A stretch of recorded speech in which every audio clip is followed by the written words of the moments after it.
representative of the CEO, and that will be represented, he will be represented by the Chief Programs and Projects Officer, Madame Damarisari. We will then have a presentation on private sector statement for the financial year 2022-2023 national budget by our chairman, Honorable Dr. Erika Ruhanga. He is already joining us, he's online. Then we'll have a reflection of the financial year 2022-2023 national budget, support commercial agriculture and agribusiness. This will be, the session will be moderated by Dr. Birungi Kortaro, who is the Chief Executive Officer, Kilimo Trust. And on the panel we'll have Dr. Gudura, who is the Managing Director, Guide Leisure Farm. We'll have also our Vice Chair, Psfu, Honorable Victoria Sechtoreko, who also chairs the sector of agriculture. We'll also have Ms. Rovi Kobusinja, who is the President, National Women's Fish Association, and Major General David Kasura, who is the Permanent Secretary, Minister of Agriculture, Animal Industry and Fisheries. The next session will be moderated by Mr. Sam Watasa, who is the Chair, Trade Core Team. And on that panel we'll have Professor Waiswa, who is the Principal, Makerere University Business School, Ms. Fiona Nabasa Walls, the President, Uganda Law Society, and Ms. Geraldine Sari, Permanent Secretary, Ministry of Trade, Industry and Cooperatives. Then we'll have 2 presentations. After that session, we'll have after every session, we'll have a Q&A. Then after the 2 panel discussions, we'll have 2 presentations, one from the PSST, Mr. Ramadan Gobi, and the other from the Deputy Governor, Bank of Uganda, Mr. Michael Ating Ego. Then we'll have the concluding remarks as a vote of thanks from Mr. Robin Kibuka, who is the member of Psfu Advisory Council. So that will be our program today. And as we prepare to start, just to highlight on why we are here, like we already know, this is a private sector dialogue on the post-budget, and it's part of the budget week. Our theme today is full monetization of Uganda's economy through commercial agriculture, industrialization, market access, digital transformation. And we are trying to get the private sector perspective, given that, of course, the private sector is expected to finance at least 23.7 trillion of this coming financial year's budget. So we need to have the private sector perspective on how or whether that money will be raised from the private sector, and how we'll be able to raise that money. So maybe as part of the protocol, the chairman, Private Sector Foundation, Uganda, Honorable Dr. Erika Ruhanga, who is joining us online, Vice Chairman, Private Sector Foundation, Honorable Victoria Sechtoreko, who is also with us here, Psfu board members, Mr. Badru Ntege, Mr. Rajesh Chaprot, and others who will join us later. the Chief Programs Officer, Programs and Projects Officer, Ms. Damaris Ali, distinguished guests, members of the private sector and members of private sector foundation in particular, those representing different MDs, distinguished ladies and gentlemen. The objectives of this dialogue are, one, to consult the lead firms and the private sector in general on the implications of the financial year 2022-2023 national budget and how the budget is going to affect investment and job creation, and this will, of course, during the course of this financial year, inform our advocacy. But also, it's a way of accounting to our membership and other partners under the Young Africa Works on our mandate of advocacy and with the government, by also outlining the key achievements and areas of improvement where we are in our advocacy journey, which actually never ends.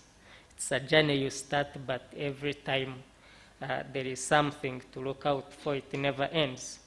But also to create an awareness platform in order to bolster membership drive across the country in preparing for the activities of the next financial year. So among us, of course, private sector players, representatives from different ministries and government departments, and we are a hybrid. It's a hybrid session. Some members are joining us online, others are here physically. So we expect that at the end of this dialogue, we will, of course, have some of the policy briefs that will inform our advocacy agenda as part of this financial year's activities, but also have some policy papers and, of course, establish ways on how we can closely work with the government, especially the Revenue Authority, to make sure that we widen the tax base to enable us raise the 23.7 trillion shillings that is expected from the private sector to finance this coming financial year's budget. So, ladies and gentlemen, without much ado, allow me invite a representative from the hotel to give us safety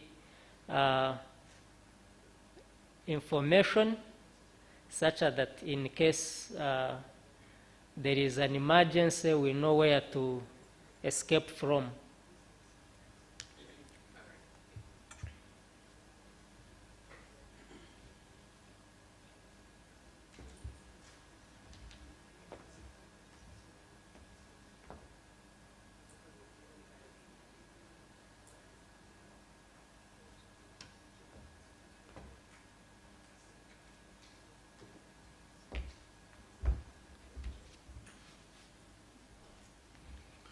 Yeah, thank you very much. Ladies and gentlemen, I take this opportunity to welcome all of you to Kampala Serena Hotel. My name is Emmanuel Ikeba, Protective Services Officer, Kampala Serena Hotel. I'm here to take you through a security brief. Our dear guests, we are in Katonga Hall, which is in the first floor of Kampala Serena Hotel. Conference Center building. To start with, we have areas of convenience, the washrooms, just 5 meters outside the door, the main entrance. You just take your left, then the ladies will maintain the left-hand side, and gents will keep the right. Ladies and gentlemen, Kampala Serena is very safe. Please stay at home. Kampala Serena has enough security being beefed up by Pinnacle Security Uganda Limited and then the Uganda Police. They are manning the access points and all the checkpoints. So please feel secure when you're in Kampala Serena Hotel. In case of a fire emergency, please, Kampala Serena has got a fire alarm system whereby in case it goes on, please do not panic. All our team which is around are all trained on fire emergency preparedness and evacuation procedures. In case evacuation becomes necessary, they will lead all of you to the fire assembly point, which is just in front of the conference center building. Then not forget Kampala Serena Hotel has got emergency department, and we have a medical office on ground in case of a health emergency. So please do not sit in when you are having emergency that will require a medical officer. We also have a physician on call from Nakasero Hospital and a standby ambulance just within the hotel. Then the major point is about COVID-19. Please, it is still a prevalent pandemic all over the world. We are requested to maintain all the SOPs while we are here, except only when you are consuming, but the sanitizing, the putting on masks is a requirement. I thank you very much, and I wish you the best in Kampala Serena Hotel.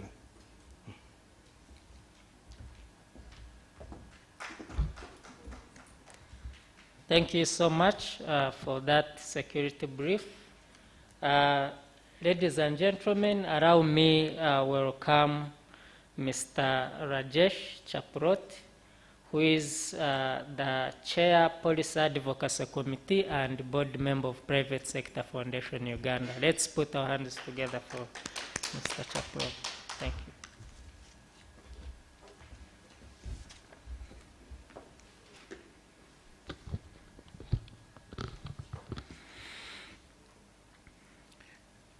All present senior government officials from various MDAs, our Chairman, PSFU, Honorable Dr. Ali Karuanga, our Vice Chair, Honorable Victoria, all panelists for today's deliberation, partners of PSFU, my fellow board members, and all distinguished business leaders present here and who are present online.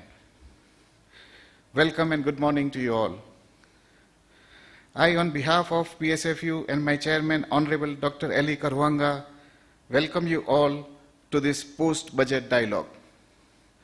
National budget is one of the key policy tools through which government makes the necessary interventions. Today, while we are analyzing the budget for the financial year 22-23, according to me, we need to cover it under 9 main headings. Number 1, does the budget address the nation's development agenda to the next level? If yes, then let us identify those so that PSFU can garner support and partner with those projects with the government. Number 2, for nation's development treasury needs to raise funds. Does this budget answers it appropriately? Why I am saying appropriately is because milking the same cow again and again, Ministry of Finance is not good. Ministry of Finance should increase the tax revenue base, and we need to see if the budget answers it.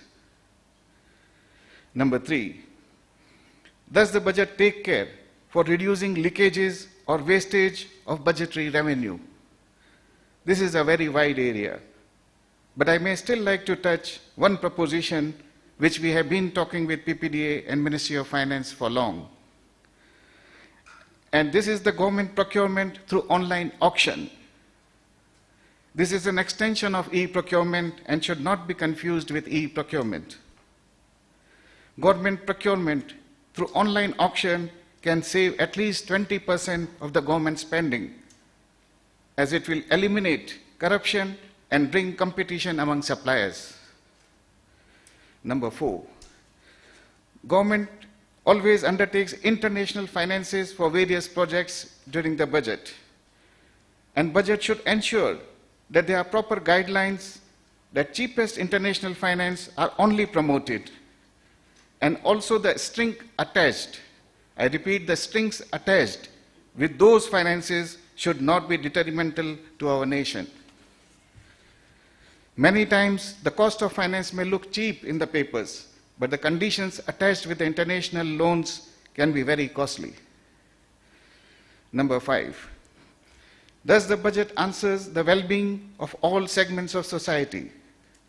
That is, budget needs to take care of COVID-affected businesses, unemployed youth, women, people residing in the villages, workers in the unorganized sectors, and such others.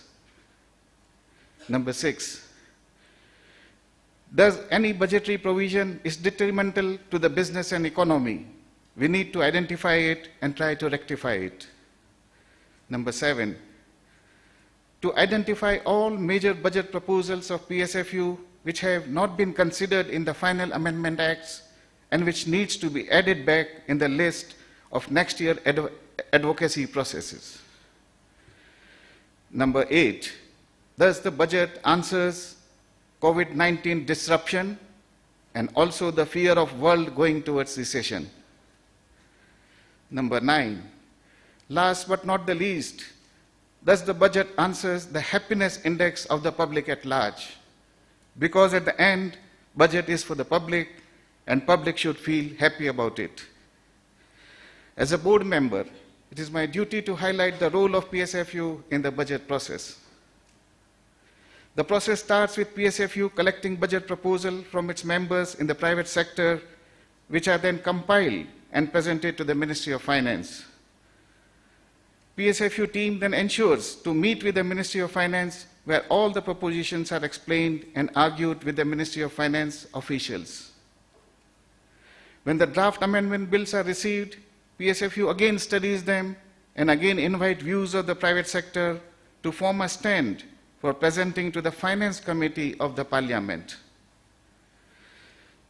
And now today, since all tax amendments have been passed by Parliament, we are gathered here to review them and understand them so that we do not miss them while implementing them in the next financial year. Because if we miss, then we may end up paying huge penalties and interest, and in some cases, even jail term has been provided. The process is long, but worth it. At this juncture, I want to thank the members of PSFU and the business community for entrusting us with your policy issues and making time to attend various meetings whenever called for. Also, I would like to thank all officials, especially from the Ministry of Finance, for listening to our budget propositions. Recession. Let me talk a bit about recession. After 2 years of disrupted economy due to COVID-19, the budget for financial year 22-23 has its own importance. We have been noticing that most of the businesses worldwide are making money by raising the prices of their products and services, which is not in proportion to the rise of their input prices. Income of the consumer is constant, and thus consumer is feeling the hardest pinch of these rising prices. If the world economy fails to control these rising prices, the world will move towards recession, as we have seen in the year 2008.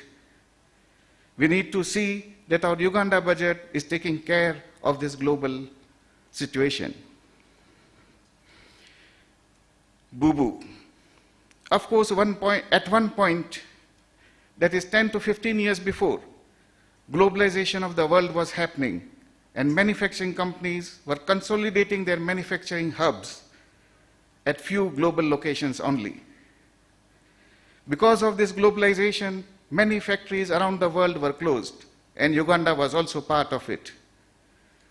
And they were shifted to only few locations where the cost of doing business was lowest. But today, the politicians and the people are again talking slogans like Make in India by India, America First by USA, Brexit by UK, and Boo-boo by Uganda, and so on.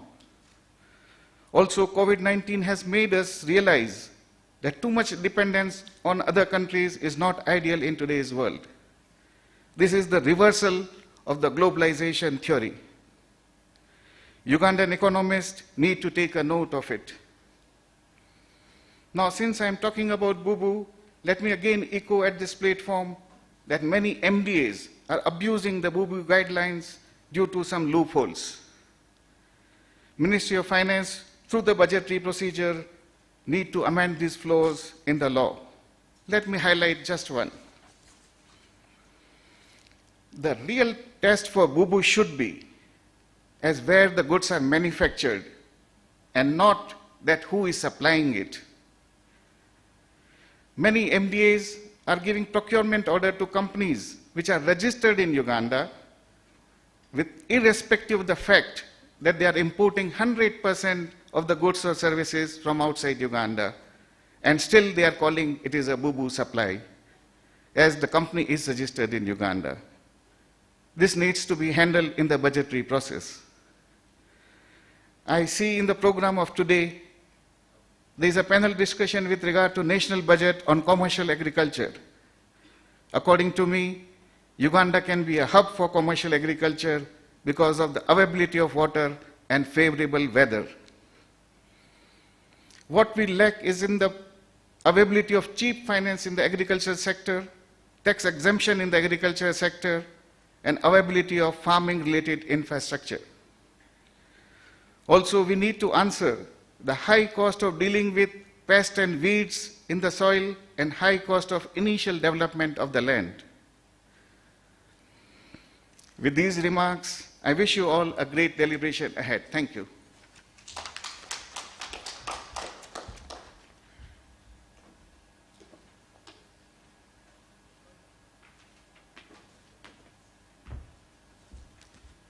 Thank you so much, Mr. Rajesh, for those brief but very far-reaching insights on how we should go forward regarding this coming financial year budget. Ladies and gentlemen, allow me welcome Madam Sari to give us remarks on government response to Psfu proposals in the just read budget. Let's put our hands together and welcome Madam Sari.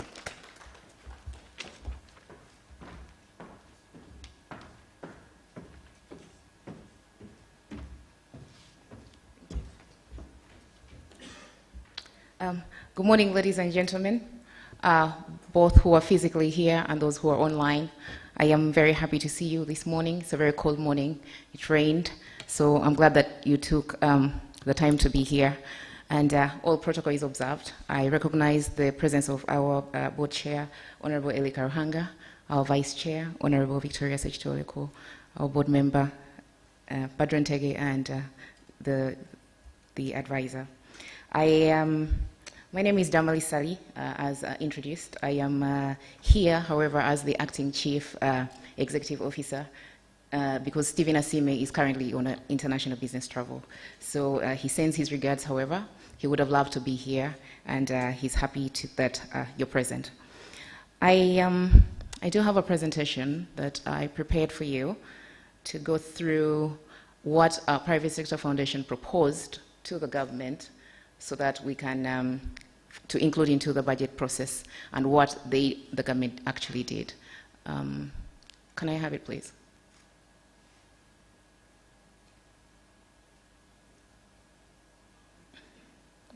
Thank you. So the key thing is, yes, the government of Uganda's responses to what the private sector recommendations were to be included in the budget process. But generally, I'll give you a general outlook so that we can set the tone, and then I'll go through the recommendations and whether or not government did respond to them.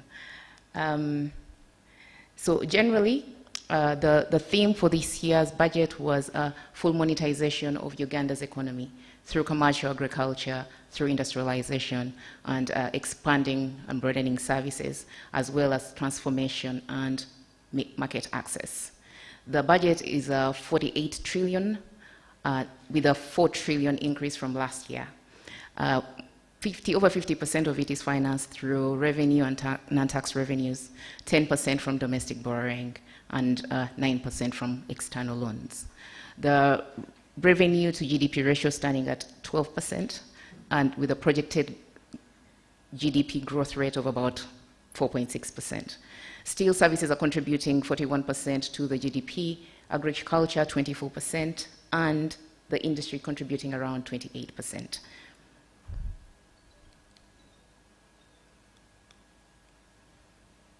Yeah. So we did make, sorry, let me go back just a page, yes. So we did make several proposals to the government that they should consider as they were setting the budget. The proposals were made from the private sector on the left-hand side, and it was those 13 listed there. And it was to ensure that we stimulate demand, we widen the tax base, there is more regional integration, local content is enhanced, response to the COVID recovery, to address also the high cost of credit, widen the formal sector, and the macroeconomic stability. So those are the recommendations we did give to the government to consider as they were setting this year's budget. And I'm going to go through them one by one. I'll be fast to see whether they did in fact respond to them or not, or what did they in fact do in this year's budget. The government's strategy for the budget generally is addressing three main areas, and that is sustaining peace, security, stability, as well as macroeconomic stability. The second main strategy objective was to mitigate COVID-19 impact of COVID-19 on the businesses. And the third was to repurpose the budget towards wealth and job creation. Now, regarding our recommendation to stimulate effective demand to help the economy, we particularly recommended that the local content law should be enacted, and also that domestic areas should be settled, that support to rural development, industrialization, and agricultural development is also supported. We also recommended that the parish development model should be investment-driven. The response based on the budget from the government has been, well, the budget has been allocated about 435 billion Uganda shillings for domestic areas, and PPDA reservation schemes to be facilitated, and also that 100 million shillings is given to the parish. That's the main response to our recommendation on that component. We also recommended that to widen the tax base, there should be an exemption for taxes for innovative products that are using over 75% of local materials, excluding water. And also that government should consider that it incurs the cost of installation of the digital tax stamp, and also ensure that the various tax regimes are stable for at least the next 3 years. We are happy to note that the government of Uganda has issued no new taxes this financial year in this budget, and that they intend to implement a streamlined national business development and standards framework. We also recommended on regional integration, a deepening of regional integration so that we can export more and create demand for our products by the government addressing the non-tariff barriers that are currently existing. And we recommended that there should be a focus on competitiveness for the private sector to actualize the fruits, the potential fruits of the Africa Continental Free Trade Area. The government has responded, or did respond, by signing and ratifying the Uganda DRC intergovernmental agreement, hence opening up that market, that big market with the DRC, which is also now part of the East African community. And also the partner states in the East African community have adopted a 35% import duty as the common external tariff, and also there are preparations to consult the tripartite for the Africa Continental Free Trade Area. So these are the three major economic blocks, the East African Community, COMESA, and SADC, so that they can further implement the Africa Continental Free Trade Area.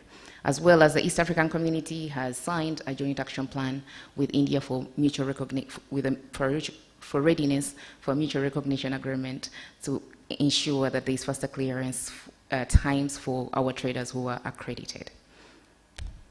We recommended on local content specifically that the local content law should be enacted, and the procurement processes, government procurement processes, should be automated. And we also recommended that capacity building should be prioritized for MSMEs and startup entrepreneurs in public procurement through bidding. The government has responded in this budget by starting the implementation of a holistic local content policy, legal and institutional framework. And yes, that's, I think, the main response. The fifth recommendation we gave was the COVID economic stimulus package, given the impact that COVID has had on the business community. We identified tourism as a key sector that has been hit by COVID, and we recommended that it should be marketed through domestic and international tourists, and also extend tax relief to the sector for the year to enable the sector to recover. Government has responded by restructuring loans totaling 7.2 trillion and also capitalizing UDV to the tune of 633 billion, as well as the agricultural credit facility has disbursed a total of 67 billion to over 1,000 borrowers. Also, the Emioga Fund has been capitalized with 100 billion to support SACCOs. We recommended that there has to be skills development for productivity, and they should be demand-driven. And we recommended that the implementation of the BITVET policy should be established so that the specific sectors that are driving demand are the ones that are prioritized. The government has responded mainly by, one of the key things they've done is to plan for construction of and equipping of 2-unit laboratories in secondary schools, currently without any, and upgrading the vocational centers of excellence. We also recommended access to affordable credit, because credit is very expensive and it's affecting the business sector. And one of the main things we say that there should be guarantee schemes to unlock good credit issues so that people can access it. And also we recommended the expansion of the Credit Reference Bureau through utilizing the NIN, because most people have a NIN. And then also create risk guarantee schemes. The government has responded through this budget to increase access to finance by SMEs, and it has introduced micro borrowers under the agricultural credit facility. That should be it. Then on the legal and regulatory framework, we recommended that automation is the way to go, and we recommended that government should automate its systems to foster efficiency. And regarding the legal framework, the government is tending to finalize the enactment of pending legal instruments, that is the Competition Bill, the Consumer Protection Bill, the anti-counterfeit, and the quality products laws. It also intends to increase the use of technology by automating processes and systems to expedite investigations and prosecutions of corrupt cases. On infrastructure development, also identified as a key area, we recommended that there should be a focus on infrastructure for water transport to reduce the cost of transport of goods, especially heavy goods. We also recommended that they should strictly implement the local content guidelines under Government of Uganda projects, and develop the light city rail system, develop the water transport on Lake Victoria to link the Southern Route Railway. Government's response is that they'll construct 4,000 kilometers of roads, construct 30 bridges on the national road network, and continue the development of Bokassa Port, which is on Lake Victoria, as well as commence Uganda Airlines flights to London and China. We recommended that there is need to widen the formal sector, and that government should partner with private sector associations to conduct sensitization campaigns with a target to increase the formal sector by 30% over the next 10 years. We also recommended that they should provide subsidies for MSMEs in selected sectors to become formalized, tax registered, and also qualify for standards. The government's main response in this budget process is to continue for this request, this ask, is that they'll continue improving awareness amongst the informal sector, as well as implement the streamlined National Business Development Services framework. On macroeconomic stability, we recommended that there should be an investment to harness opportunities that are arising out of the global price crisis. And also to actualize the mainstream the local content policy, we recommended that a lot, as well as prioritize investment in production sectors to increase food supply, which will eventually contribute to the reduction of inflation. The government's response is that there's continued investment in the oil and gas sector, as well as production and export of crude oil, which is expected to begin in 2024-25, as well as the full implementation to the parish development model to accelerate the transition of 39% of households out of subsistence into a money economy. We also requested that government improves private sector engagement and continue delegating some of the implementation of some of the activities to the private sector, especially those activities that are going to be targeting the private sector by the government. And then also we recommended that there should be rewards for good performance of MDAs and punishment for poor performance of MDAs. Government's main response is that they will strengthen the implementation of e-governance across the public sector, as well as the continued alignment of the budget to the National Development Plan to ensure that our development priorities are adequately funded. The last one is governance and anti-corruption. We requested that there should be close collaboration with the private sector to establish an anti-corruption reporting facility. Government's response is to strengthen promotion of downward accountability through public empowerment of anti-corruption, as well as hasten to roll out and implement the CCTV project for identified blackouts. So, taking all these recommendations, consolidating them, comparing them to what we asked and what the government prepared, what the government responded to adequately in the budget, our performance this year is at 74%. It's better than last year, which was 72%, but not as good as 2019, 2020, or 2021, 2020, when it was over 80%. But that's the response. So there's a serious methodology behind this graph. My technical team has told me, and we're happy to provide it. But that's the performance based on those 13 criteria that I've just gone through and what the government responded based on what we asked. That's the performance. So to conclude, we feel that the budget theme is consistent with what private sector interests are. We are happy about the fact that there are no new taxes in this budget, which is great. And on widening the tax base, we recommend that it should be through tax measures, particularly policy tax measures, to facilitate the growth of the economy and focus on the local enactment of the local content bill. On the rising commodity prices, we recommend that we look at this as an opportunity for us to actually catalyze our agriculture sector, to see that we can replace and even probably export more if we can only look at this the global price crisis as an opportunity and do things to actualize that.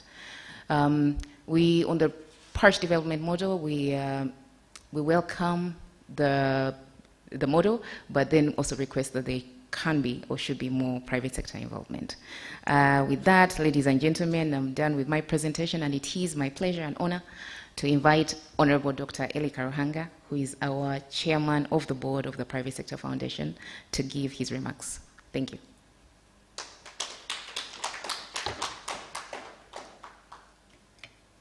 Please.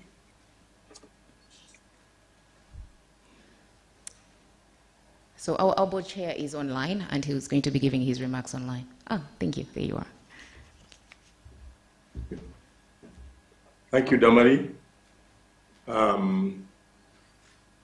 All protocol observed, because it has been very well highlighted by our MC.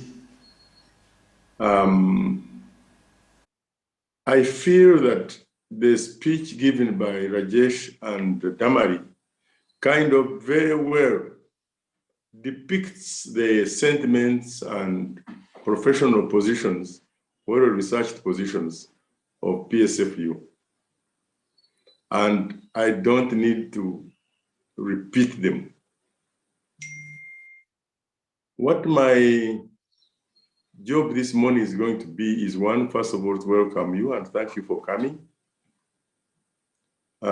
Two, to throw in some information and then some ideas.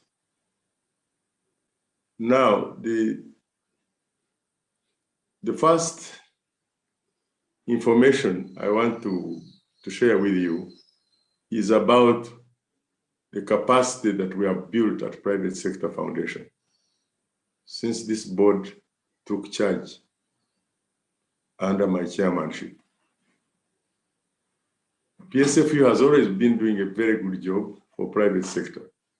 And as you've seen, we at one time hit 80%, 82% of achievables in the budget, with government implementing 82% of our requirements or recommendations. We have now improved 74 from 72 of last year, but it's understandable.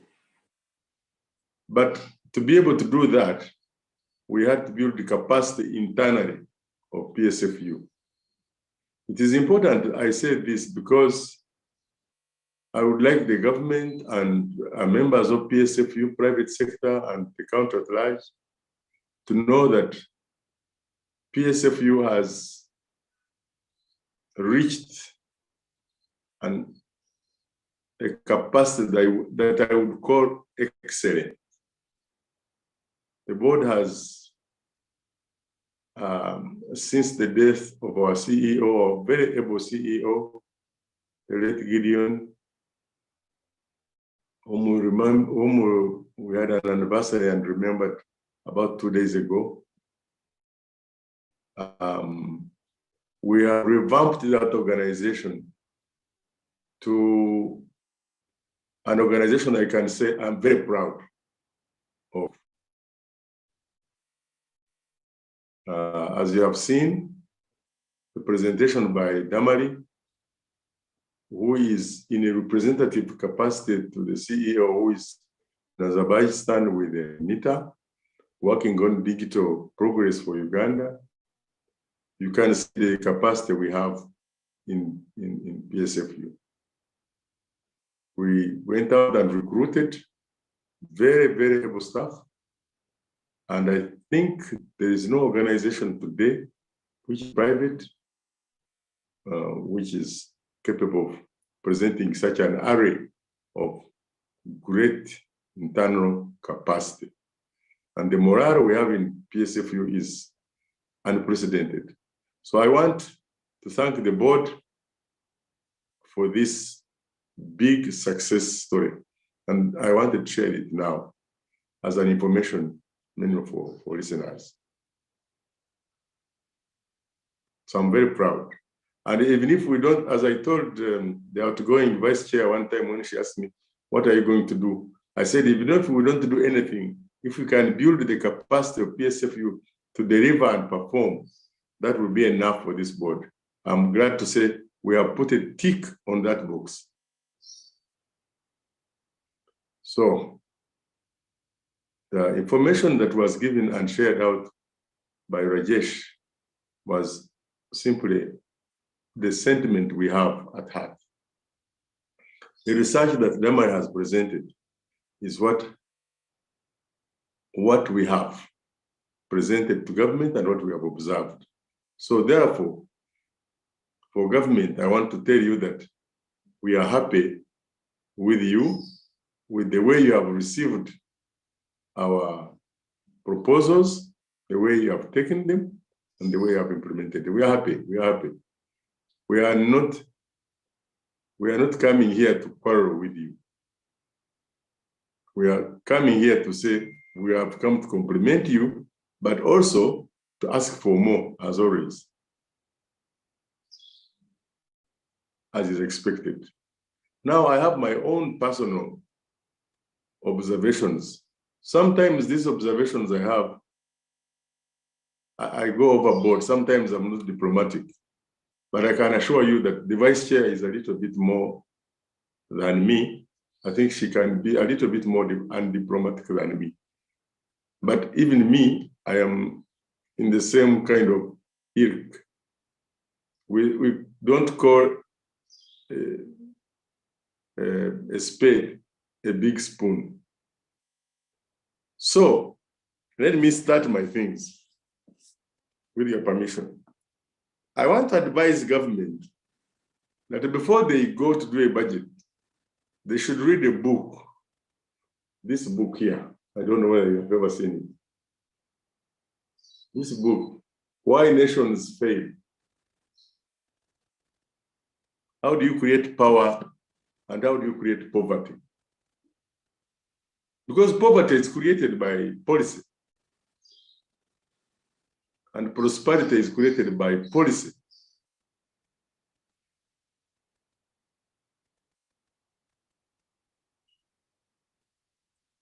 In this book, I've just shown you why nations fail. There is a place in South America, in the American continent, which is inhabited by the same people, same tribe. They speak the same language, Spanish. They are relatives. They marry into each other. It's a little village. It's a valley. And it's one town. But it is divided. There's a fence which divides them because one is falling in United States, another one is falling in Mexico. The one in Mexico, the roads are potholes, the crime is high, people die.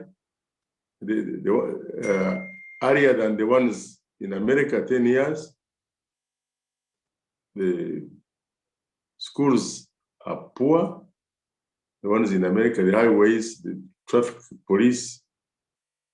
There's corruption in America, but there's more corruption. There's shooting and everything.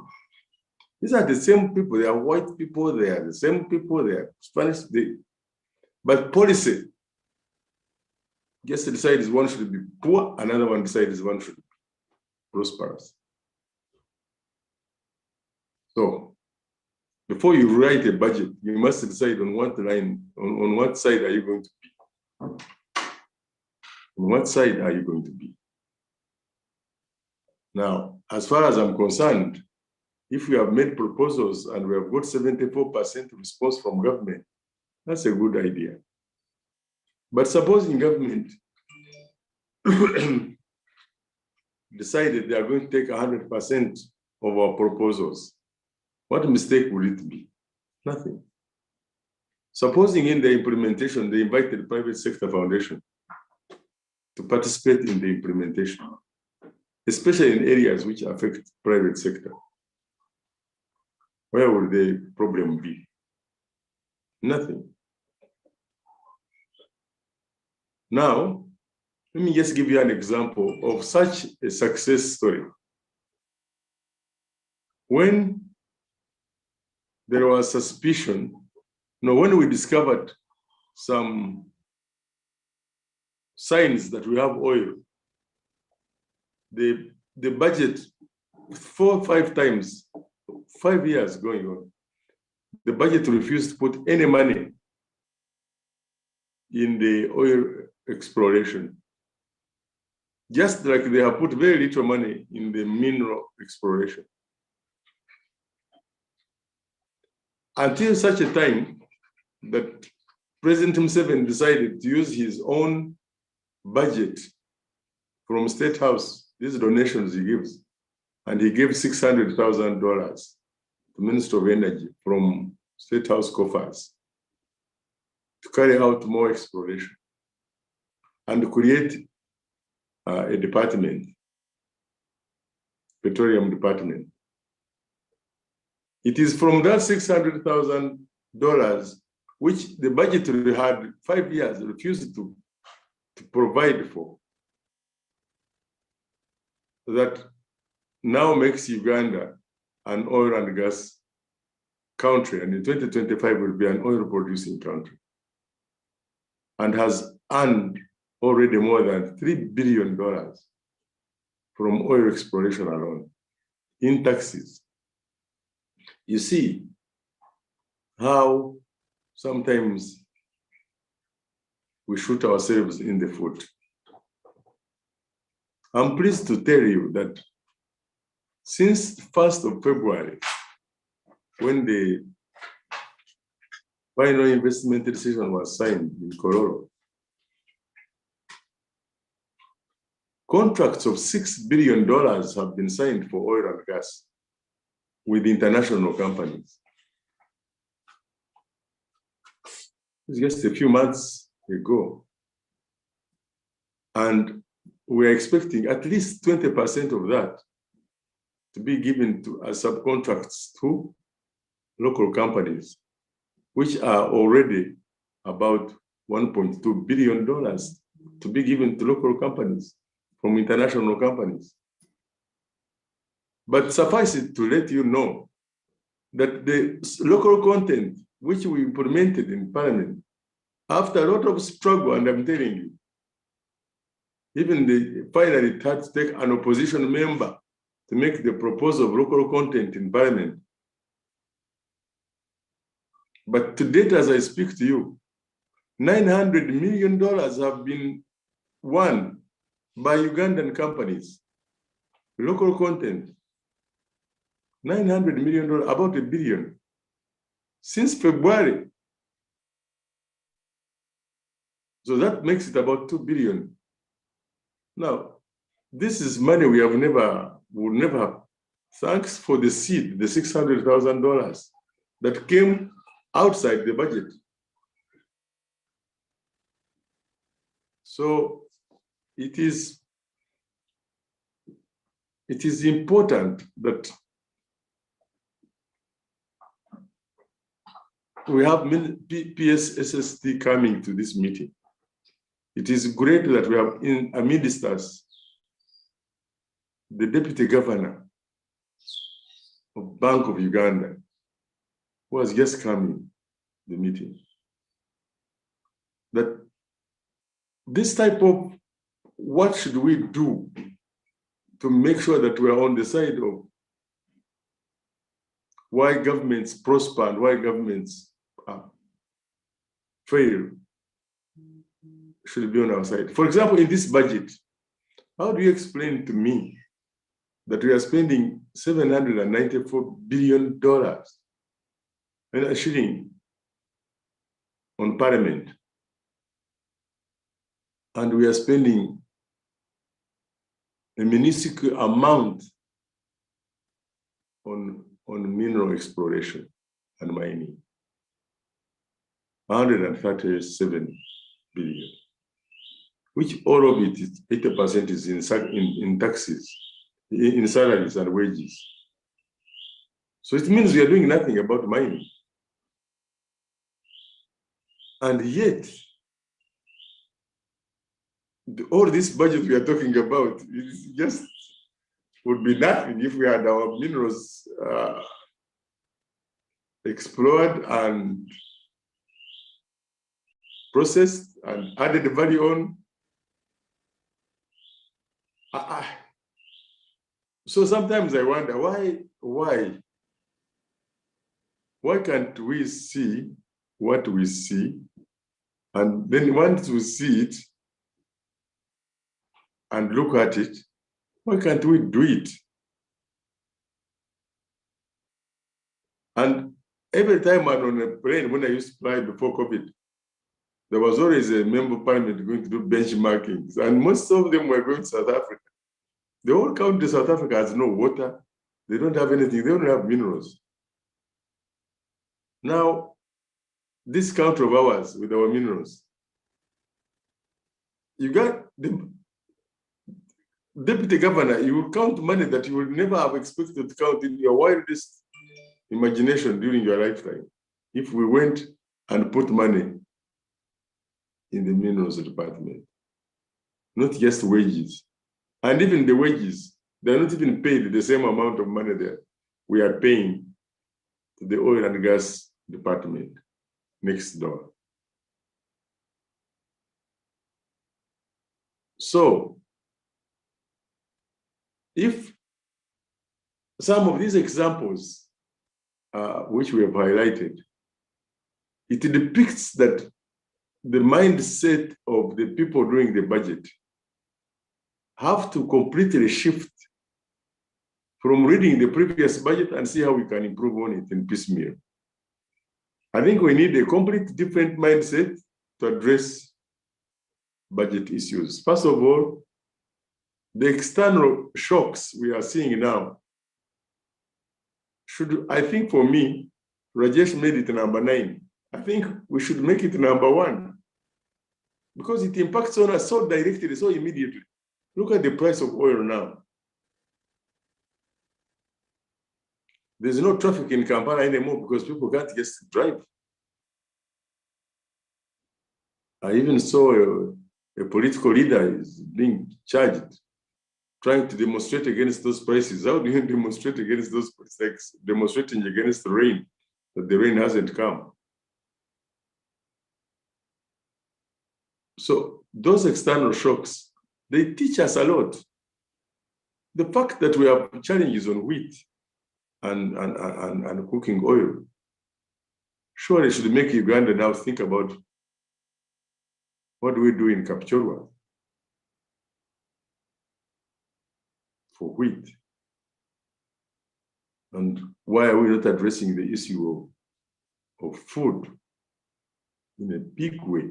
So I'm glad that in this budget we are reading that the main implementation of this is to address issues of commercial farming, and this parish development model is going to stimulate a lot of agriculture. But then I ask the question, it is us private sector who know how to make 1 shilling turn into 2 shillings. But now the parish development model, I see it being launched by our political leaders, our ministers, our members of parliament, and LOCs and all that. But you can see that there's no private sector membership on those committees.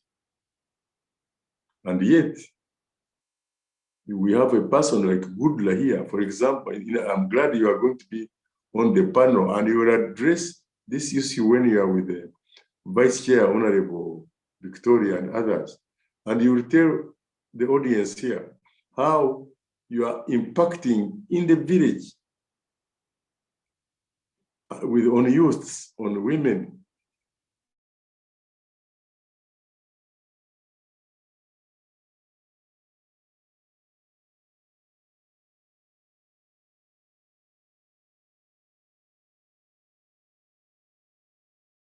In our presentation, that private sector is immediately invited to be a cardinal member, if not even chair of the village, because we have all this and we have the capacity at Psfu to help in implementing that model so that it doesn't suffer the disease that other models government has come up with, have faced,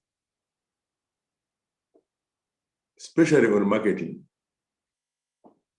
So I had prepared my speech, but I got carried away now and went in my own note because Rajesh and Damari have really presented what I want. And I know that our panel is going to address these issues.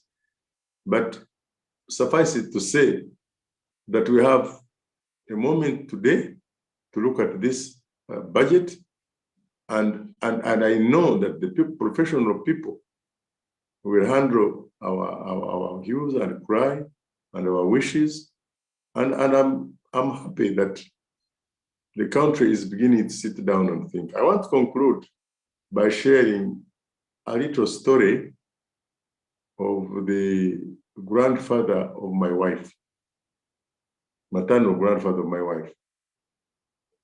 He lived up to 100, but I think from the age of about 35, he always had 1,000 heads of cattle. He never went below that until he died. So when I was looking for votes, I passed by his village and I found him there and he attended the meeting. And he gave me a cow and supported me. So then I asked people around, how does this man maintain prosperity like this? Like any country, how do these countries maintain prosperity? How does maintain poverty? Neighbors.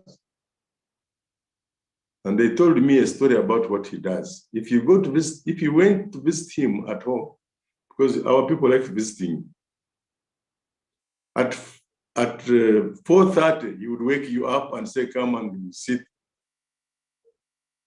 You wake up and come, everybody in the house comes and sits there, and he keeps quiet, he doesn't say everything. He just wakes up, he just stubbornly wakes up everybody. And they sit down at 4:30, up to 5. Then visitors ask, why have you invited us and you're keeping quiet? Then he says, no, I invited you to come here and we think. The man didn't know how to read or write. So today, said, we have invited you to sit here and we think, and we see how we can sustain 1,000 heads of cattle for a man who doesn't know how to read and write. So I'm happy to declare this meeting open for thinking. Thank you.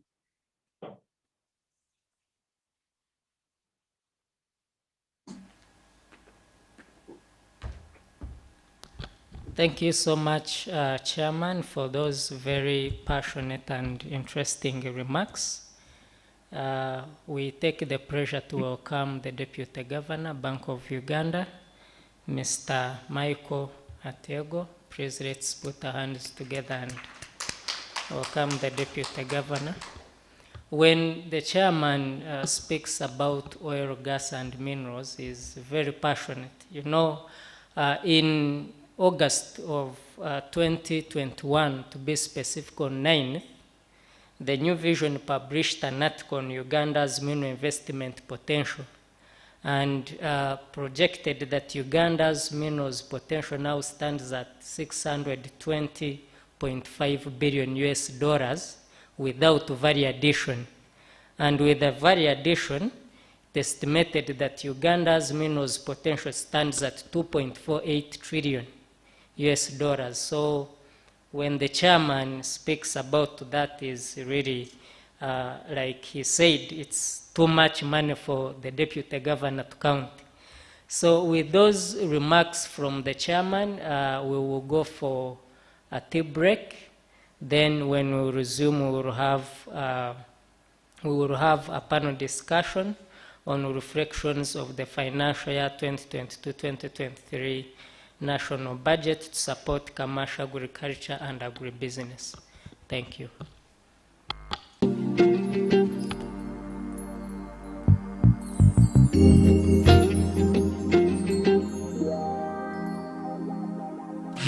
Take 20 minutes, 15 minutes.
Those who are not yet done with the tea, we can have a working tea.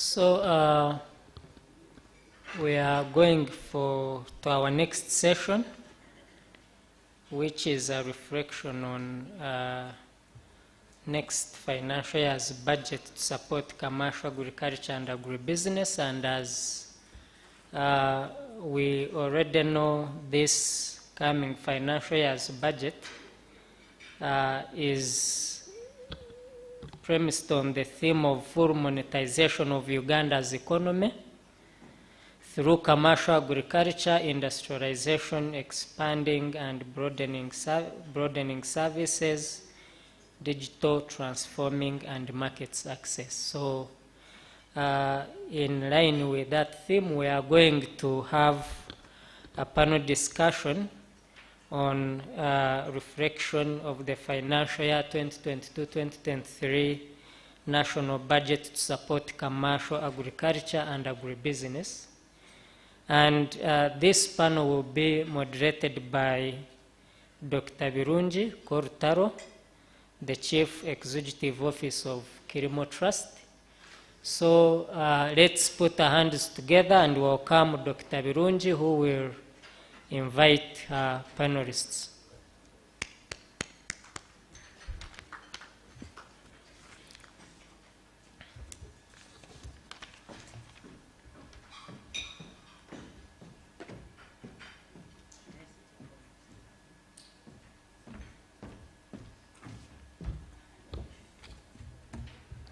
Good morning, everyone, in your distinguished capacities. I'm very honored to be the moderator of this panel discussion, specifically looking at the agricultural sector, commercial agriculture and agribusiness. And I'm very honored to have a very high-powered panel, and I will invite them in no particular order. I'd like to invite a woman who is known to the Private Sector Foundation, a businesswoman and entrepreneur, and also the co-founder and managing director at Goody Leisure Farm in Kampala here. The farm has a lot of activities that we are keen to listen to, and welcome Mrs. Dr. Gudula Basaza, Managing Director, Goody Leisure Farm.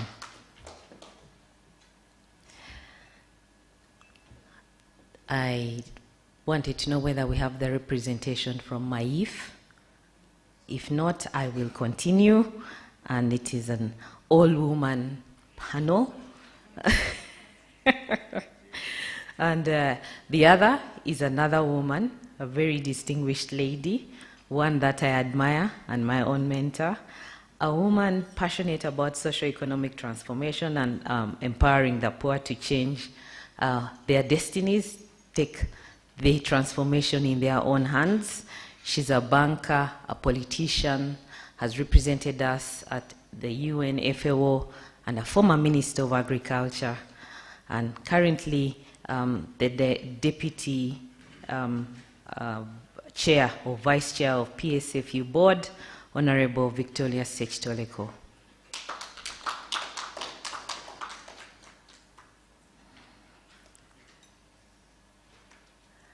And lastly, if we don't have anyone represented from MAIF, I was hoping I would be told if there's anyone from Maif. Okay, so please let us sit close to each other here so that we're just three.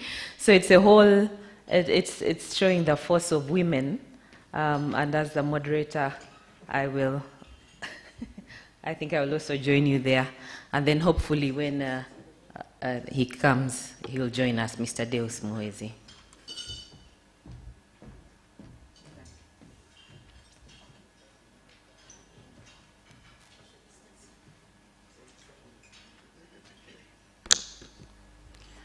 So a very exciting opportunity to talk about the agricultural sector. Like I mentioned, as they introduced me, I'm the CEO of Kilimo Trust. And Kilimo Trust is a regional organization that supports farmers, traders, processors, aggregators access markets in East Africa.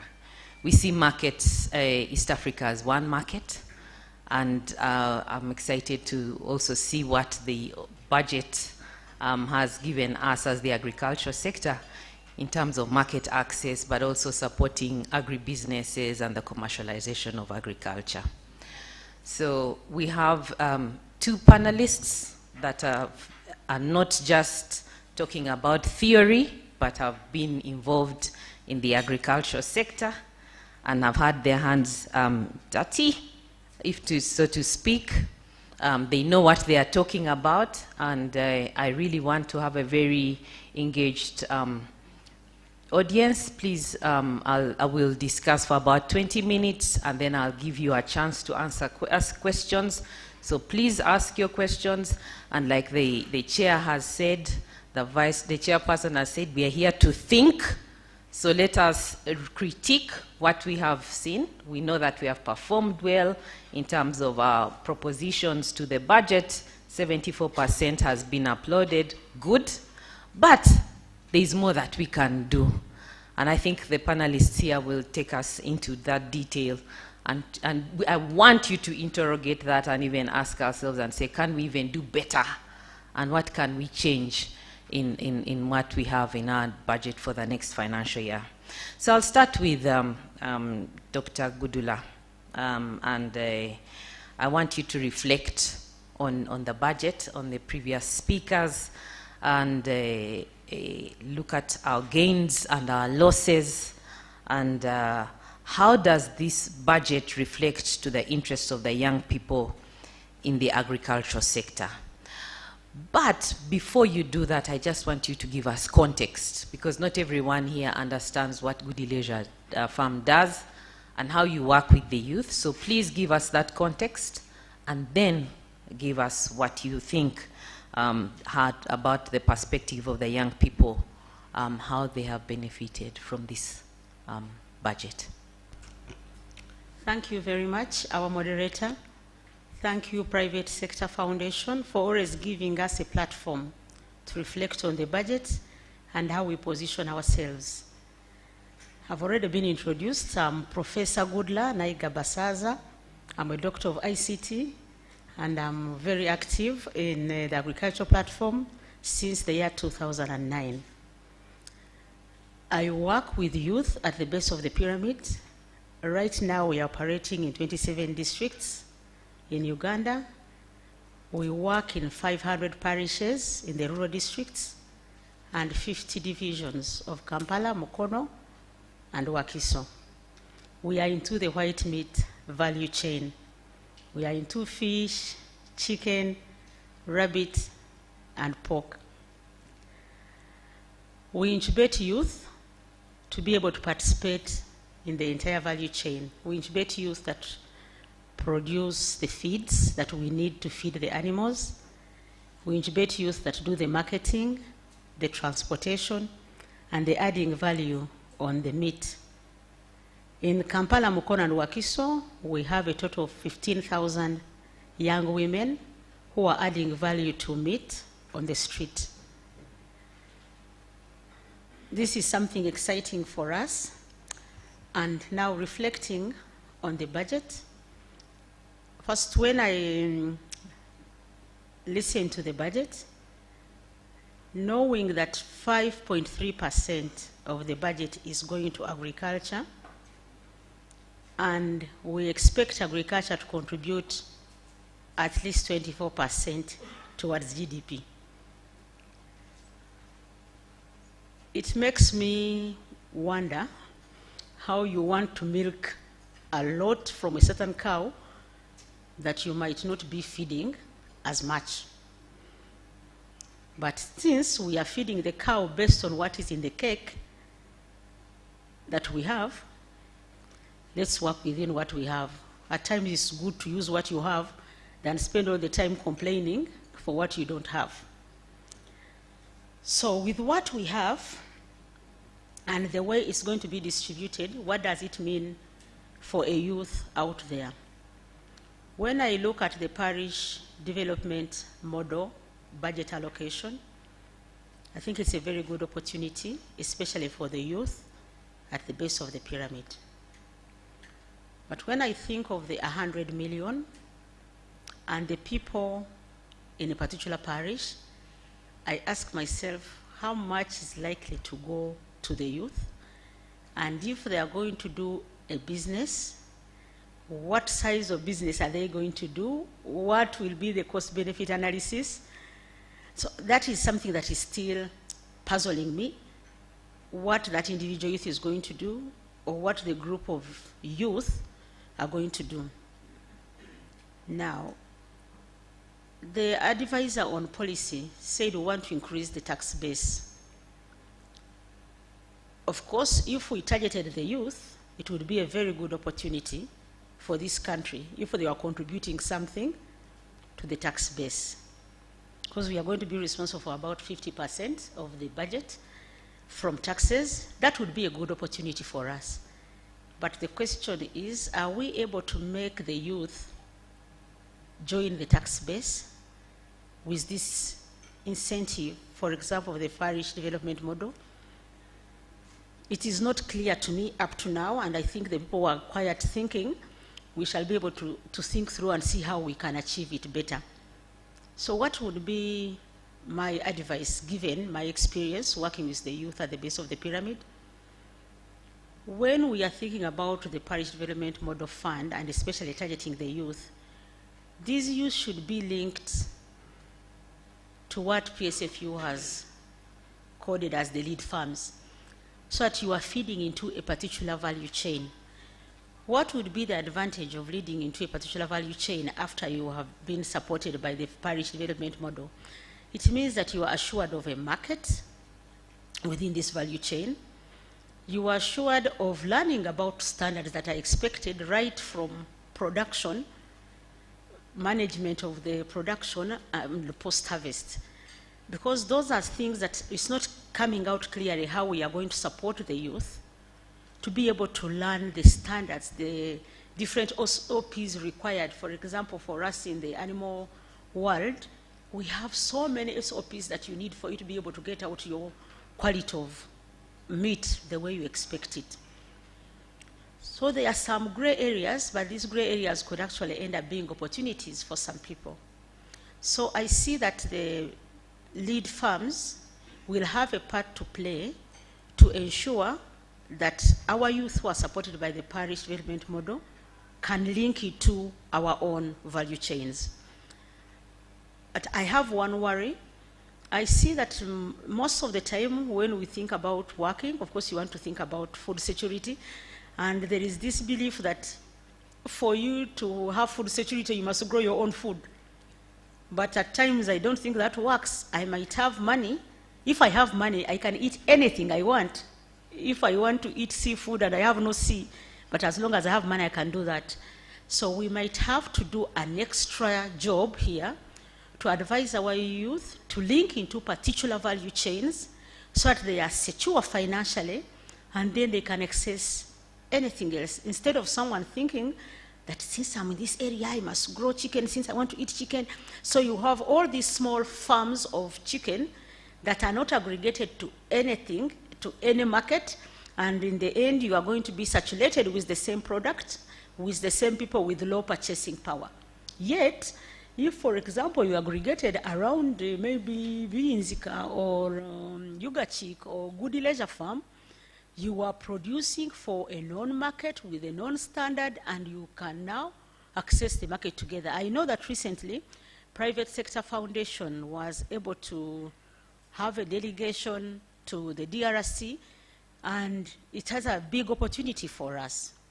And recently, I was also in Botswana. There is a big opportunity for us to be able to export particular products. But you don't go to the export market by having items that are not standardized, just because they love you to export. No. You don't go to the export market when you are not synchronized, because they are going to tell you that we want to have so many tons of chicken per week. And this chicken should be the same chicken every time you supply it. So if each one of us is doing their own things in our small way, not harmonized, most likely we are going to miss out on the opportunity of the market. And that will be a missed opportunity that may make us not realize the investment we are putting in the parish development model. So there is an opportunity within this whole thing that us, as the private sector heads, the different lead farms, we should exploit. So we have a part to play in this. Then the other thing that is interesting for me is how are we supporting the lead farms to ensure that they can grow and support these people, that the 39%. Okay, one, the lead farms want to do more. They want to access financing. I know government has had interventions, and I think there is someone from the deputy governor is here who might tell us more about SCF. Yes. SCF is a very big fund and a big opportunity. And what we learned is that in the year 2021, about 67 billion was disbursed, which is very good, but this is out of how much?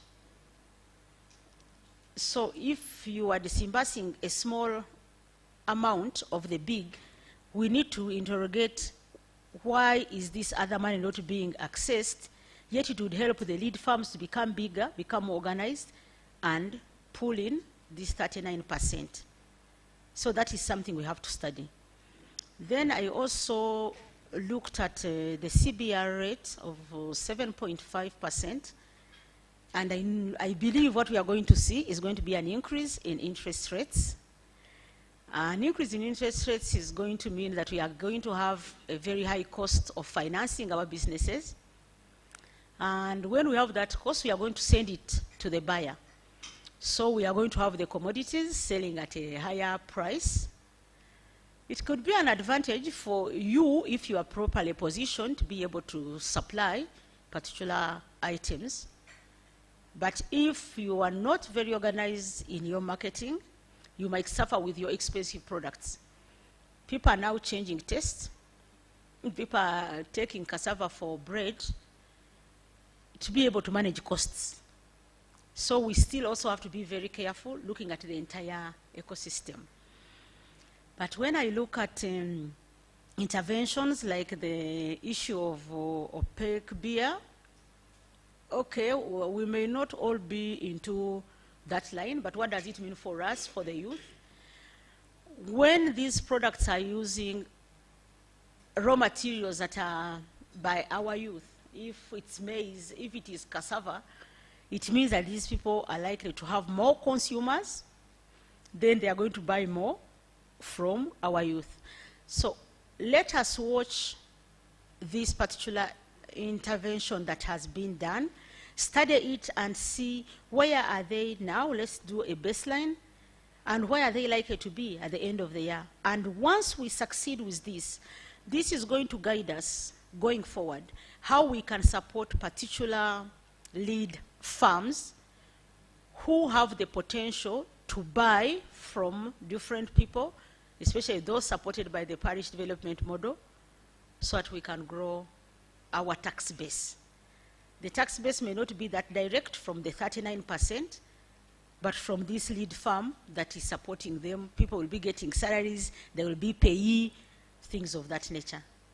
So there is a lot of excitement with this new budget, and I see a lot of opportunities for the private sector who are willing to be inclusive. Thank you. Thank you, Professor Gudula, for that insight. And I think you raised some very pertinent points. Support should be given to the private sector. Lead farms should be supported because they create the primary pool in the market. The youth also would, that catalytic effect would also pull in the youth. And we also see that providing information on where these lead farms are and what they are doing and which value chains they should go in is critical. Yes, that is very important. We'll get back to the youth again. I just wanted to just give you an example that we have in Rwanda, which could perhaps support us as a country in terms of supporting the youth in Uganda. We have the TVET system in Rwanda is integral to the school systems in that country. So when you finish primary 7, you go to secondary. If you can't go to secondary, you go to TVET. If you finish secondary, after S4, if you don't qualify, you go to a polytechnic or a TVET. And if you finish after A-levels, you still are allocated to a TVET. So the TVETs have a pool, they have a continuous stream of students coming in. And those ones now are being aligned to get into the agricultural value chain. So it's something I think we can also start to consider in terms of how do we align our own education system to support our lead farms, because the lead farms, the private sector in some of these countries know now where to get those that are equipped with the kind of skills that they need, because they have been trained in the TVETs. So I'll now move to Honorable Victoria Sechitoleko. I think this budget is very, I'd like to know, it must make you happy. There were no new taxes. How does the budget address the private sector investment constraints in your view?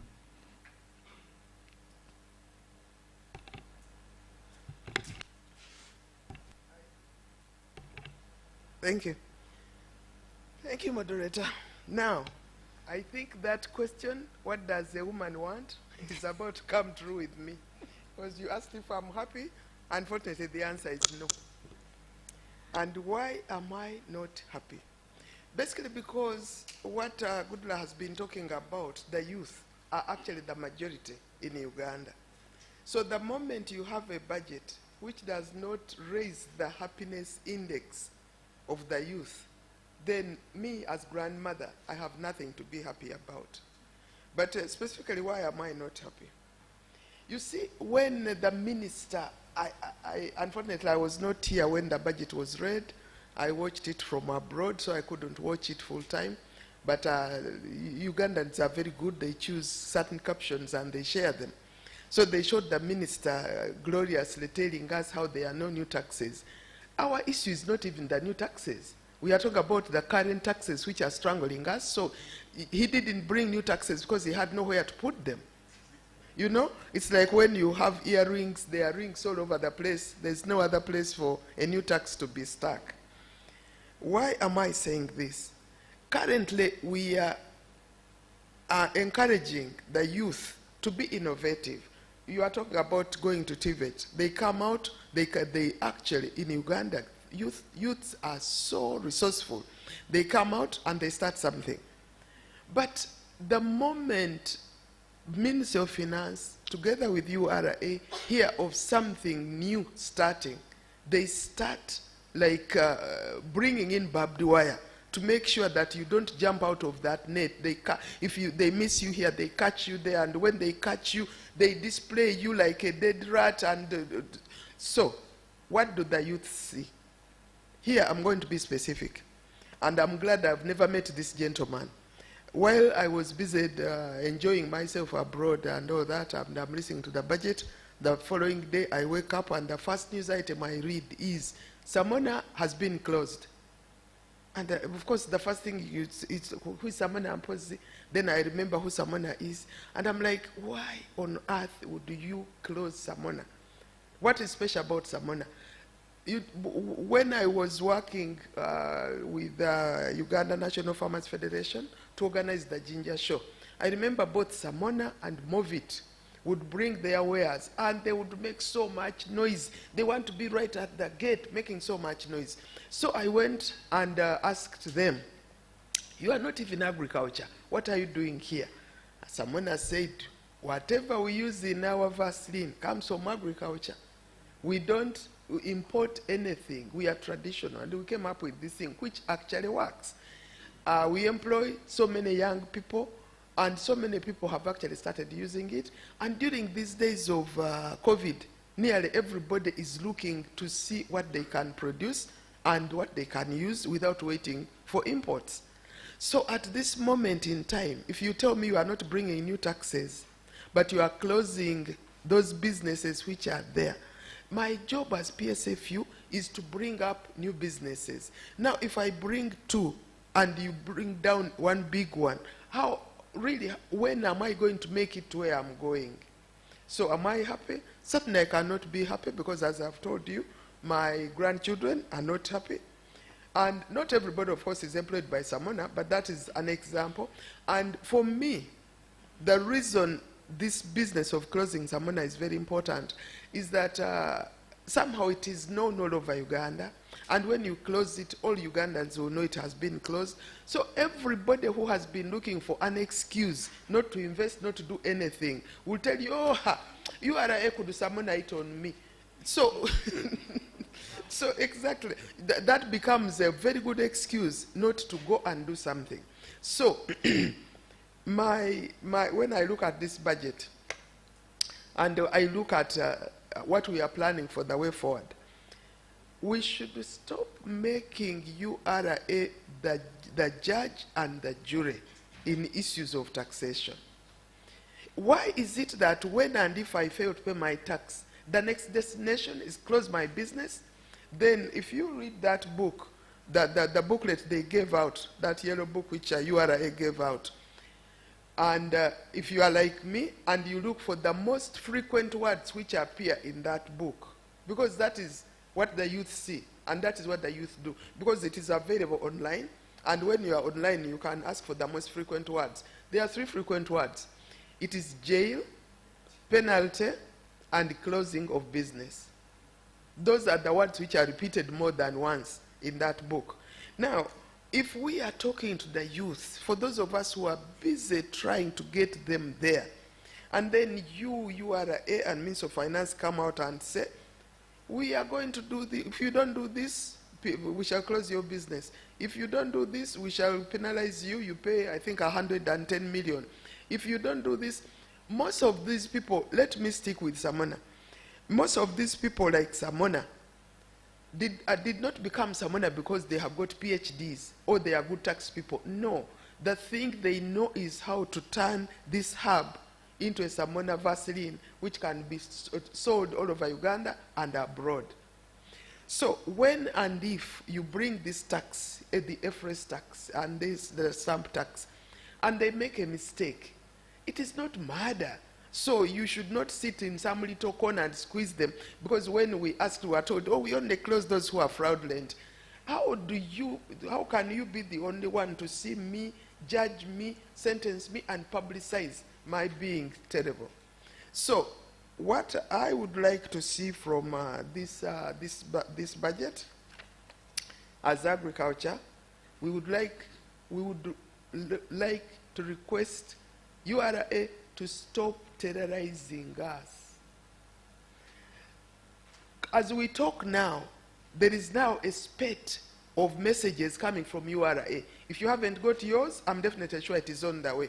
There is a message saying, please pay your liability by end of this month or else. And for a reason I don't understand, they send the same message every 2 hours, clogging our phones. Really? And that taking our data. So if this is a youth, I'm trying to convince to join business, and because normally my phone is handled by youths, and they see this, you think they are going to run and join business? The youth from the part of Uganda where I come from, who are not very anxious to work anyway, have got one word for that. Menga gwachi, meaning, why would I suffer? Because even without the business, I don't want to go to jail. In fact, I told one young man, I know the system, I can help you borrow money so that you enlarge your factory. And he said, Auntie, I'm not going to borrow myself into jail. I'm ready to remain small, I'm happy. My wife and I have agreed to have only one child, so we don't need a lot of money. So that is, you want to know the impact of the budget? That is what is happening. The youths are not happy, they are the majority, but that is where we are. Finally, on the issue of what do we do? Because I normally don't want to just say the negatives and I leave it there. All of you people working with Ministry of Finance and URA come from us. Stop talking that language which we don't understand. Let this conversation be consistent. Like right now, day before yesterday, we had a meeting because of the wheat prices, and we had a meeting, brought together everybody looking for alternatives. What do we do? Because people who like their bread, and there's nothing wrong with bread. So what do we do? So we brought everybody together who is doing anything in that value chain. So we brought people from cassava, matoke, sweet potatoes, millet, and all that. Now, when you listen to their story, most of these people have started before and have stagnated or failed because of government policies.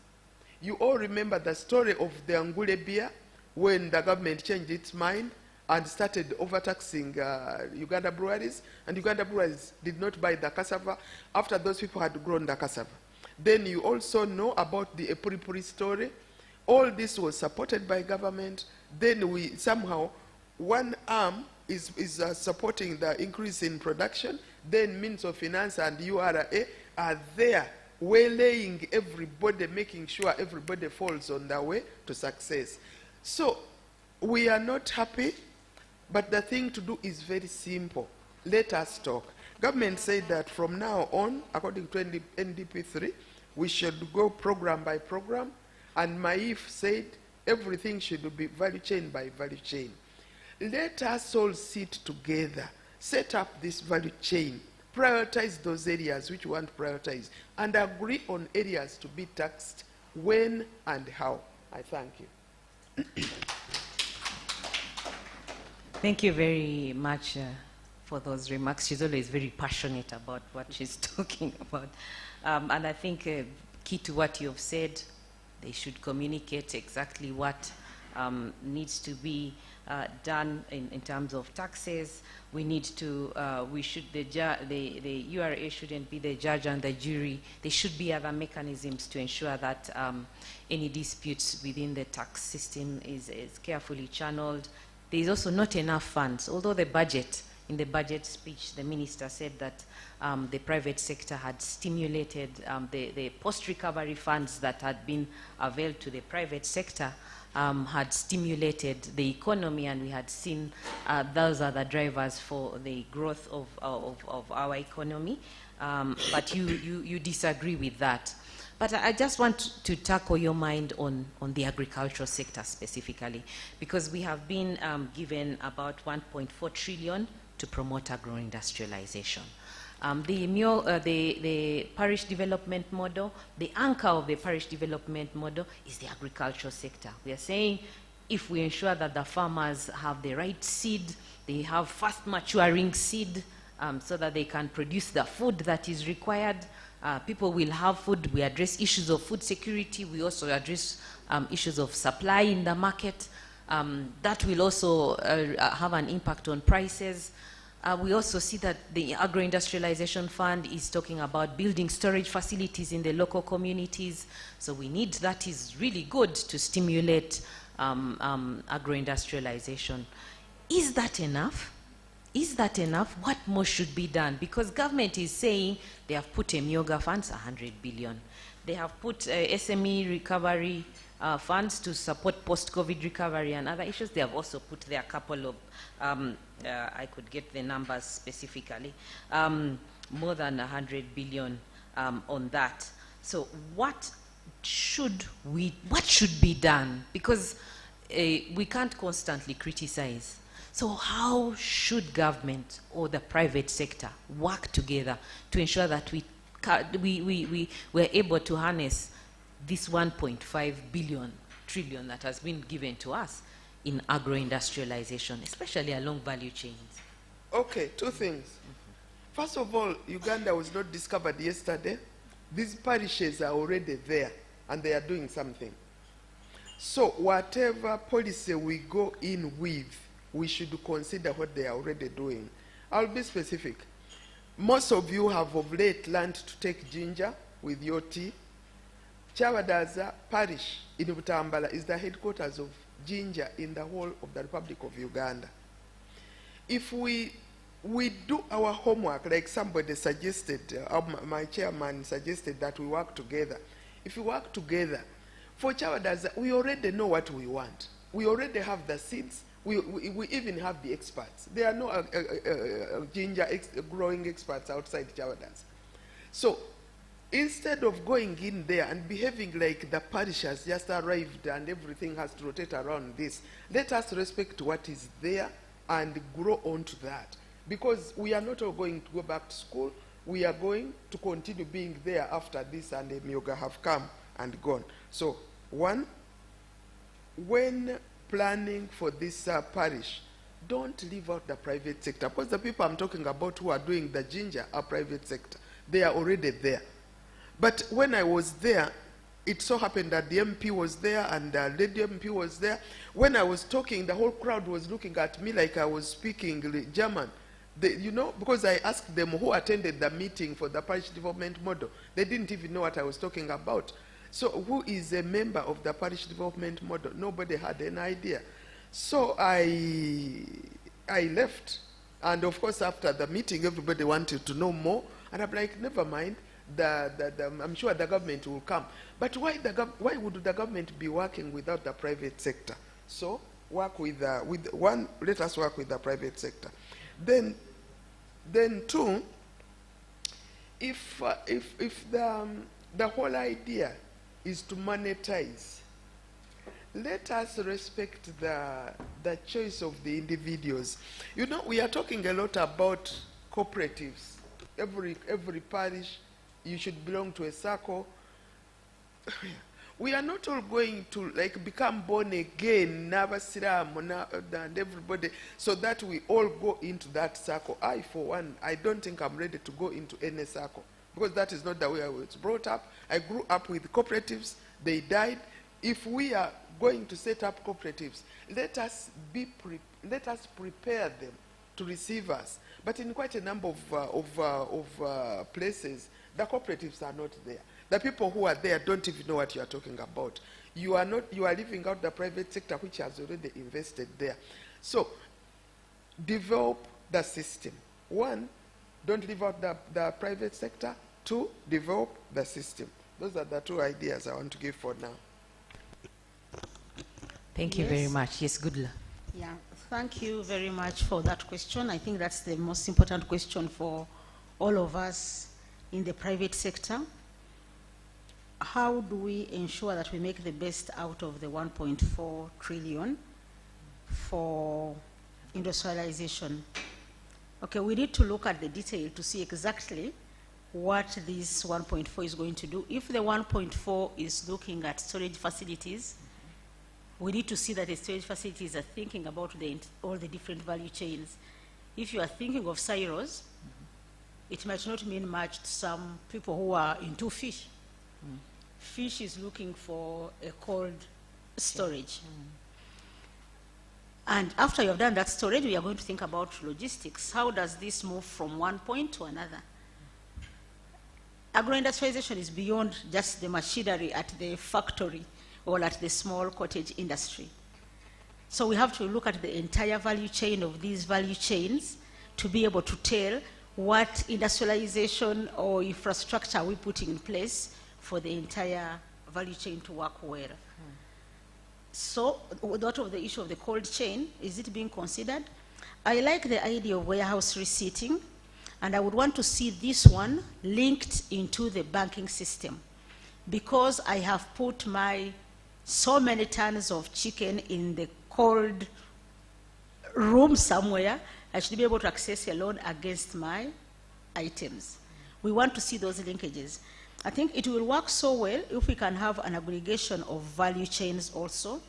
At break time, I had an opportunity to chat with farmers, and was saying that if we aggregated value chains, it would give us better opportunities. We are looking at fish, and we said if we decide that let's go big on fish, the market is there, the market is known, what other value chains are we going to support?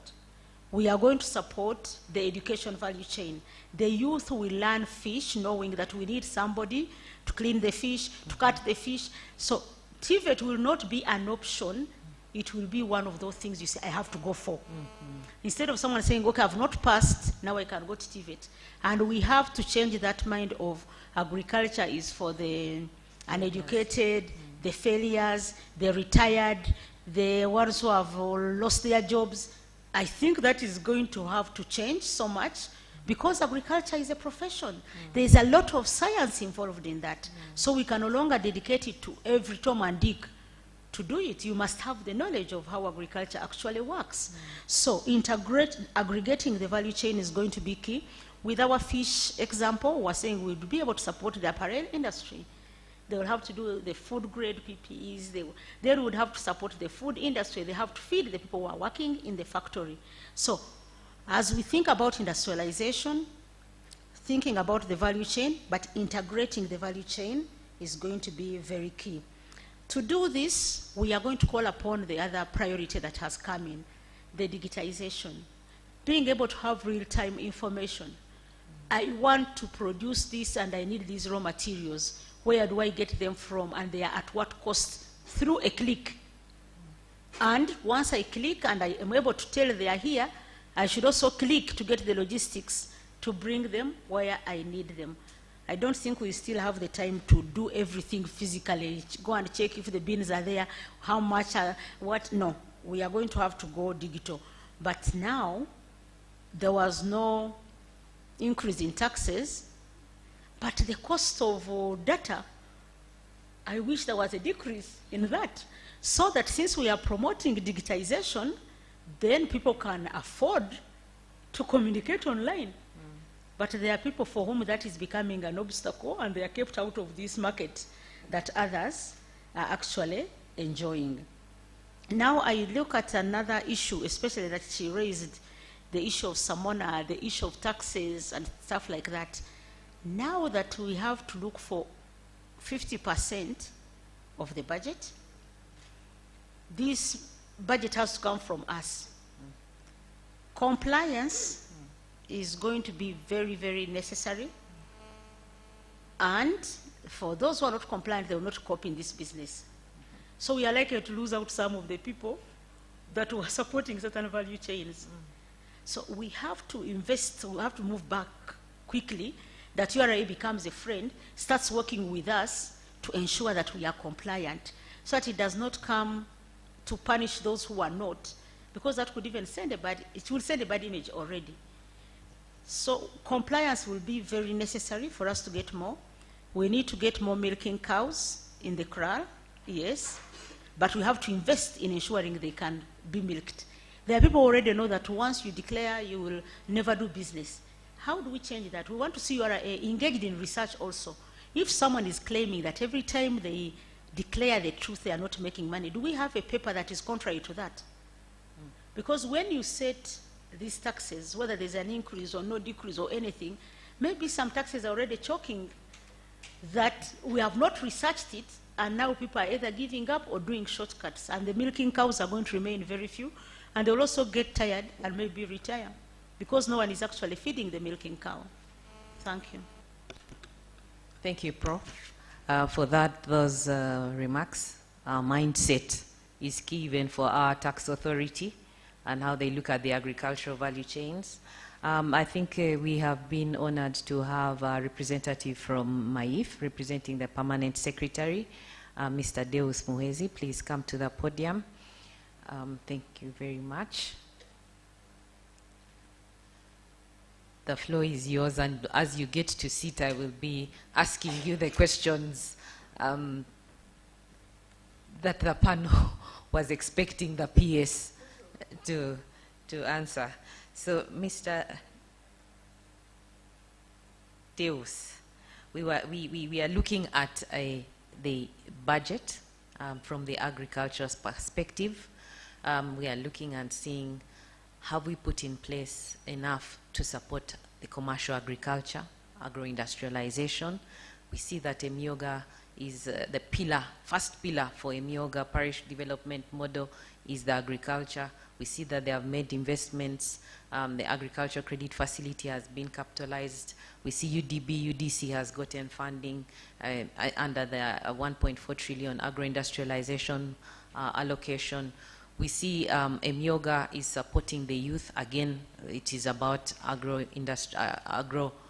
supporting entrepreneurship in the agricultural sector. We know that 50%, more than 64% of our youth are involved in agriculture. The statistics are there. We also know that as the Director for Extension, if I have that right, Mr. Muhezi, is that we need extension services and support to anchor this whole story of agro-industrialization, commercial agriculture at the parish level. Are you happy with the allocation that you've been given? Have you been given enough money? Is it enough to pay salaries and also non-wage activities? Because our extension officers usually don't even have fuel in their borders to come to the farmers. Do they even have the borders is another question. Can they get bicycles? How are we going to support a very key pillar of commercialization of agriculture, agro-industrialization at the parish level through extension? Mr. Muhezi, that is your first question.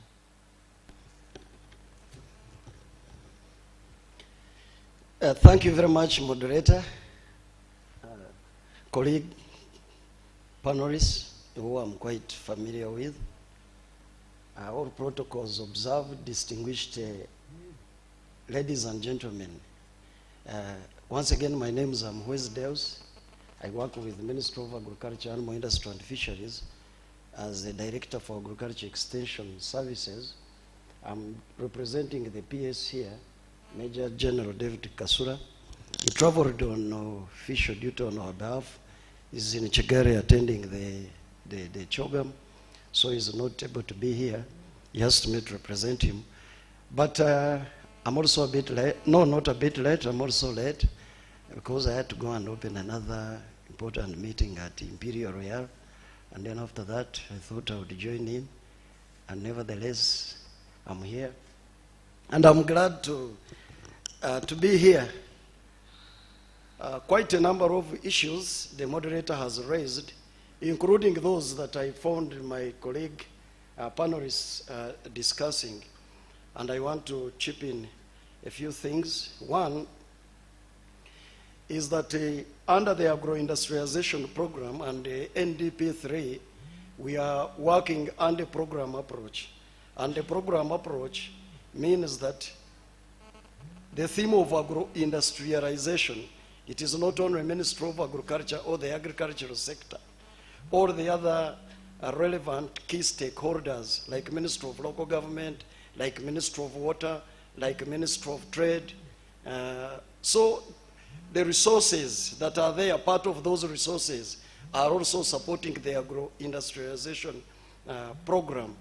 So, yes, we have not got enough resources for agro-industrialization program, like when we talk of 1.4 trillion, but also realize that this country, this economy being an agrarian economy, you find that almost all the other big resources are also going to support agriculture. For example, if you look at the resources which are going down under the parish development model, you will realize that the major activity at the parish, by and large, is agriculture. So they are complementary resources that are going to support the agro-industrialization program, other than that has been earmarked. And yes, you put it right, under the agro-industrialization program, the real issue is that we are trying, and the government is trying to link agriculture to industry.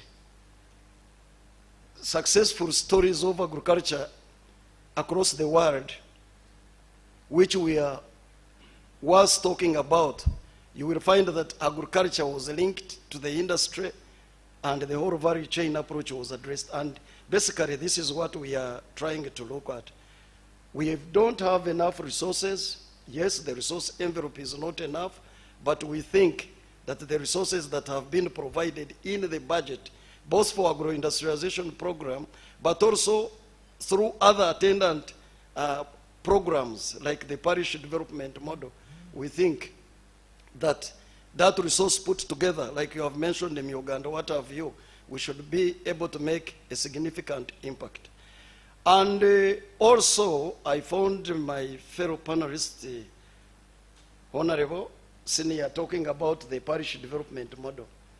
We think that the parish development model is going to be a game changer as we take the real service delivery down to the parish.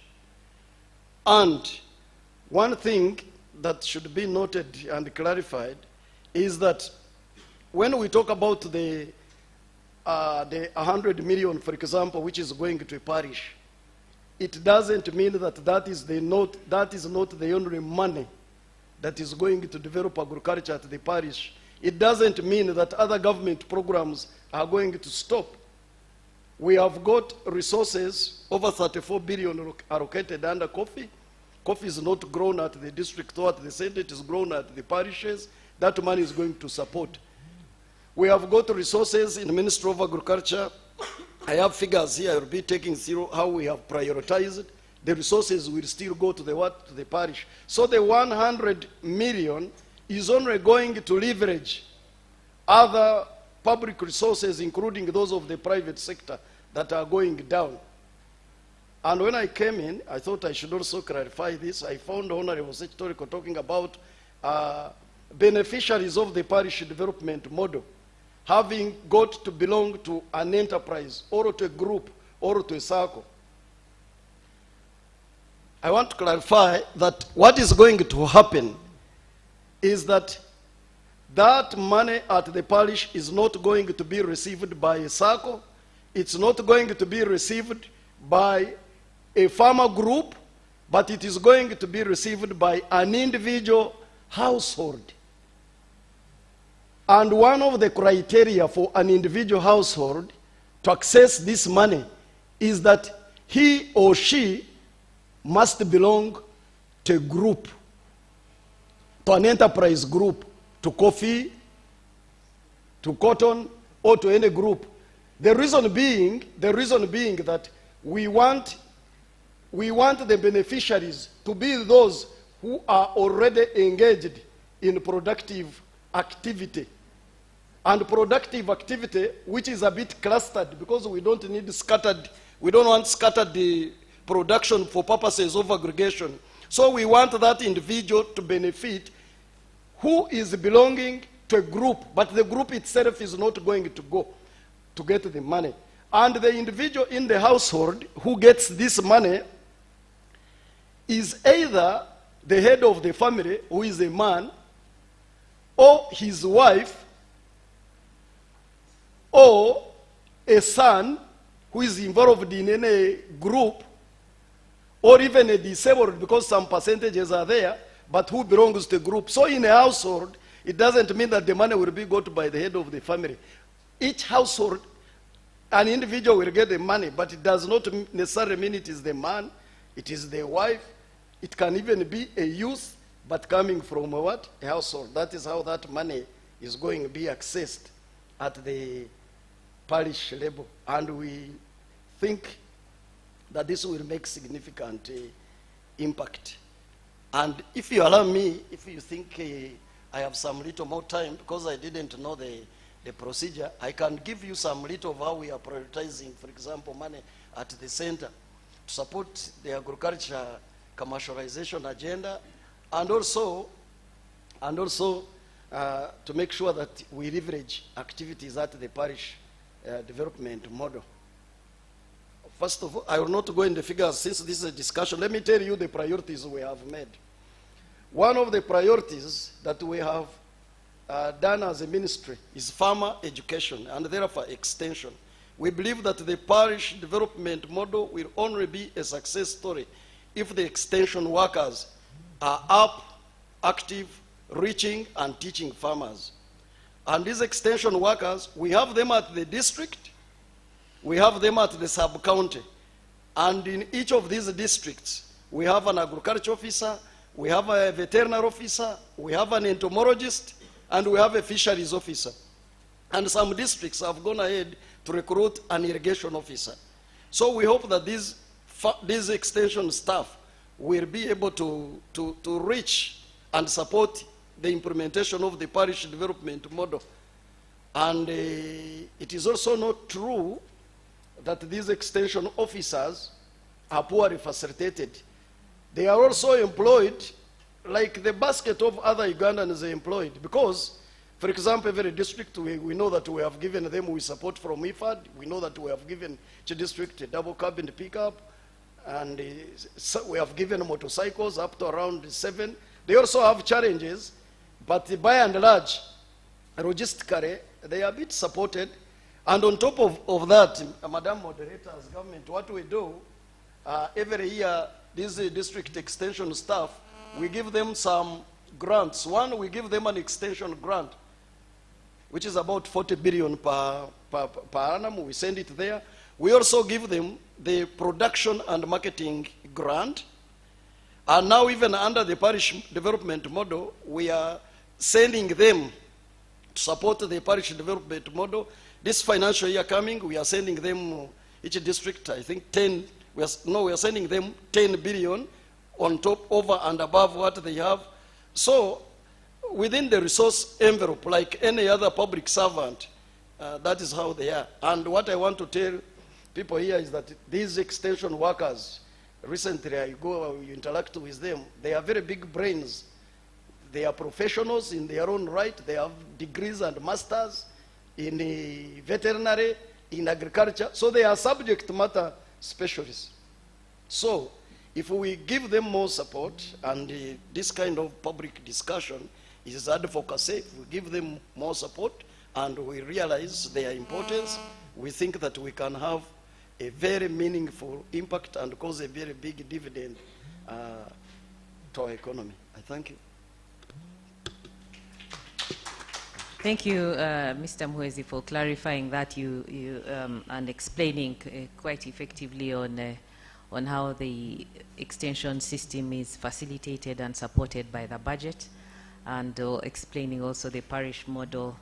For some of us, we were starting to move on in our seats when we were seeing households are being given, the household is represented by a man or a boy, and we started moving. Then you finally clarified it that it is a representative from that household. Yeah, so thanks for clarifying that. I think I do have more questions for the panelists, but we are already now beyond our time in terms of the time that we should be speaking, the panelists should be speaking. I know we do have a rich audience.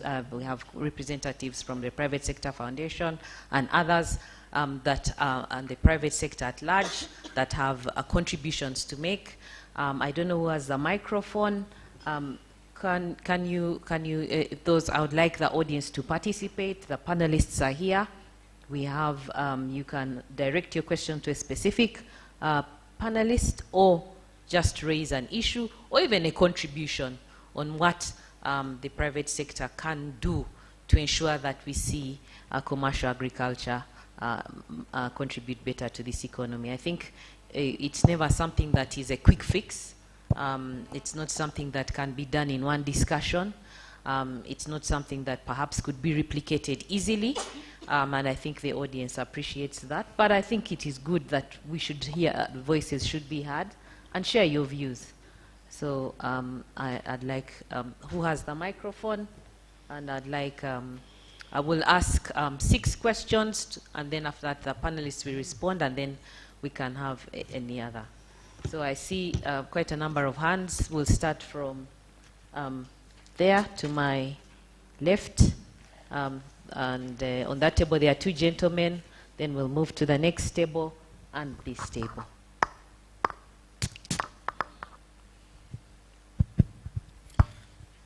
Thank you.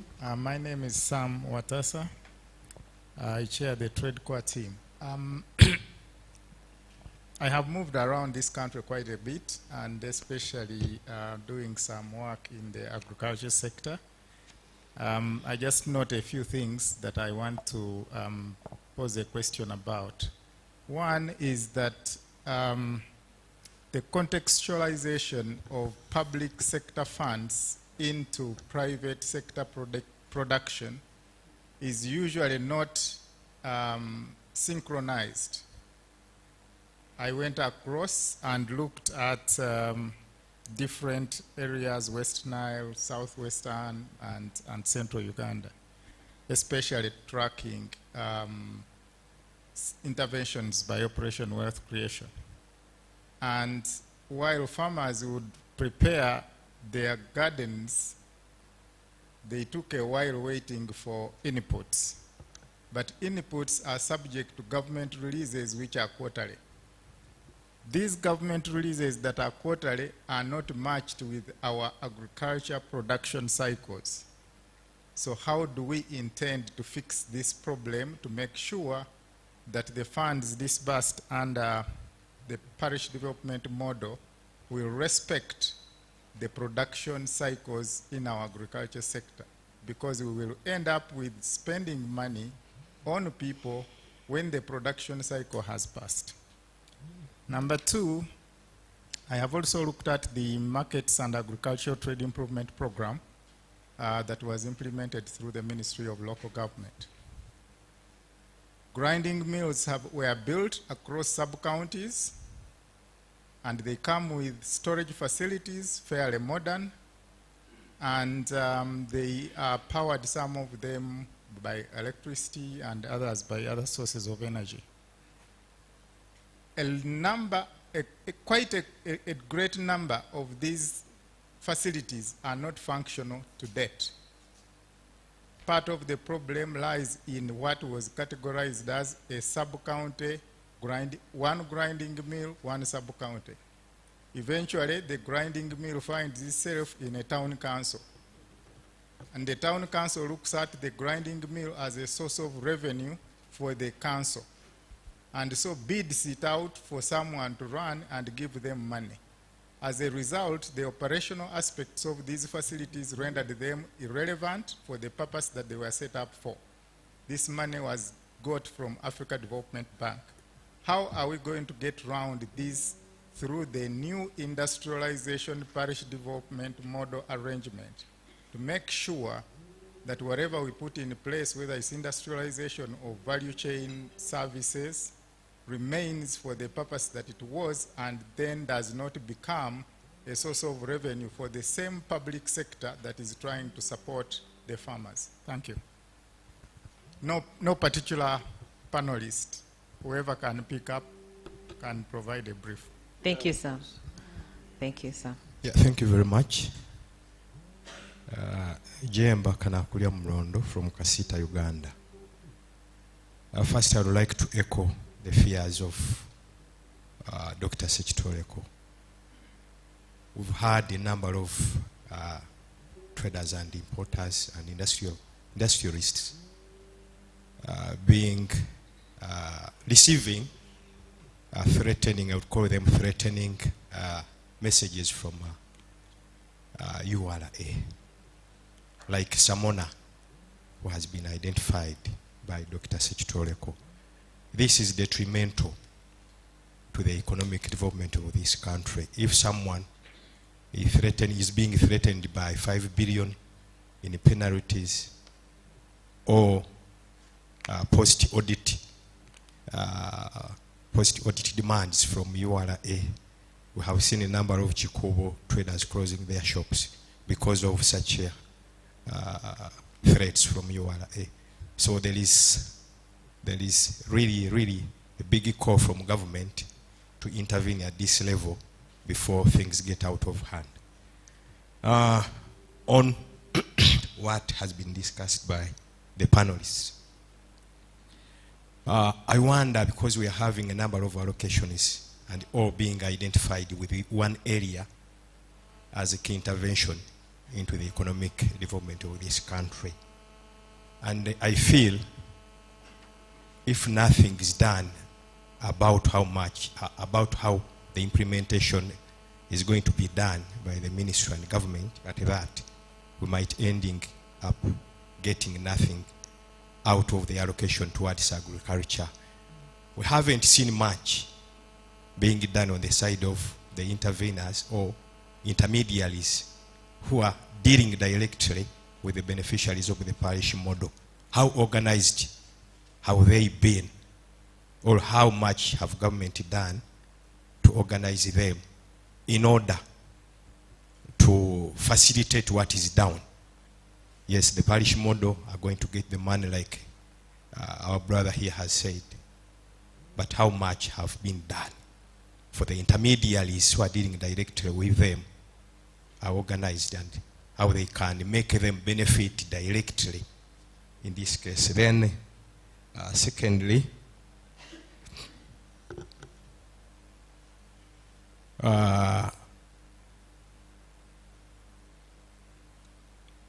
the gentleman has talked about the extension workers. He has tried to fuse our fears, but there is a difference between having them and facilitating them in order to support the end beneficiaries that are the parish model beneficiaries or participants. This is what we would like to see happening on the ground. How much have the ministry and the government done before we reach the funding stages of the parish model participants? The key component are going to be the extension workers. How much are we doing to enable them reach down, like Dr. Basaza said? Was it Dr. Basaza or Dr. Sechurikotwa? About the bicycles and border borders, their movement logistically and their readiness to really participate. Okay. Then, thank you. Lastly, the issue of implementation, which can easily be tagged to the area of corruption. How much are we doing to facilitate the IGG's office, the Auditor General's office, really help them how the culprits brought to book? The reason, when a president tells an IGG that corrupt officials, as long as they invest into the country, we shouldn't tackle them. This is a great threat to one arm of government which would really come out strongly to slap on the shoulders of the culprits to stop, in order to stop them from the vice that is corruption, which is eating away all morals in this country. Thank you very much. Thank you, Mr. Jemba. One last question, and then we will.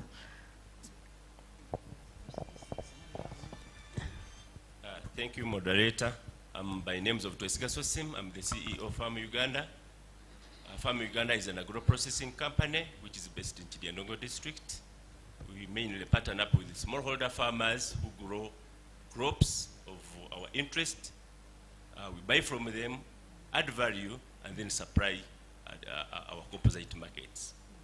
I have two questions. One for the Minister of Agriculture, second for Minister of Finance. Minister of Agriculture, it is very good for a parish development model, but how prepared are you also to partner up with private companies like us who are already in those parishes buying from those value chain actors, and then we support the government policy. Because one of the panels said that there is also a need to support the lead farms, and we are the lead farms. We're already there, we're already existing. But in your plans, I hear you are planning like, okay, if we are to buy a machinery, the machine should be put in a certain parish or a certain sub-county, and then that machinery can be managed by the government. Government, you are not in business. We are the people who know business. We know how to turn around the money. Why can't you now come sit with us, private practitioners, who are already there, and then we plan together? Thank you. So I'm requesting for public-private partnership to manage that. Thank you. For Minister of Finance. We have a challenge, as the Honorable said, over the taxation. Like for me, I do high-quality cassava flour that is now used to substitute wheat in the confectionery industries. But as soon as I supply tax-compliant companies, I will take an example. I may supply to Health International, that's Reham, which makes biscuits. It's a must. I have to meet 18% VAT, 6% withholding tax. Minister of Finance, I would request to touch our hands, support all that value chain. You can look into that. Say, okay, with this value chain, let's hold this tax, see how it can be promoted, and then you can reach there. I will give you an example. How 30% exercise duty that killed the very chain of cassava and ngure alcohol. Madam hinted about it. We had reached a level of seeing cassava as sugarcane. But you go there, farmers abandoned the crop. So, Minister of Finance, I think it's high time also to look into that. Lastly, Minister of Finance. Okay. No, I just one other question, and then because we need to close the session. So, I think just a quick one on behalf of the big. Please share your name. The name is Sonapito Ekomloit from Breweries, but also speaking for the Alcohol Industry Association. And I like to speak for the so-called big players, industrialization. I think until when you answer what we call, we use the acronym PCC, per capita consumption, there will be no industrialization in this country. The emphasis is unfortunately to look at market in terms of external markets, DRC, wherever. The truth though is that whichever statistics you look at, there is gross underconsumption in this country across board. You know, from basics like milk to meat to what, to the ones which, to products like ours which cause happiness, people are grossly under-consuming. There is very low per capita consumption. So to truly industrialize this country based on agriculture and benefit the farmers, because for example, we the beer makers use grains to make beer. But because of very low per capita consumption, we can't absorb even just a fraction of what the farmers could produce. You know? If, for example, among the 500,000 households being targeted in the parish development model, the head of household could just drink 2 beers in a day. All the 2 breweries would have to build 3 more factories each to satisfy that. So there is very low consumption. Okay. And would buy all the sorghum, all the maize. Farmers would even fail to produce. So please, don't think about alcohol. Think about milk, anything, meat. Thanks. People need to consume. Let's not look at external markets. Let the thinkers in the Ministry of Finance answer that question. How do we get Ugandans to consume? Kids are stunted. We are thinking of exporting milk. Some kids actually exit primary school without tasting milk. Yes. Thanks. Thanks, Sonapito. Yes. Point taken. The last one, and then the panelists will respond. Thank you. My name is Rajesh Chaplut. I am the board member of PSFU and I belong to a company called Graphic System. I have two quick questions. I'll finish within 50 seconds. My first question is going to Honorable Victoria. In some countries like India, to support and promote agriculture, government have taken measures like subsidized fertilizer, tax-free farming equipment, low interest rate agricultural loan, and during the droughts or any other natural disaster, government waives these loans given to the farmers. There is also, government of India has fixed the minimum selling price to purchase the farmers' output on certain commodities. So what you as a panelist expect from the government of Uganda to act? Now my question number 2 is to the Director, Minister of Agriculture. The output per acre of farmers in Uganda is low as compared to the international standards, in spite of availability of enough water, very healthy weather, and a fertile land. So I would like to hear a comment from the Director. Thank you. Thank you very much. Panelists, you have captured those questions, but I will start. There were quite a number to you, Mr. Muhwezi. So you can start, and I will just remind you if there's any you've forgotten. Okay. Thank you very much. First of all, I want to appreciate the level and characteristic of the questions that have come from the floor. I'm going to try and see how I can respond to some of them, but also provide some clarification where possible. Madam Moderator, I want to start with one of inputs, very critical one, and it is the one even which led to the formation of the parish development model as a new policy direction.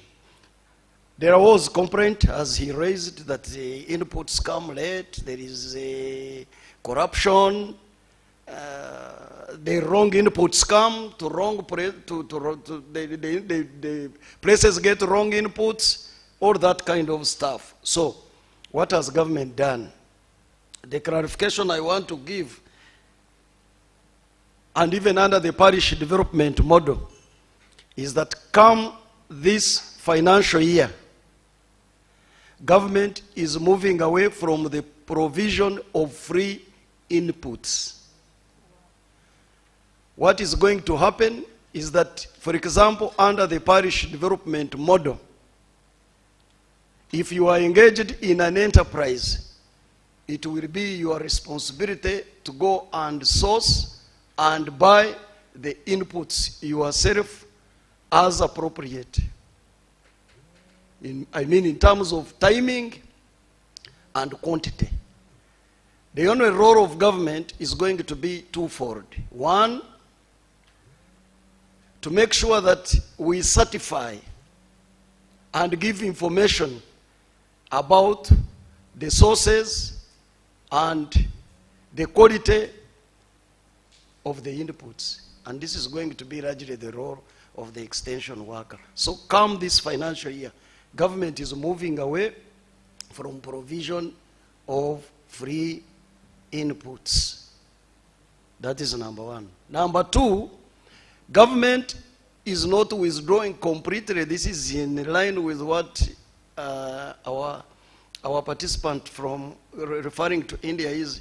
Government is only going to be coming in terms of strategic interventions. In blanket, no provision of free inputs. But there will be some strategic interventions. Like, for example, in case of demonstrations, for example, like in this financial year, government has appropriated 9 billion to support oil seeds because we want to do import substitution. You know what is happening in that area. So government has allocated 9 billion as a strategic intervention for oil seeds. And part of that strategic intervention can be provision of, say, planting materials say simsim and sunflower. But that is a strategic intervention. And under NADS, we have a number of strategic interventions that we are going to make. But basically, government is moving away from free provision of inputs. Then there is the issue of white elephants. This one is real. I'm not denying it. But I would say largely it was because of an coordinated movement of troops. You go and establish a processing facility as Minister of Agriculture or as Minister of Local Government, as he mentioned under CAIP, which was supported by Africa Development Bank, when you have not worked with the Rural Unification Agency, Minister of Energy. The thing is complete, but now there is no power. And in the budget, you have no provision for power. So, we hope that we are going to do things better in this financial year which has begun under the guidance of National Development Plan 3, which requires program approach. Program approach means if it needs water, bulk water, you will sit with water. It requires an access road, you will sit with roads. It requires agronomy, you will sit with extension workers. It is a challenge, but we hope that now, come this financial year, under program approach, we think that we should be able to look at this. And there is also a question of about how are we going to work with the lead farmers and the nucleus farmers. We realized, and indeed our Honorable Minister, Honorable Frank Tumwewaze, prepared a paper, and I was lucky to have joined the team which presented it to HE, the President and the Cabinet, about support to nucleus and large-scale farmers in order to support the parish development model. It is envisaged that under the parish development model, given the interventions we are going to make, production and productivity is going to increase. And therefore, we need the partners at that level in terms, for example, of aggregation and evaluation of these products that are going to be produced. And that is why, under this financial year, as Minister of Agriculture, and broadly, as government, we are going to work with the private sector, especially the nucleus farmers, to make sure that we support them in terms of aggregation, in terms of land opening. Now, we are purchasing more 3 sets of earth-moving equipment, which we shall be using, now coming to 6. Full complete. It can come to your farm, it can do the roads, it can give you the water, it can open the land, can do bush clearing, all those things. And this financial year also we are purchasing 250 tractors. And we want to do it on a sustainable manner. So, this is part of the support to large-scale farmers, nucleus farmers. If you are part of them, then we can, for example, give you a tractor. But also, we have got some land. If it is a strategic investment with the private sector, we can also partner, provide land, and do all this. So the only response I can give on this is that our planning and execution of our agro-industrialization program come this financial year is very cognizant of the crucial role of the private sector, especially lead farmers, nucleus farmers, and we are planning that we are going to work with them. I know that even this last year we are marked resources for example, macadamia. We are trying to support large-scale farmers, and we think that we are going to escalate it to another level. Extension workers, it is a cry almost everywhere. When you go, they say we don't see these extension workers. Even the vets. We were in Chiruhura and Mbarara the other time with the Honorable Minister. People say they charge them money. At least the service is there. These veterinary officers. When somebody's cow is sick, they call. Then he goes and tweets and he gives it. That is unacceptable. But at least these people are available. They are offering the service. We hope that those anomalies will be ironed out. The current extension worker to his clients, the farmers, is now, the ratio is now 1 to 1,800. That's very big. 1 to 1,800. That is very big. But what we are thinking is that we are looking at innovative ways of delivering extension to our farmers, our clients. And one of them is digitizing agriculture.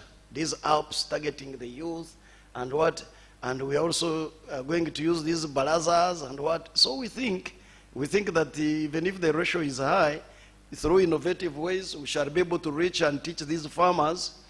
And the beauty about it, the beauty about it, my colleague, panelists, the doctor and honorable, they know and they will agree that the trend and the face of agriculture is changing. Actually, when you go to visit now, you find that agriculture, the elite are also joining, they are joining agriculture. In fact, agriculture is now offering more lucrative, alternative source of investment compared to the first. So it is no longer the uneducated, but the face of agriculture now. I have visited her at her farm. I spent the whole day. If you see what she has a PhD. She's in agriculture. So we have visited them. So the face of agriculture is changing, and now we are looking at how we can target these lead farmers, these model farmers, these success stories, and link them to those who are still struggling. I like that this idea is coming up and that you are buying it, and I think we should champion it. It is the way to go. And lastly, Madam Moderator, is about these small-scale agriculture farmers and how they need to be supported. I agree absolutely. I agree absolutely, and I want to give you an example that even studies, Doctor, you'll agree with me, that successful agriculture is not equivalent to large-scale agriculture. Even countries like who are leading in coffee, like Vietnam, you find that it is small-scale farmers, but they are leading producers. Even went to Ethiopia, on this road to another is going to Somalia, when you find an expanse of wheat. You go almost 30 kilometers over a wheat field. But that wheat field belongs to about 1,000 farmers, small. One has 2 acres, one has 1 hectare, one has half an acre, but they go together. They plant at the same time, harvest at the same time, same practices, and it is a success story. So we think that these small-scale farmers, if we do the right actions, and everybody would agree that they can be successful. And I agree, and I'm not giving a final position. I agree that agriculture the world over is subsidized. The recent example is Tanzania. Thank you, thank you. Yes, Tanzania decided to engage subsidizing rice. Now we are suffering with their rice. In a very short time, they have turned it around. Yes. So I agree. Let us think together and see how to change the agriculture agenda. Thank you. Thank you for telling us that this time it's doing business differently in Maif. And we will hold you accountable. This platform is here every year, and we started off by looking at the performance.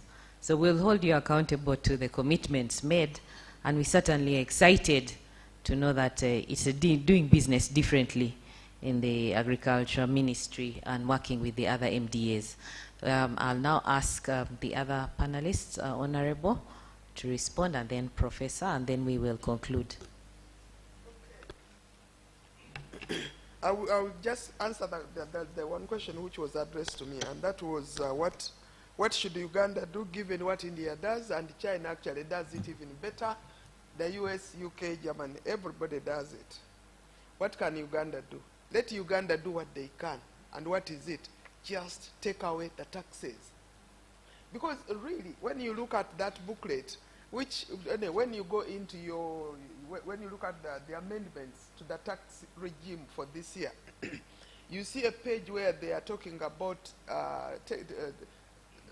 cereals being zero rated. So you find rice, you find sorghum, millet, and all that. They are zero rated. Now, all those normally end up as flour. So that means if you are dealing in that type of flour, you are not going to pay anything.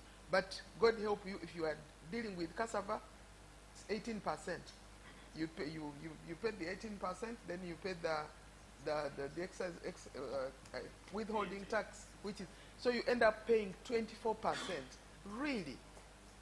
Does anybody know that that is happening? Can we request finance and URA8, please look into this? Because we are running to these people to save us from the wheat issue. Then you say, meanwhile, first give us the tax. You cannot work like that. So that is one. What can be done? Take away these taxes. Let us take another look at these value chains and tax the value chain where it will not kill the value chain. That is one. Then two, MAIF is a very interesting ministry. Mr. Mwez told us that from now on, no freebies. Then towards the end of his presentation, we are giving out tractors. Strategic. So it is like we are not giving out anything. It's small things out. Mandas gawedeo, go for cake. So thank you, Mr. Finally, what can government do for us in order for us to deliver? Honestly, we are now, I'm going to concentrate on the cassava value chain because of the bread. My grandchildren love bread. When you harvest cassava, it should be processed the same day. Now, we have got very few factories processing cassava in Uganda, basically because we tried using solar, but when you use solar and there are clouds, just for one day, that cassava is dead. So the way to go is actually to use electricity. Now, Farm Uganda process about 12 tons of cassava per day, but they suffer from umeme temperament just like you do.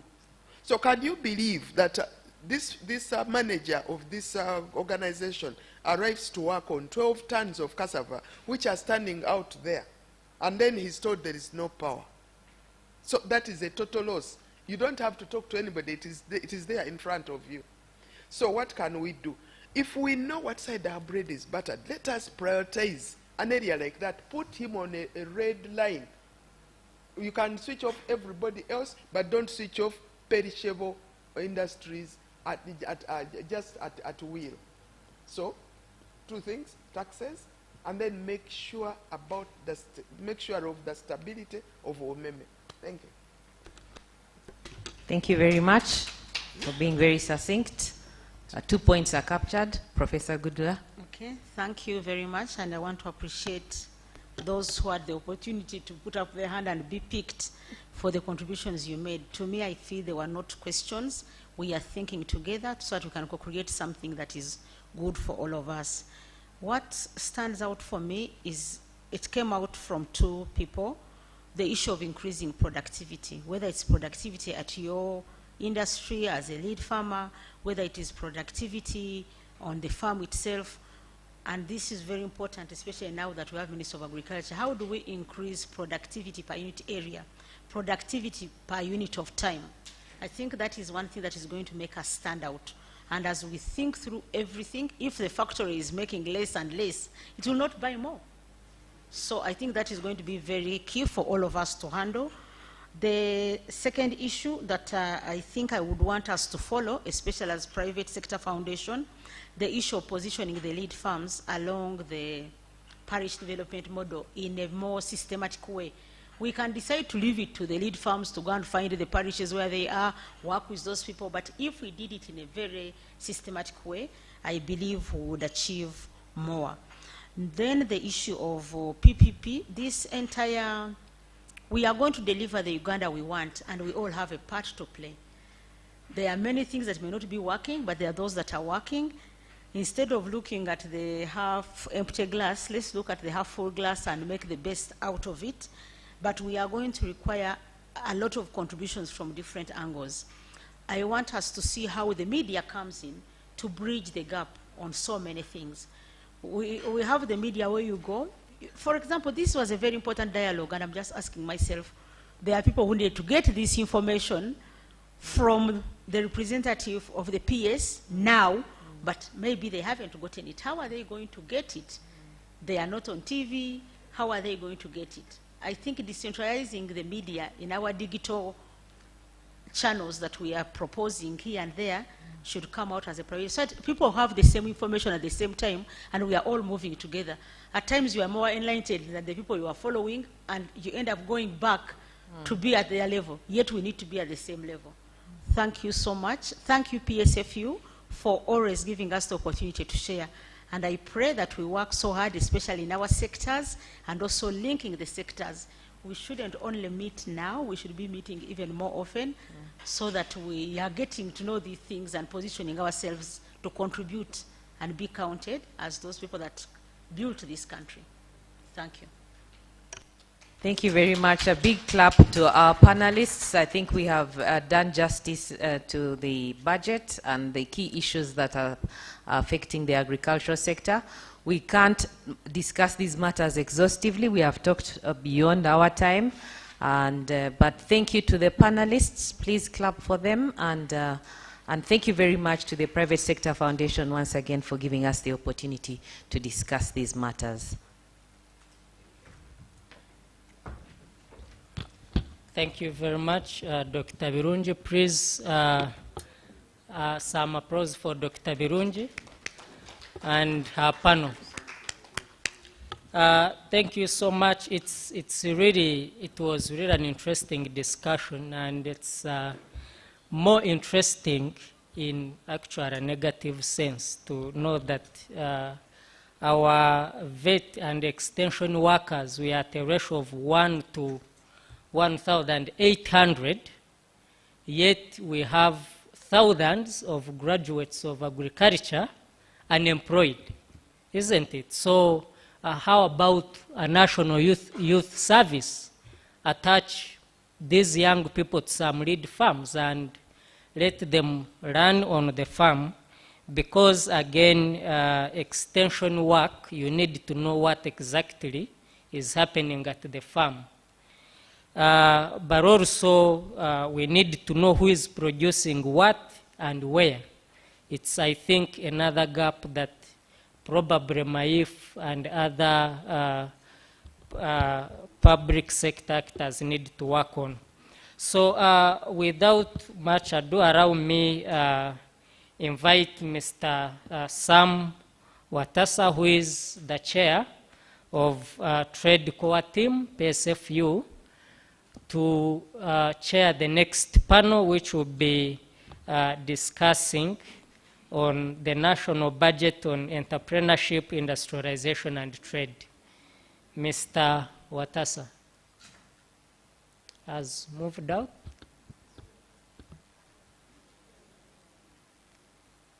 Mr. Watasa has moved out shortly, but is coming. So on his panel, we'll be having Professor Waiswa Barunywa, who is the principal, Makerere University Business School. We'll also have Ms. Fiona Wall, President, Uganda Law Society, and Ms. Geraldine Sari, Permanent Secretary, Ministry of Trade, Industry, and Cooperatives. Mr. Watasa, welcome. Let's put our hands together for Mr. Watasa. Thank you.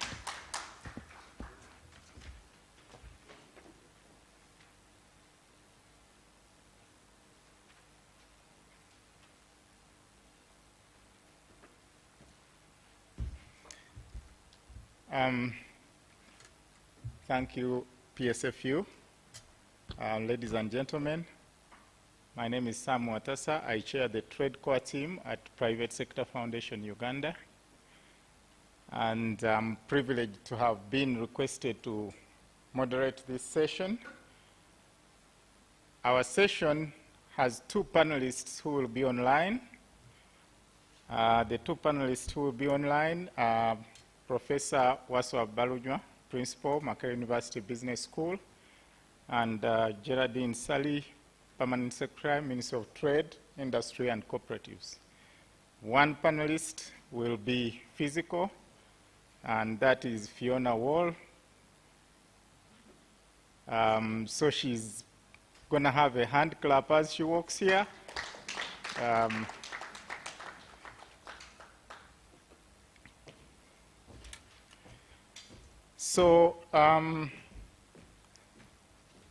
I hope the people who are online can be seen. I don't know who is managing the online platform.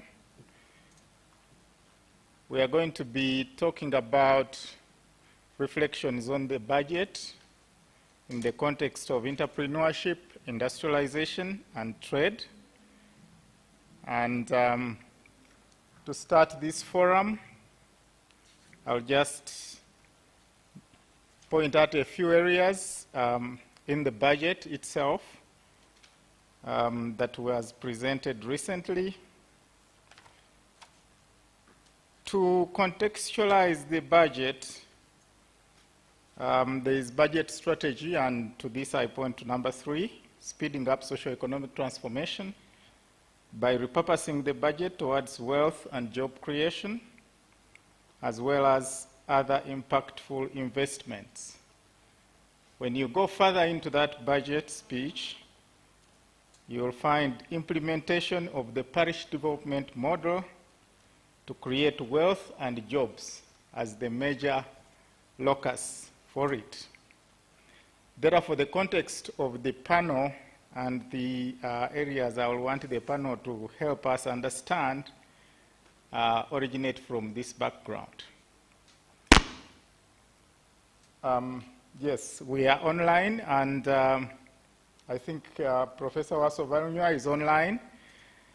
So to kickstart this, I will start with Professor Waswa Balunywa, and I would like Professor to help us make sense out of what is enterprise groups within the parish development model. He's a passionate person in terms of teaching enterprise. I happen to have been his student. So how do enterprises evolve, Professor, and become sustainable? Do you see this through the budget in the context of the parish development model?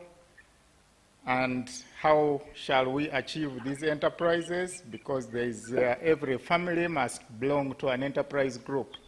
Professor, over to you. Now. Thank you very much, Chair of the session. May I take this opportunity to say good morning to all of you on this call. It's afternoon now, sorry. And to thank Psfu for this continued interest in the development of the private sector. Before I go into some of the specific details, I thought I should give some kind of background. First of all, looking at the budget, the total figures, you know, the small economy, as you know, and we are contributing about 50% of the budget from taxes. What does that mean? That means that the economy, the business component of the economy is still very small. And if 50% of our of the money we are collecting the money we are spending is going to come from grants and loans, it means there's some underlying weaknesses in the economy which we need to address as a country. And this can only be addressed through the private sector, because it is the private sector that pays the taxes. So that's a starting point, that yes, we have a major weakness in the sector because we cannot fund our budget to a large extent. So now, this takes me to who actually funds the budget. The budget is funded through taxation. That is the one we collect from the country. And even in terms of loans that we get, these loans will be paid through some business people paying the taxes in the future. So as we fund the budget, it's important for us to be able to appreciate that, that there must be a certain level at which we must borrow. I mean, we always talk to people, save money, don't live beyond your means, and so on and so forth. So we are making commitments today to be able to impact on the future. Now, the question you're asking is whether this commitment we're making today will finally result into business. The people who pay for the taxes for the government is business. The key instigator of business is the entrepreneur. So that is the person we should be looking at in the budget. And what government is trying to do with the parity development model is try and increase production at the local level. No problem with that. Because what we're looking for is increased business. Now, are we going to create business out of this effort? I'll take you back to some studies that have been done, which we participated in, global studies on entrepreneurship as the determinants of economic growth. These studies have shown that Uganda is a highly entrepreneurial country. And only, despite that, only 3 out of 10 people will be successful or will start businesses. Now, whenever we are determining policy and implementing policy, let's keep that in mind. That out of the 100 people that you see, only 30 of them will start businesses. Only 30 of them will be instigators of business, will be instigators of growth in an economy. So you should be very careful as you make a blanket cover for everybody who is in the parish. So, yes, where are the challenges? Government has done a great deal. As you go out into the country, you're going to see many people struggling to do business. And indeed, many people are doing successful business. And we must thank them. Because those many people who are doing business are probably the ones paying tax. Of course, there is a challenge there that not everybody appreciates tax, and therefore not everybody is paying paying taxes.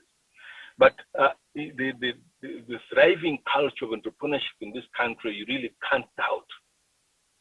The problem is the quality of the ideas and the businesses that we are generating.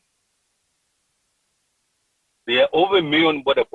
Those are jobs, but poor jobs. There are thousands of people in markets trying to make a shilling out of the whatever they do, but the vehicle delivering this business is very poor. So yes, the entrepreneurship culture exists, thriving in the country, but the quality of the ideas that we are putting out is the problem. An example, Michael Zuckerberg comes up with an idea, creates Facebook. Facebook relies primarily on internet. Internet was invented some time back, but Zuckerberg comes up and brings something which is used for information, communication, sales, and it's a technology. Facebook is a technology of website plus email. If you go to analyze it very much, how many jobs have they created? How much wealth has Zuckerberg got? Of course, you should also be wary about wealth in the United States because its psychology is driven by the market. You know, Elon Musk is worth over $200 billion, but that money is not driven out of the production of the cars he does. It's driven out of the thinking that people have about the market, which drives up stock values. So we have a situation where the people who are in the businesses are looking at are starting businesses that are low value, and most of it is not marketable, is not taxable. The thousands of business people you see in different markets around the country, they don't pay any tax except indirect taxes. So they are not making that contribution. And yet they need the roads, they need all that infrastructure, and they are the main people who are up to the government efficiency. But definitely the business community in the country is thriving, but I'm saying in the wrong business. So the enterprise creation should be more deliberate. So the enterprise creation through the parish government model is deliberate, but I'm wary about the businesses that they are going to do. In the Busoga region where I come from, Busoga was known for cotton and coffee. Today, Busoga is one of the, I think, second poorest region in the country because they don't have a product that they're producing. They don't have something that they're selling. So as we go out to create businesses, enterprises at the parish, what are these people going to produce that they are going to sell? Throughout the country.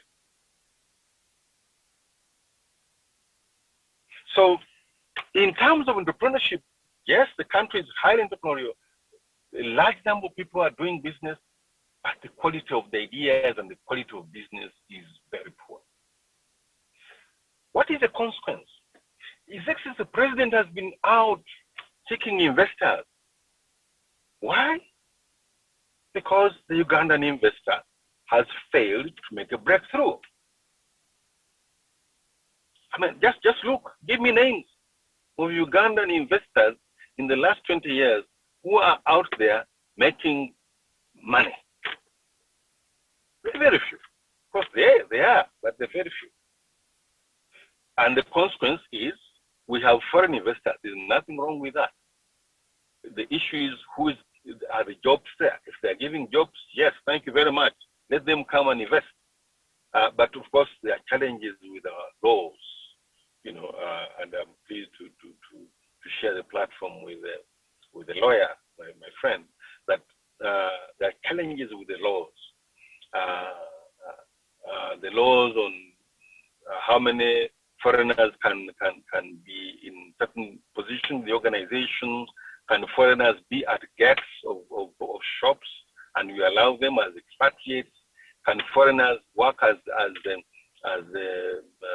people in hotels to serve food, you know, these are weaknesses in the law. Uganda, of course, in terms of financial markets, opened up. You can bring in and take out money the way you want it, and you know, so that's an advantage. But there are also some challenges with that. So the budget is spending $1 trillion on the parish development model.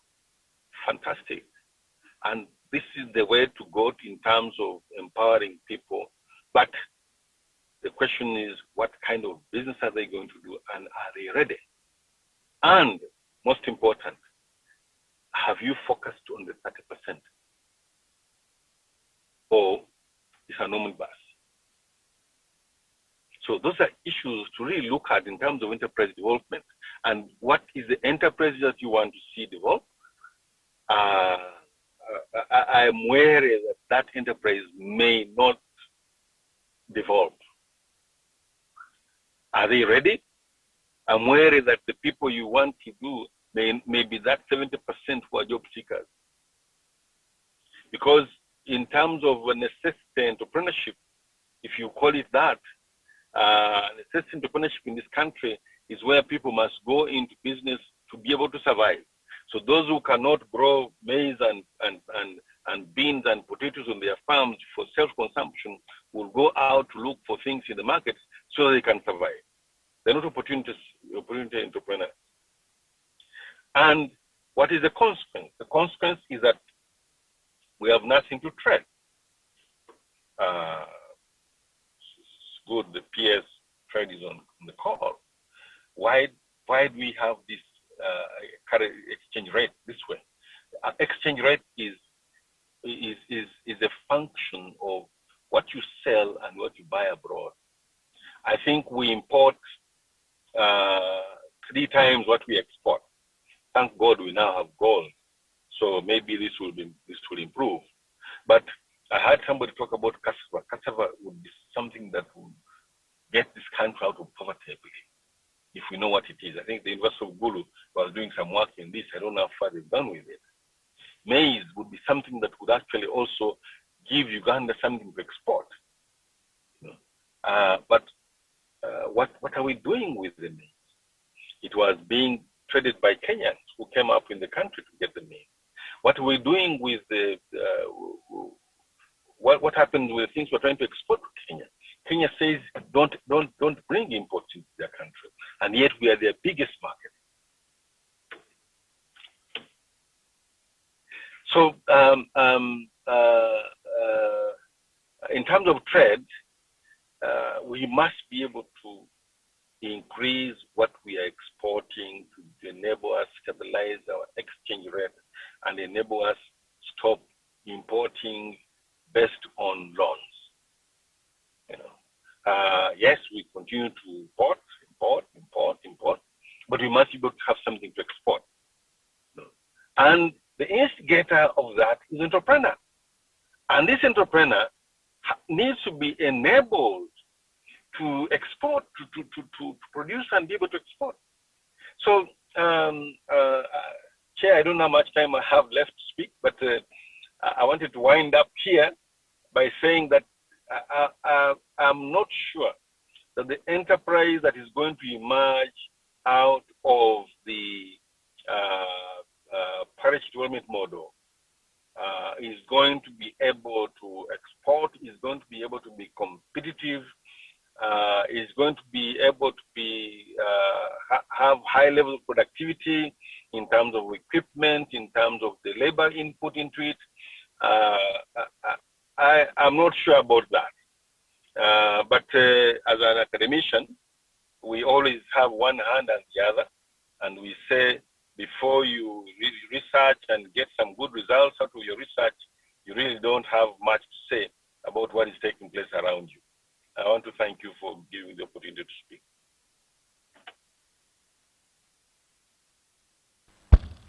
Thank you, Professor. You've done justice to the beginning of this session, and I think that will roll us very comfortably into our next panelist. That is Permanent Secretary, Minister of Trade, Industry and Cooperatives, Geraldine Sally. In this session, we are dealing with entrepreneurship, industrialization, and trade. And I did mention the entry points. I will therefore invite the Permanent Secretary to take us through implications of the budget, especially on two areas of industrialization and trade, and whether we see this through the parish development model and that we will trade ourselves out of poverty, especially in the context of now what I would term the disaggregated and fragmented parish being the core of driving this process. And before the panelist addresses us, I will also point out the composition of the Parish Development Committee so that we can make sense out of who is going to drive industrialization and trade. For participants, the Parish Development Committee will be composed as follows. Chairperson LC2 will be the chairperson. Parish Chief will be the secretary. Chairperson Women Council is a member. Chairperson Youth Council is a member. Chairperson Disability is a member. Chairperson Ruling Party at the parish is a member.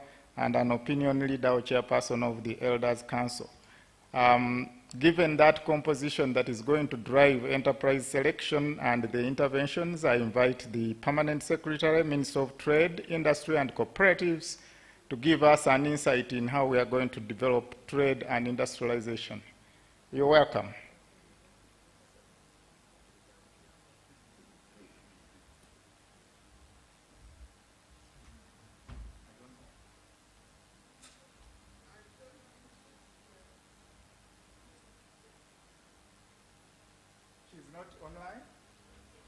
Not yet? Okay, since she's not yet online, please let me know when she's online. Our panelist who is here physically, Fiona Wall, I will request of her to do just general comments around the subject matter of enterprise, trade, and industrialization. And then later, I also traced through the development model the Minister of Finance announcing that this time around, after 3 legislative years, that we will have the competition law and consumer protection passed into law. So she would also comment on how this comes through the parish development model, which is now the in thing for development. Fiona, you're welcome. Thank you so much. Good morning, ladies and gentlemen. Please allow me to respect the protocol observed earlier to save time. It's an honor to be here, and I bring you greetings from Uganda Law Society. On my general comments, Mr. Watasa, one of the things that I'm looking at is 2 things. What do we want to see in our budget? Of course, this is a sort of a post-mortem, but I'm hoping that also in the implementation we'll see this.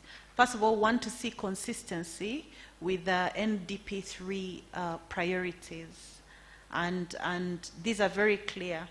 And what we need to also look at is, do we have a budget policy that is actually following the guidelines in NDP3? That means we have to measure the NDP3 priorities and look at the rate at which they have been carried into the budget. Then the second thing I want to look at is we did not seem in this budget paper or in the budget speech to address one of the greatest leakages in our economy, which is corruption. In December 2021, the IGG had a study that revealed that we lose up to 20 trillion annually to corruption. And this was distributed among different sectors. I would have loved to see some measures and some money dedicated to dealing with issues of corruption, especially when it comes to repatriation of money from from prosecutions, successful prosecutions, because we've seen, I think only, the IGG has only managed to recover about 3 billion. Imagine if we've been losing 20 trillion from about 2016, what that means. So we have a budget of about 48 trillion, and we are set to lose about 20 this year if we continue with our sins or increase on them. So that is something we have to keep at the back of our minds. How are we keeping with our priorities? When I look at, again, I also saw some budget inconsistencies. We have the budget listing the priorities as one, enforcement of number 1 of the priorities that really excited me when I first saw it was enforcement of security, rule of law, and fighting corruption. But when we look at the prioritization matrix and how much we've put at this, just give me a moment to get my... When it comes to prioritizing corruption, sorry, not prioritizing corruption, when it comes to addressing issues of corruption, enhancement of security, rule of law, it's even less than, when you look at this, apart, if you remove security, it's less than 1% of our budget. And for me, that shows that the budget itself does not reflect or match with the budget priorities that are listed in the budget speech. I see an inconsistency there. We have sustaining economic activities, implementation of the parish development model, which I think is taking a huge chunk after debt finance, and then commercialization of oil and gas. We see this as a priority area as well. But when we look at the numbers, once again, just a second, you'll see that when I said less than 1%, I meant under administration of justice, where there's rule of law, you see only about 393 billion. which is even less than, because I think a huge chunk of this is going to go to the judiciary, electronic case management, etc. But we don't see a lot going into rule of law. We have manufacturing being a huge priority in our NDP3, but it's only going to get about 352 million. I don't know how that will be, billion, I don't know how that will be distributed. Urbanization and housing. These, by the way, are the budget sectors that deal with NDP3, because urbanization is huge. Private sector transformation has 200 billion alone. The least funded, let me read to you the least funded priorities, and then you think about NDP3. Tourism, digital transformation, mindset change, which would actually deal with corruption, mineral development in the days of the ECOP, innovation, technology, development and technology transfer. Now, for me, what this says in an economy where we have been forced by COVID-19 to do a lot of automation, it shows that, first of all, we are not moving with the times in our budget. We are not embracing technology. Automation would improve a lot of things. Economies, governments have developed, the European Union has developed a lot of legislation around technology and data protection, and they've also developed a lot of legislation around artificial intelligence. And if you're dealing with corruption, if we were to fully automate, for instance, our procurement systems and get an AI that does the procurements, we'll probably have our roads built on time, because there'll be less corruption in that process. If we were to automate fully just people getting a national ID or a passport, and you're able to apply for this thing online, it would take probably 2 days. You know, they say right now that if you want your passport, it takes you 2 weeks. If you pay for, what is it called? Express. I don't know how many people would testify if that works. We need to automate. In this day and age, with the amount of, the beauty with artificial intelligence is if we allow it to work, it will think for us, it will do for us the menial tasks. It will not take anybody's job away. It will actually increase efficiency. If you are recruiting a CEO, it's going to do the, what do you call it? The short listing for you. It will do all these things. If you are purchasing, if you're purchasing food from farmers, they have to fill in certain things, and it's going to force people to embrace technology in another way. So when I see this budget allocation of about 83 billion, I don't know what percentage that is of our 48 trillion budget, I think about our infrastructure that is not, we do not have enough fiber, we do not have internet, we do not have, I've just come from Chogam. It was amazing to see what is happening with technology on the continent. Right now, Google and Facebook are transforming and disrupting the human resources market in Kenya. But this is not a market they'll come to because we don't have infrastructure. So we need to think deeply. We've talked about lead farms, the youth. If we're addressing issues of the youth, technology has to be high on our priority. So that is something that we need to look at. With our debt at almost 13 trillion, I keep saying that one of the biggest priorities in our budget always is to service debt. And I always think that one of the biggest causes of this being a priority is inefficiencies in running programs that are debt financed. We have very little accountability. We have ministries and government departments that go to Parliament every day to get additional loans when they've not even absorbed 50% of what they got before. So our debt absorption ratios are very poor, and yet we're still getting more and more debt. And if you really scrutinize this budget and you see how much debt is expected for which sectors, I think Mr. Tumwesije left. Yes.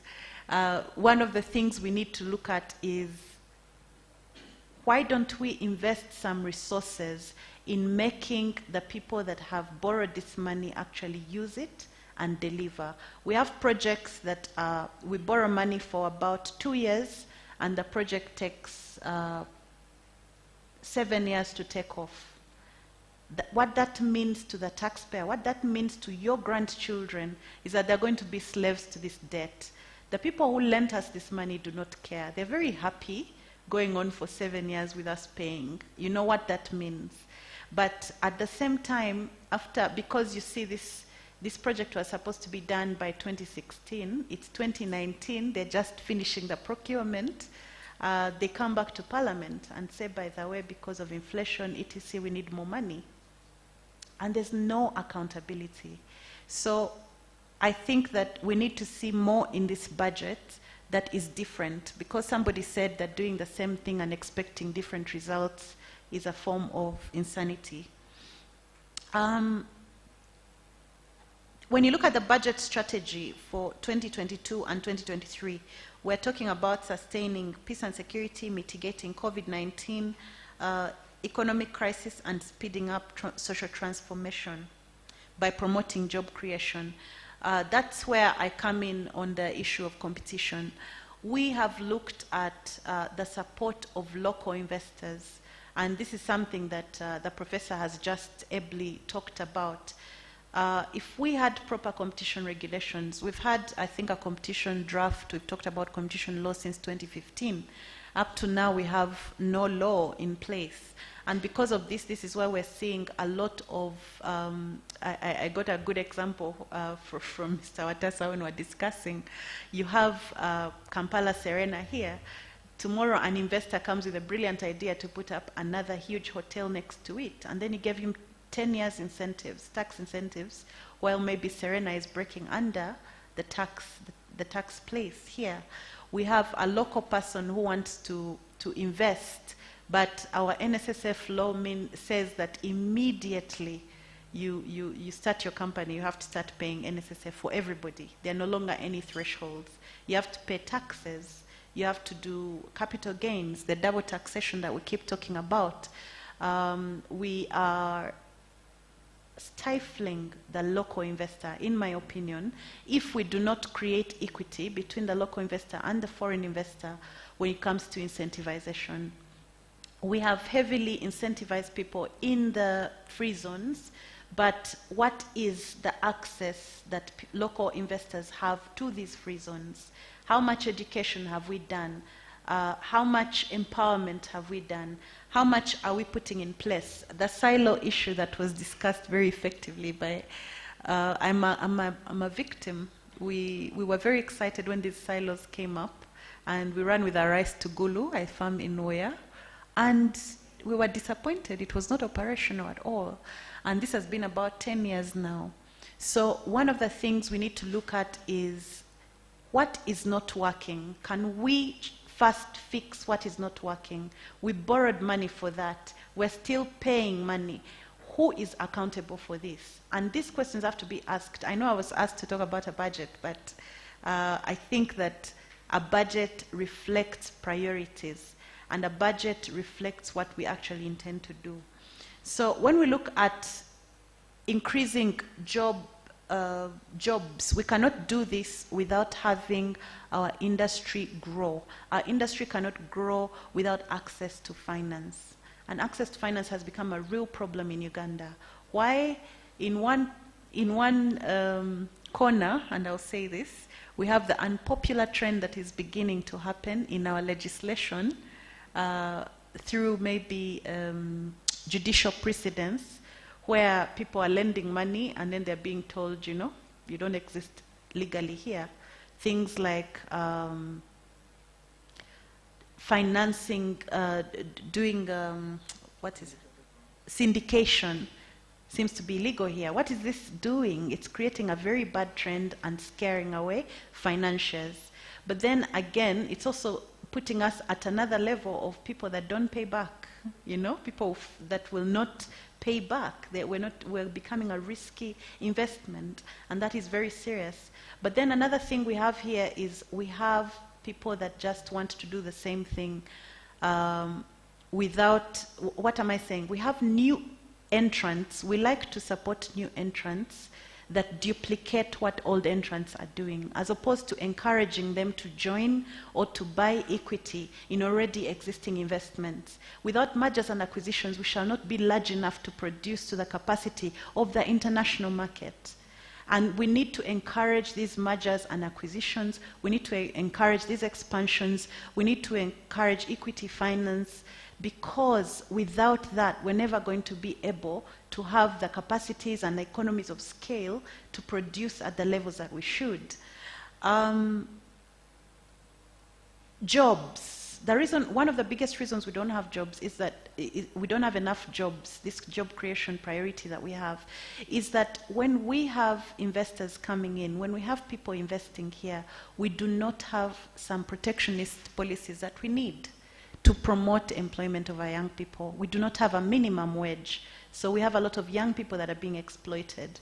We do not have a policy that ensures that we deal with wage differences. I can assure you there are companies here that are heavily subsidized, that have brought foreign CEOs and foreign directors, and they have Ugandan directors at the same levels earning completely different amounts of money.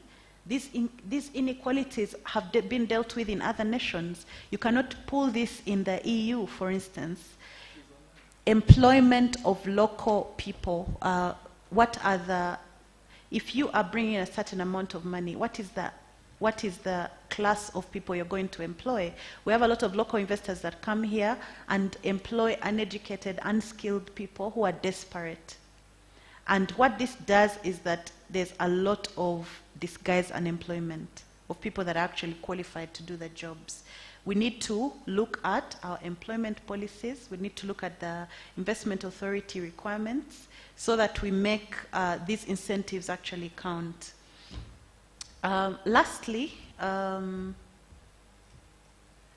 we need to actually establish these laws for consumer protection, also to protect local industries, to promote competition, and to avoid creating intentional monopolies. In this day and age, what we've been seeing in the past 2 or 3 months, I will not go into details, for me shows me that we're going back to the dark ages.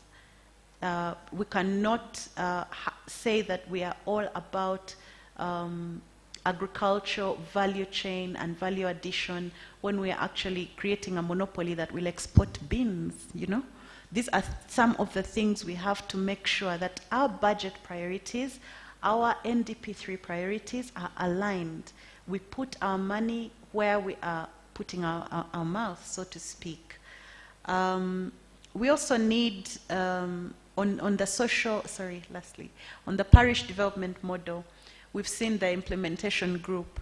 What are the guidelines that have been given to this group? Who are they going to be talking to in the parish? Who is going to be accountable? Somebody, I think it was the representative from finance, who said they're going to make sure that already existing farmers and lead farms and everything are prioritized. I do not know what level of exposure these LC1 committees and LC3s have to know about PSFU and the lead farms in PSFU. I think I will lastly conclude with this.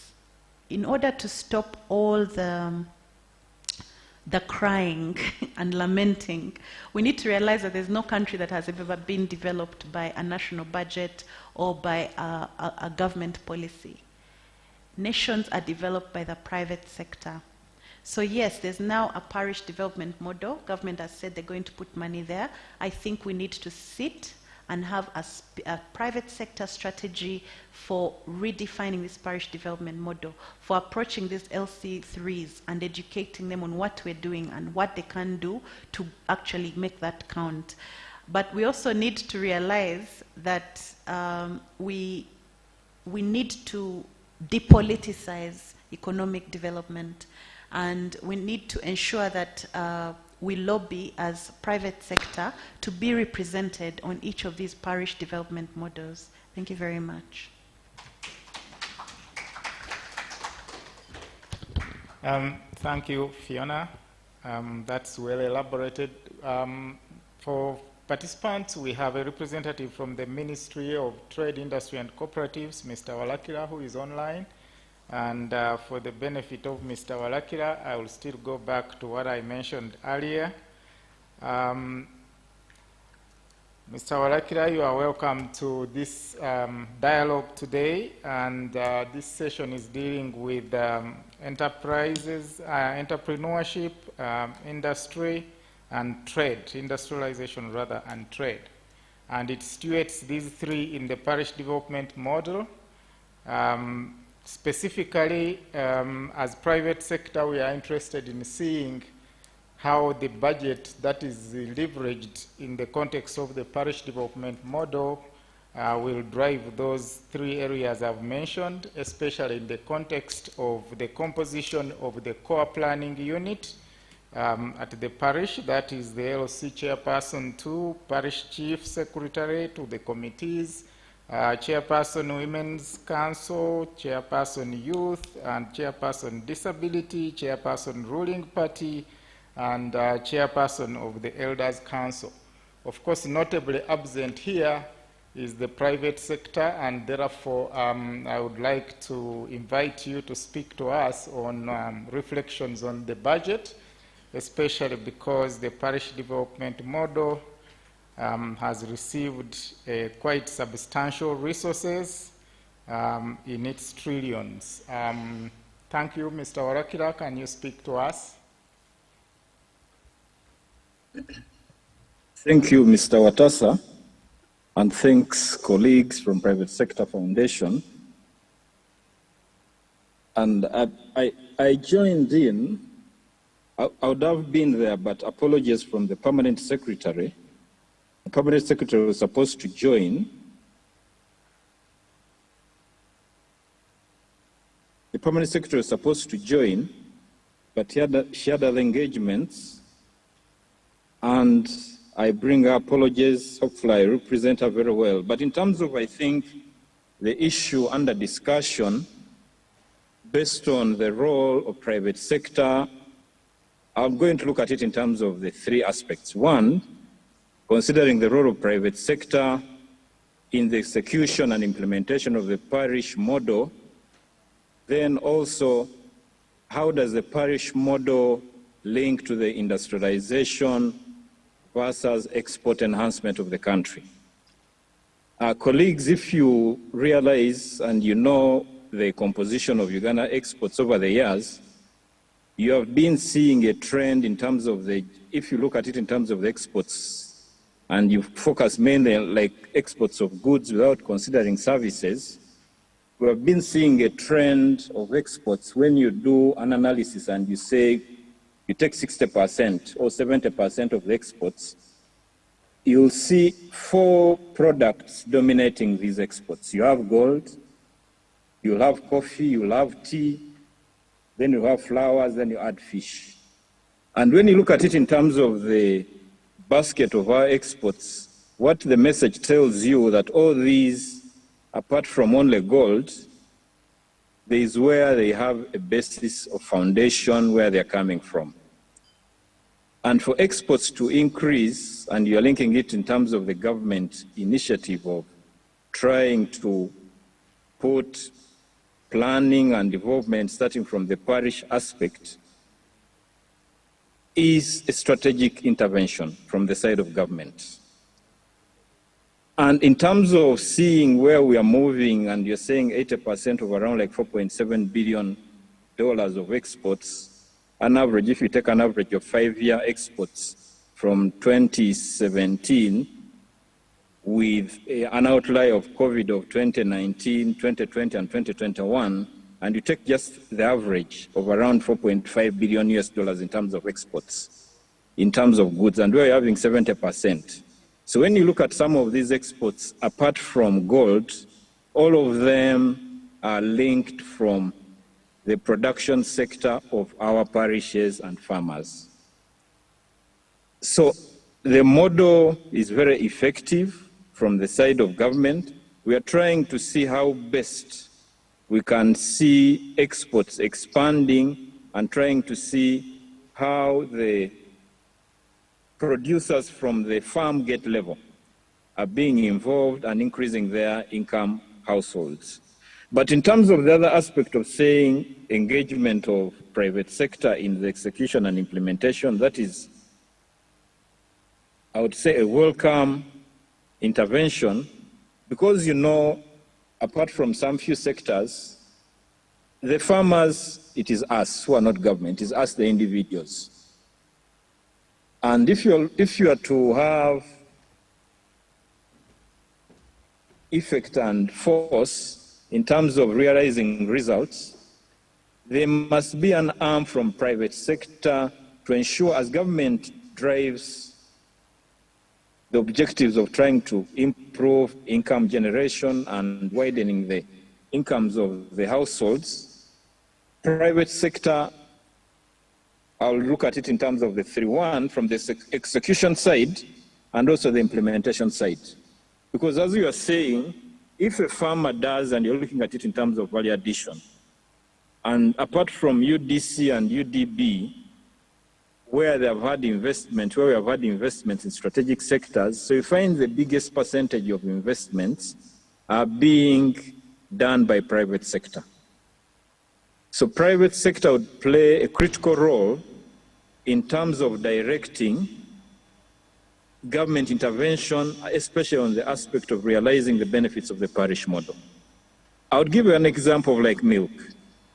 If you look at milk starting from 2010 or 2008, up to now, where you see now we are producing over now we're entering around 3 billion liters per annum. And you look at it in terms of who are the biggest players in terms of this milk. You say the farmers, majority, it is us, the individuals. Then you come in terms of the processing and the processing of milk, the middle, that is still also the private sector. Then also if you are to export after adding value, it is still private sector. So one, the private sector will have a critical role in terms of enhancing and being involved in the value additional component. Then two, also it can guide in terms of realizing and increasing the income by at least ensuring that there is a minimum payment. My sister from the lawyer,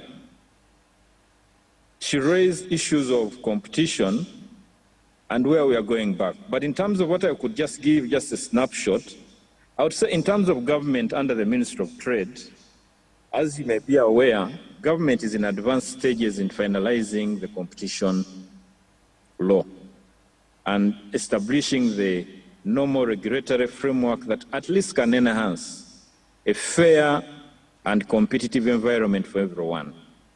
I would say let us all of us be patient, at least right now it is in advanced stages. It is at the level of the cabinet where they have now started discussing.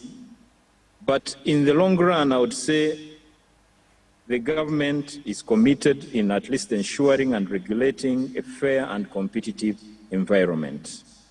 So in terms of, I think also the other addition that comes out, because I know as we are expanding from the parish model and looking at what the budget presents other than the expenditure that has gone to execution of the parish model intervention, when you look at the budget itself, it brings out salient features. First, in terms of the current tax rates have remained the same.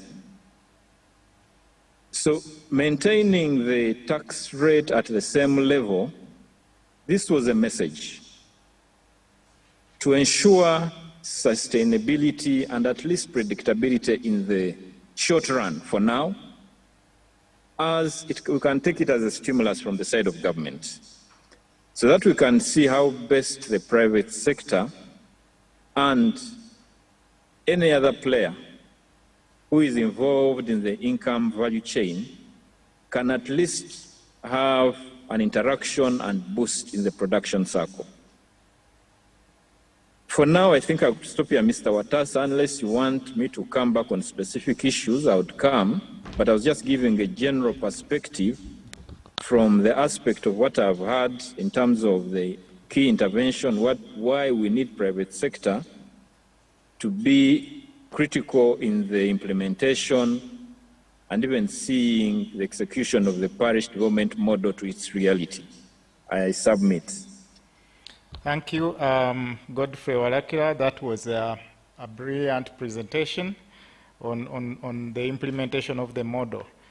In order to minimize our engagement so that we benefit from the remaining few minutes, I will not go back to the panelists with any very specific issues, but I'll do that through opening up the discussion to the participants to be able to ask questions, and on the basis of those questions or comments, the participants, the panelists, can then be free to make additional comments on what they feel that has not been addressed properly, or what they think we can do as private sector to drive national economic development using the now, some people call it a new model, some people say it's not new, but the approach is different. Those are all semantics. So the panel is now open for participants to address questions or comments to specific panelists or generally, so that any participant, any panelist can answer the questions. I will start on my left. There is 1, 2, number 3 here, 4 there. We will take a maximum of 6 questions or comments. Can we have the microphone around, please?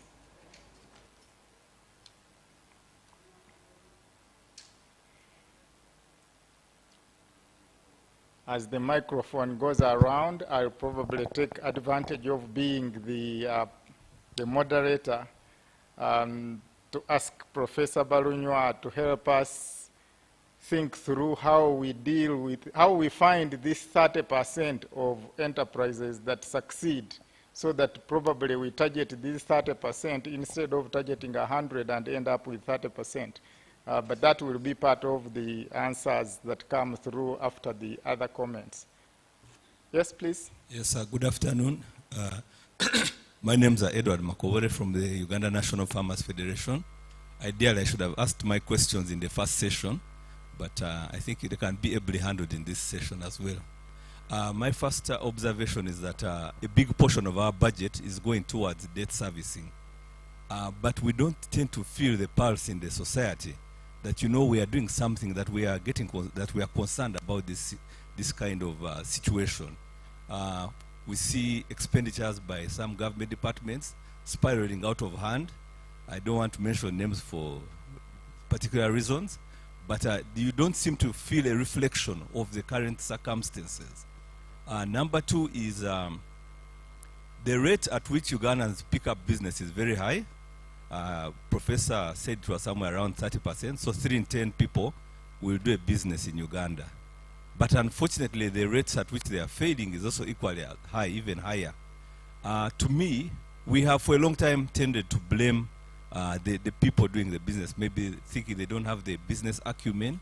But I tend to think that maybe it is the environment in which they are operating. The high taxes, the high cost of doing business, infrastructure.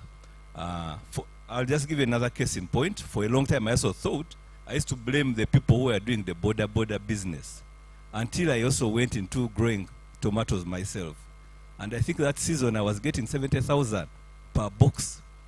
So how does someone survive operating in an environment like that? Thank you very much.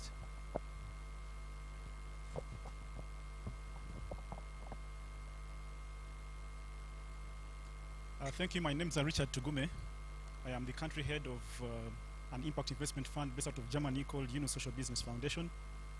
And agriculture is one of our biggest sectors of the portfolio.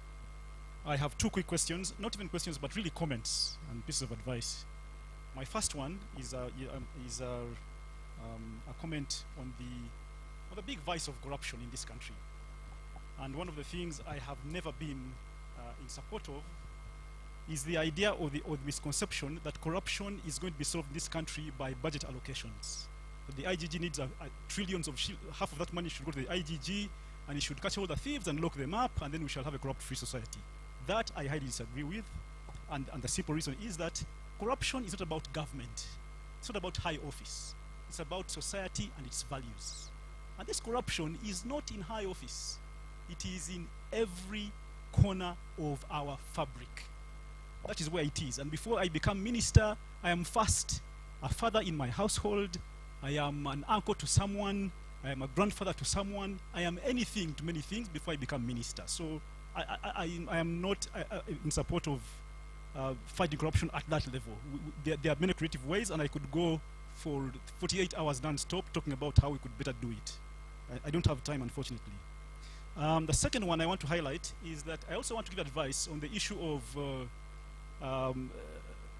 how we could better budget our money by suggesting that we need as a country, and I think the opportunity is for PSFU to come and think together, like the chairman ably and nicely put it, to work with the philosophy of having the end in mind. And in other words, we need to get into a conversation and get to a conclusion of what is the kind of Uganda we want to see and build in a very deliberate way, both quantitatively and qualitatively. And then the budget is only a tool to get us to that end state. What is the end state we are looking for? Rather than running around and budgeting this and putting it there and complaining there, we need to know what are we looking for, how do we get there, and then what we'd be doing now in these kinds of talks is where are we based on that targeted end state in mind. That I think for me would be a lot more productive than this very haphazard kind of discussion that really doesn't get us to an actual deliberate design of what we should be looking at. And I'll give some examples. The economy we are looking at, for example, what is the balance between rural and urban setting as an economy? Just one aspect. Number two, what is the local versus foreign control? When you're attracting foreign investors, where is the cap? At what point does attracting foreign investors become detrimental to the economy and to what the end state should be like? For example, that is nowhere to be seen. Things like when you're talking about a farming household, what should it be looking like? We're talking about getting to middle income economy, for example. We have a number of earning $1,000 minimum a year. But what should that actually look like qualitatively at the household level? Those are the things I think private sector should come and build a model, both on paper and in practice, and then use the budget to actually get to that model in reality. Thank you.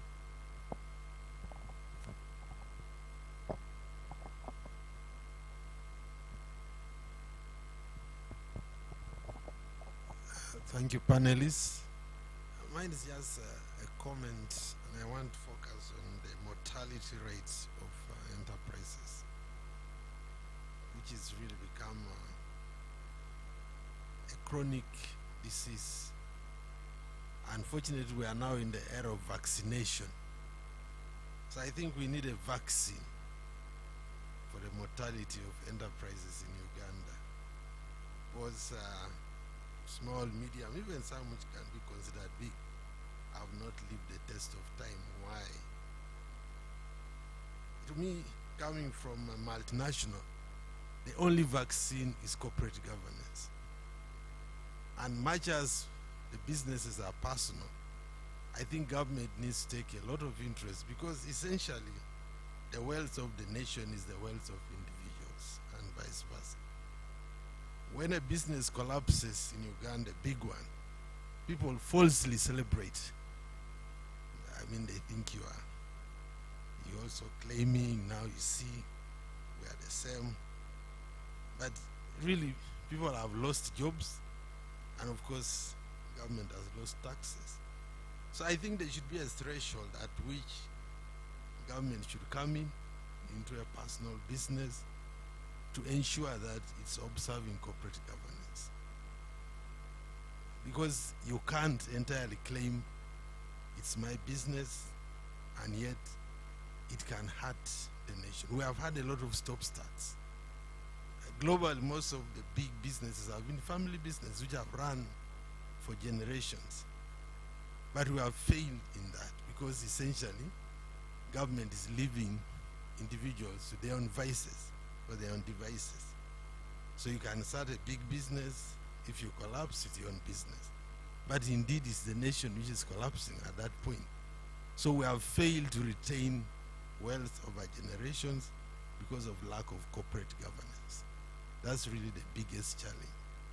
When should you be asked to ensure that you have a board? And if it's a board, it's not a family board, because we know when you die, maybe your family will fight and the whole thing goes up in flames. So these are some of the practical things which I think even PSFU should be taking interest in. How do we save individual businesses through ensuring there's a threshold for corporate governance to kick in? Thank you.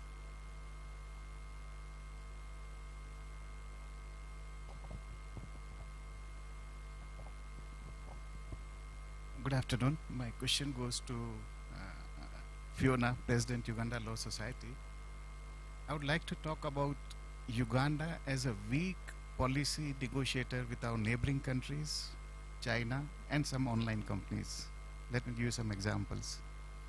Uganda has signed trade agreements like EAC, COMESA, etc. But all our member countries like Rwanda, Kenya, and Tanzania are not honoring the provisions of those agreements and are either banning many of the Ugandan products or making it difficult to be exported to these countries. Number two, many countries around the globe are sharing custom data with Uganda, but some countries like China is completely refusing to share such custom data with Uganda, and because of that, the Ugandan budget is losing a big chunk of custom duty, as people who are importing from China, they are undervaluing the products maybe 4 times lower than the real price. And then Ugandan budget is losing a big chunk because of that. Number 3, online companies like Google, Netflix, Uber are making millions of dollars from Uganda, but not paying VAT or VAT on imported services or income tax or any other tax. Globally, other countries like Australia and India have forced these online companies to pay taxes in their country.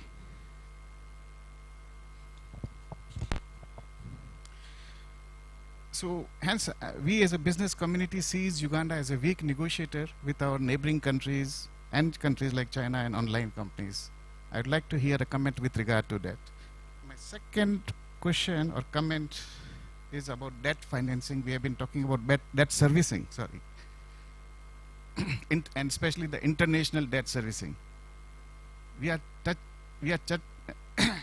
we are forgetting to touch the subject about the strings attached to those international finances. Those international finances have a lot of conditions which make it, which looks very cheap, but they make it very costly. And our government should look into it. Those strings should not be allowed, which is detrimental to the nation Uganda. Thank you.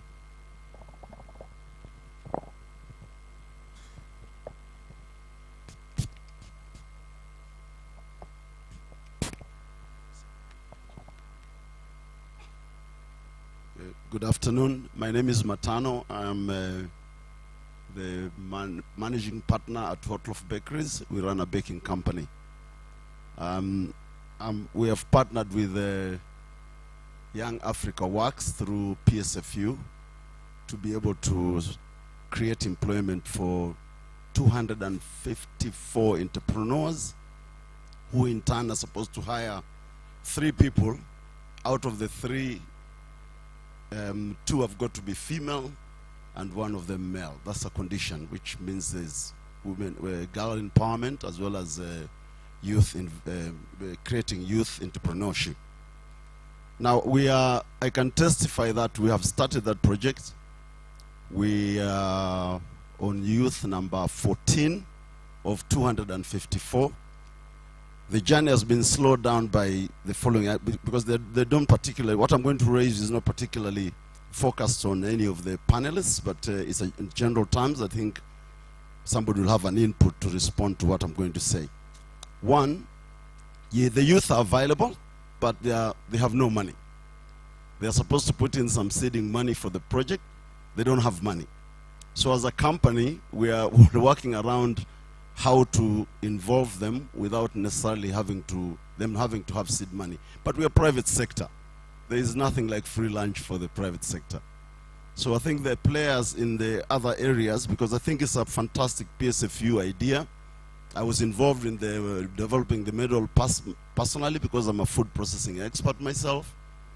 And that is a challenge for the youth. Very resourceful, amazing energy, capable of actually making the franchise model work, but they have no seeding money. When we I think somebody approached the bank and they said 15. I think we had another meeting 2 days ago, and the bank said, I will not mention the name of the bank, but I think they're supposed to be partners. They talk about 15% per annum for youth. Can't work, won't work. The raw material is a challenge. I think I mentioned it elsewhere. Maybe Victoria will say something about it. I don't want to steal the thunder from the meeting. But then it's not available. So I've seen Minister of Finance there with a fantastic idea about parish model. We need cassava to blend with wheat flour as a substitute, an input substitute, to be able to develop composite flour to make bread and confectionery in its entirety, whether it's pastry, whether it's cake, whether it's bread, whether it's mandazi, whether it is buns. We can do all that by infusing cassava or millet or sorghum or maize. This is a fantastic news for what we can achieve in terms of how much substitution we can do. Research has shown that I've collaborated with Makerere to do research on the uptake of the blend of substituting import of wheat flour, of wheat grain to cassava. We can do up to 30%. The consumption of Uganda is 680,000 US, if you like, metric tons per year. Maybe that doesn't dramatize it. I'll dramatize it a little bit and say 680 million kilos of wheat flour is imported into this country every year. We could substitute 30% of that. You can work the numbers. So government as a facilitator needs to come in and support such initiatives, because you're talking about employment. We're talking about 254 times 3, times 4 actually. So that's the amount of employment we can create within 4 years. And if you like, the upstream and downstream effect of that means the researchers have to go develop the right seed of all those substitution crops, and at the same time, the processors have to be facilitated, like the gentleman in Farm Uganda has specified. By the way, he's my next partner. He's coming tomorrow to the factory to pick up an order for 5 metric tons. Yes. So we can talk all day on end here, but if we don't articulate those value chains and see how government as a facilitator, private sector as an interested party, because I'm in it for profit. Forget about philanthropy or social values. I'm in there for the money. But then if we can do a noble cause while making some money, what's wrong with that? So I think I'll stop there because there's quite a lot to say, but then I've just given an idea of the challenges we have for us who are in these lead farms and who need recognition by government to be able to facilitate upstream. We are not interested in being funded. We just provide a market for the people who can produce the product, or rather the raw material, and the processors who can perfect it within the specifications we shall give them. Thank you very much.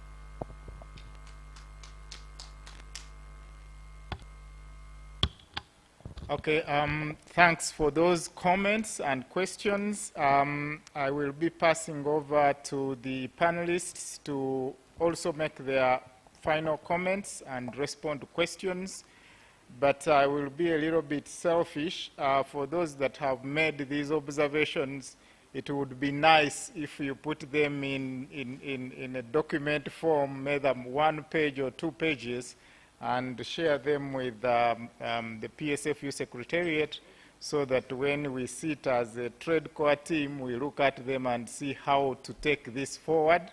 Because in my view, the parish development model we are talking about is at its entry point. There is probably still room for us to influence the direction of its implementation, or at least attempt to influence and fail.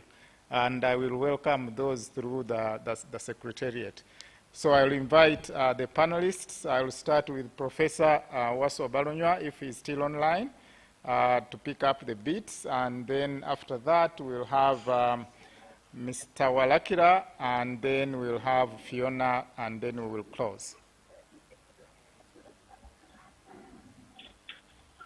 Thank you very much, Chair of the session. I think I'll go to your first question. How do you select the 30%? One, let's have people in school so that we try to build a middle class. Having people having gone to school, especially maybe if the dropout is at the A level, that will be the first thing that we need to do in identifying the 30%. So that it's not everybody that drops out is looking for a job.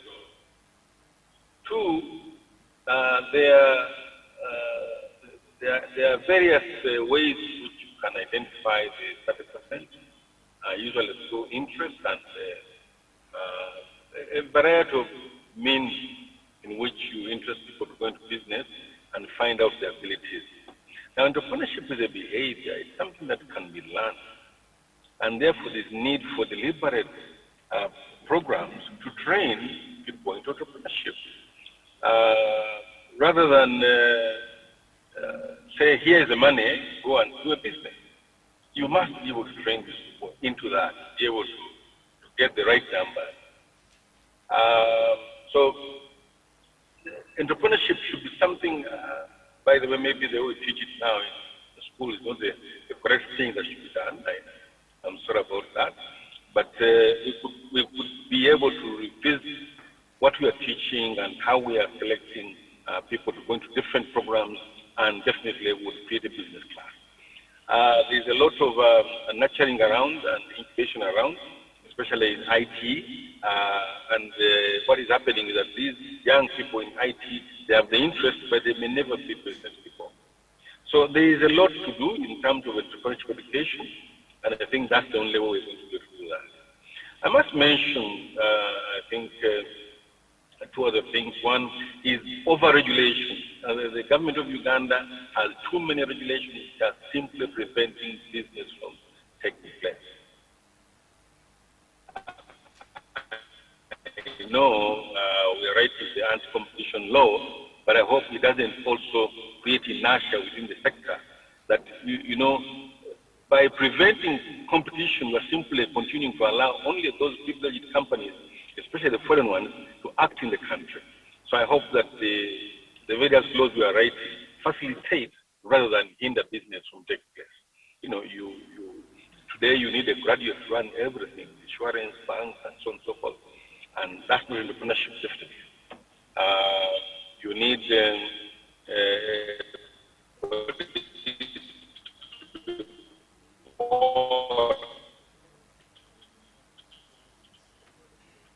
be able to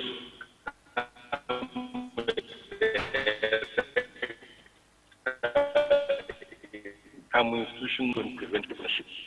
The massive effort, but you know. So the other, my particular point is there are thousands of entrepreneurs succeeding in the country. What we need to do is to provide that enabling atmosphere which government is trying. Of course, challenges of corruption are hindrances. Somebody mentioned business failure, rather entrepreneurship. The issue is this. Business fails for 3 reasons. 1 is government, 2 is market, and 3 is management. Government in terms of over-taxation and whatever it is, lack of infrastructure, market failure, somebody failing to spot what's taking place in the market and continuing to do things in a way that's not commercial, and management failure is the individual. Now, failure of business is good for the economy, by the way, if you don't know that. When businesses fail, it means that the low productivity businesses are losing out, and only those that can succeed, that have high level productivity, are succeeding. And so when you see businesses failing, it's because they are failing on strategy, they are failing to get the right things in place, and they are not competitive. And let them fail. There's nothing wrong with that. It actually grows an economy. When you see failure, it grows an economy because that supply is picked up by somebody who is competitive, and the economy goes on. And lastly, the entrepreneur never fails. It is the business that fails. When the entrepreneur fails, the entrepreneur moves on to something else. Of course, besides the fact that many of Uganda's businesses are seasonal, and therefore they will stop at a certain stage. You may not see them succeed after 1 year, or 2 years, or 3 years. So don't worry about business failure. It's very good for the economy because you need to root out high-level producers and high-level and those who are competitive. Thank you very much, and back to you, host.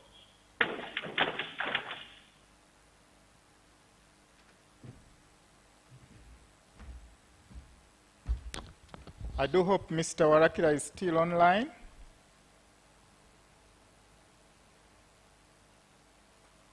Yes, I'm still online. I think I'll just give a brief intervention. Thank you, Professor, for the guidance you have given, but mine will mainly focus in terms of, I think one of the questions that was raised in terms of the markets that are being negotiated, that they are weak. But what we would say in terms of the general perspective, as government, markets have been negotiated. And at least the minimum entry to these markets, there is an understanding of having commonality on how to treat traders based on the obligations that are arising from some of these regional treaties. But to make it more interesting, if you look at it in terms of the region the way we are as ESC, we have that tendency of all of us producing homogeneous products. And in terms of homogeneity, in terms of these products, they have a risk of being politically sensitive.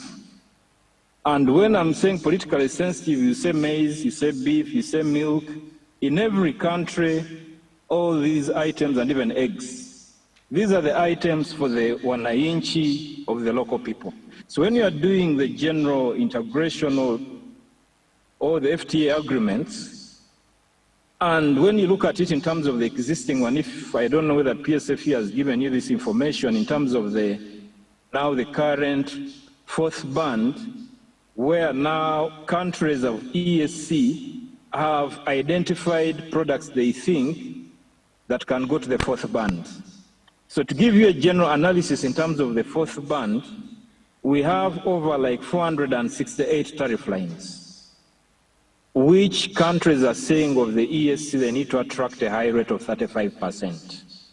And the reason the ESC partners are saying that these are products that are crucial and critical for our infancy and even strategic development.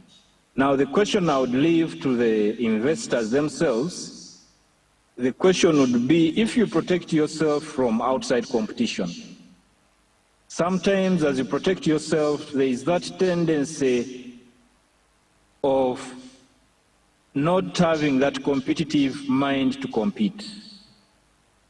So in terms of the agreements that we are negotiating, what government has tried to enter into COMESA, ESC, CFTA, all of them, they bring in the aspect of trying to open the markets. So as government opens the markets, now the second level would be, after opening the markets, what are the enablers for the private sector to enter these markets? I think that's why PSFU is there. And I know PSFU in the last engagement where you went to DRC Congo, you led a delegation of businessmen, at least to lead them to the DRC market. So as you lead them to the DRC market, now what government would be doing as we government is now to try to establish what would be the conducive environment for the private sector to survive in these new markets. Some studies have indicated, apart from the big companies, that survival in the new market doesn't, if you're a new entrant, in a new market you may not survive there for more than 3 years. So now what government would be doing through the government arms of UDC, UDB, and even the Agriculture Fund is trying to at least uplift the investors and at least address the so-called fixed costs some of these private investors would face in these new markets. If you have been exporting, like milk, it is unfortunate, milk has been having challenges in the market of Kenya and even eggs. And you know in the milk there are other byproducts that would come from the value addition. Then government would create an environment that would enable from exporting milk to going to casein in terms of milk. The investor of doing, the one the investor has been saying, merging, trying to utilize maize and wheat, that's a very good gesture. And in one of the strategic products of government, we have cassava, we have maize as one of the strategic products that need to be uplifted and promoted based on the initial value chain that is being appreciated by government. So in summary, I would say in terms of the government is committed and government realizes the private sector is the engine and drive of growth. So in summary, we shall continue working, at least we have been having a very good working relationship with the private sector, and we continue to commit ourselves from the side of Ministry of Trade, Industry and Cooperatives. In case of any issues you raise, any findings that will come from this dialogue, as a ministry, our doors are open. You are welcome to the doors of the ministry and shall continue engaging the private sector. So any issue a private sector person faces, I would encourage, you could engage government bilaterally. Engage, some of these issues can easily be solved. I submit Mr. Watasa, the chair.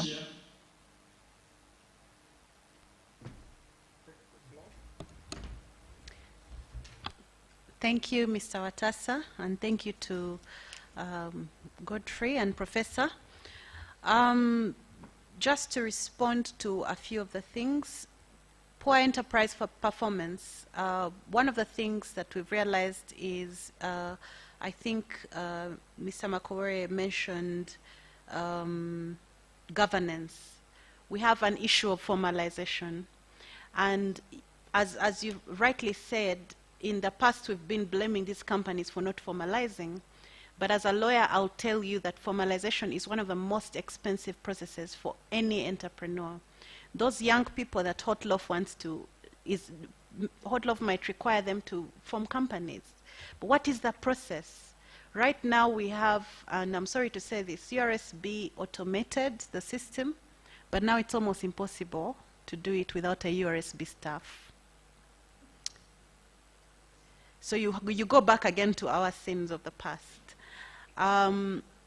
They'll tell you to register, what is that? If you want to, yes, reserving a name can take long, but just if you want to open a bank account and you need a resolution, just a resolution, they'll tell you, oh, come, put your application in the system, you put it in, and then you have to go there physically because they have to go and get the physical file, the original physical file, and you wonder, who does this help, you know? So it's taking you long. Someone wants to give you money for your company and you can't open a bank account. But one of the things we also said is the taxes. There are some irrelevant things that happen in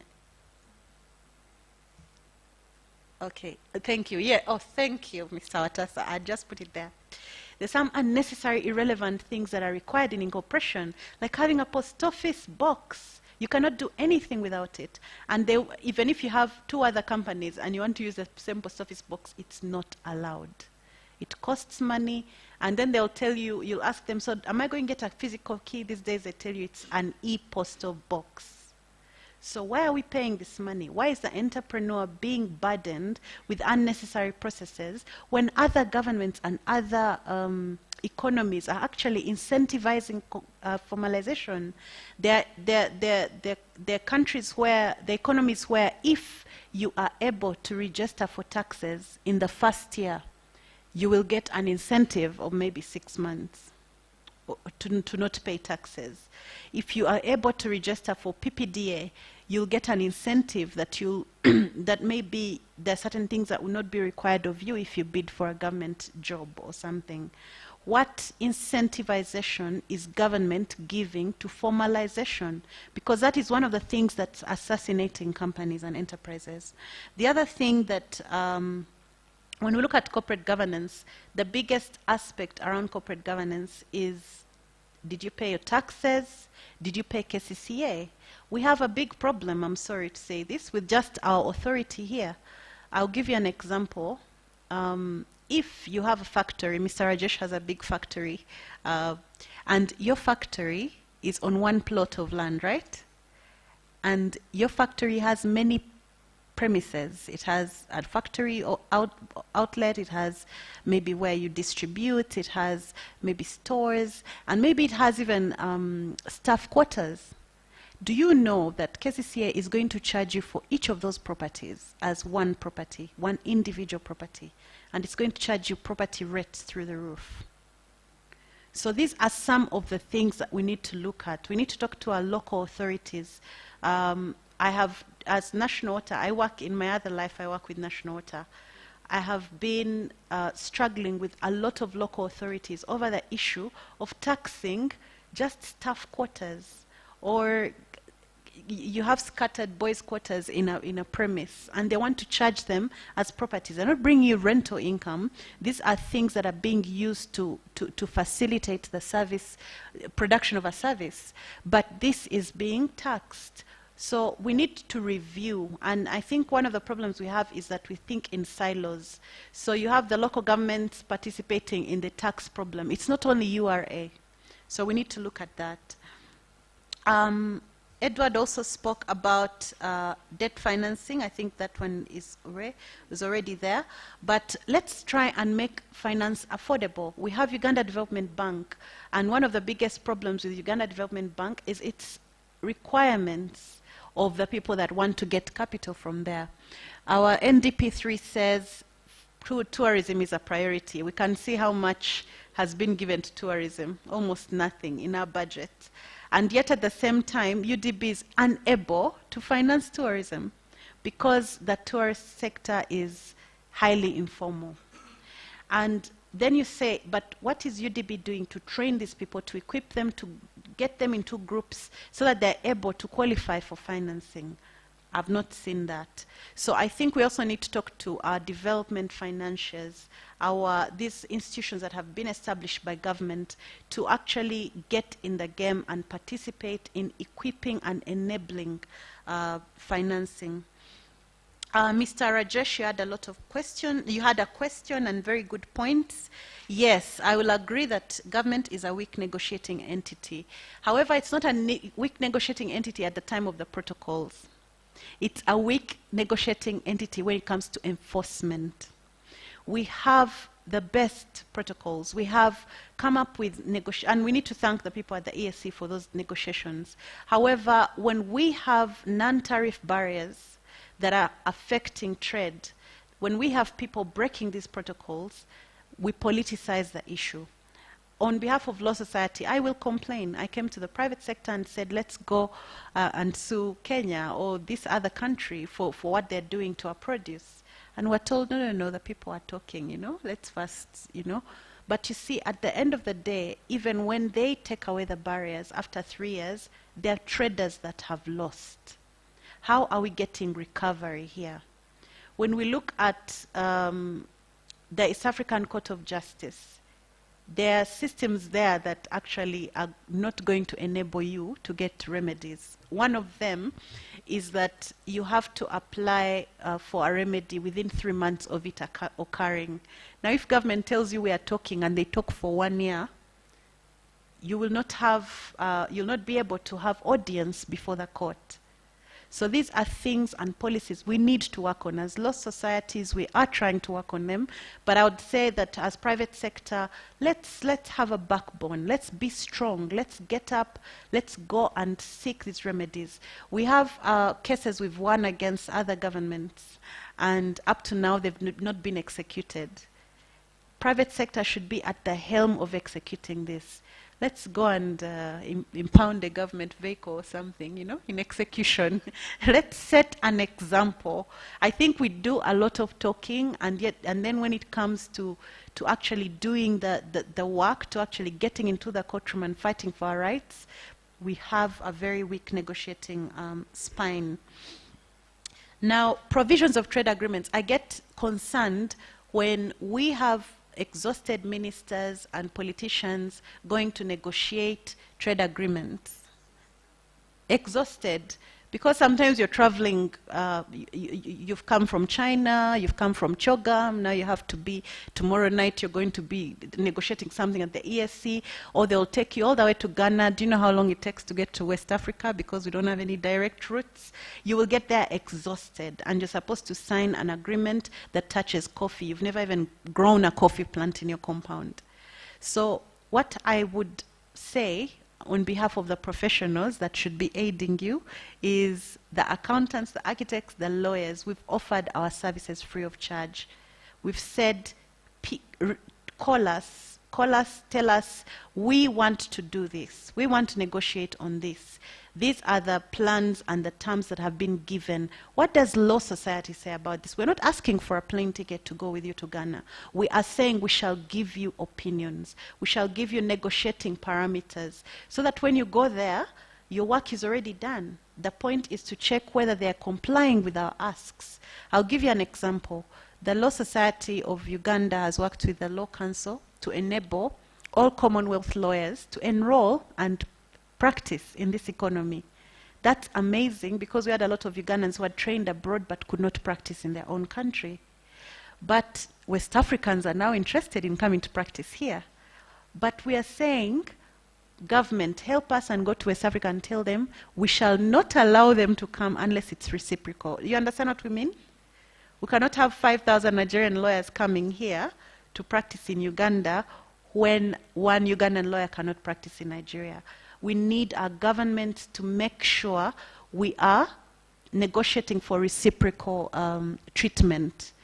I'll give you an example of the ECOP bill, the pipeline bill. Tanzania has ensured local content for all professional services. You cannot walk over there if you're an architect and do anything in Tanzania on the pipeline without having to partner with a local partner. In Uganda, our own cabinet passed a paper. Parliament did the right thing when the Law Society took this local content issue. They put it in, but it was changed at cabinet level. Now His Excellency has been given a bill that is completely different from the Tanzanian bill. So while Tanzanians are being protected on the same pipeline, Ugandans are exposed. And what this means is that, again, we need to know what the powers behind some of these intentions. There are lobbyists in this government, sorry, in this, not government, in this country, from outside professional organizations, law firms, architecture firms, audit firms, who do not want to see local content promoted.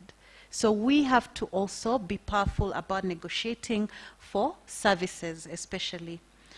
I mean, I'm sorry, let me use this example that astounded me. Catering services in the oil and gas sector being imported.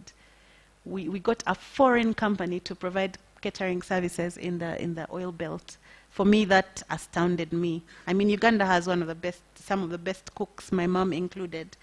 But custom data, sorry, yes. The issue of China and some other companies that Mr. Rajesh raised is very key. We have had cases where China and some other negotiators, I am informed, has been given express authority, I think by the Ministry of Finance, I wish they were here, I don't know whether this is a rumor, Mr. Watasa, to clear their own goods. So they're in charge of deciding what they declare. This is how Mr. Rajesh is saying they're under-declaring. They can under-declare. We have that risk.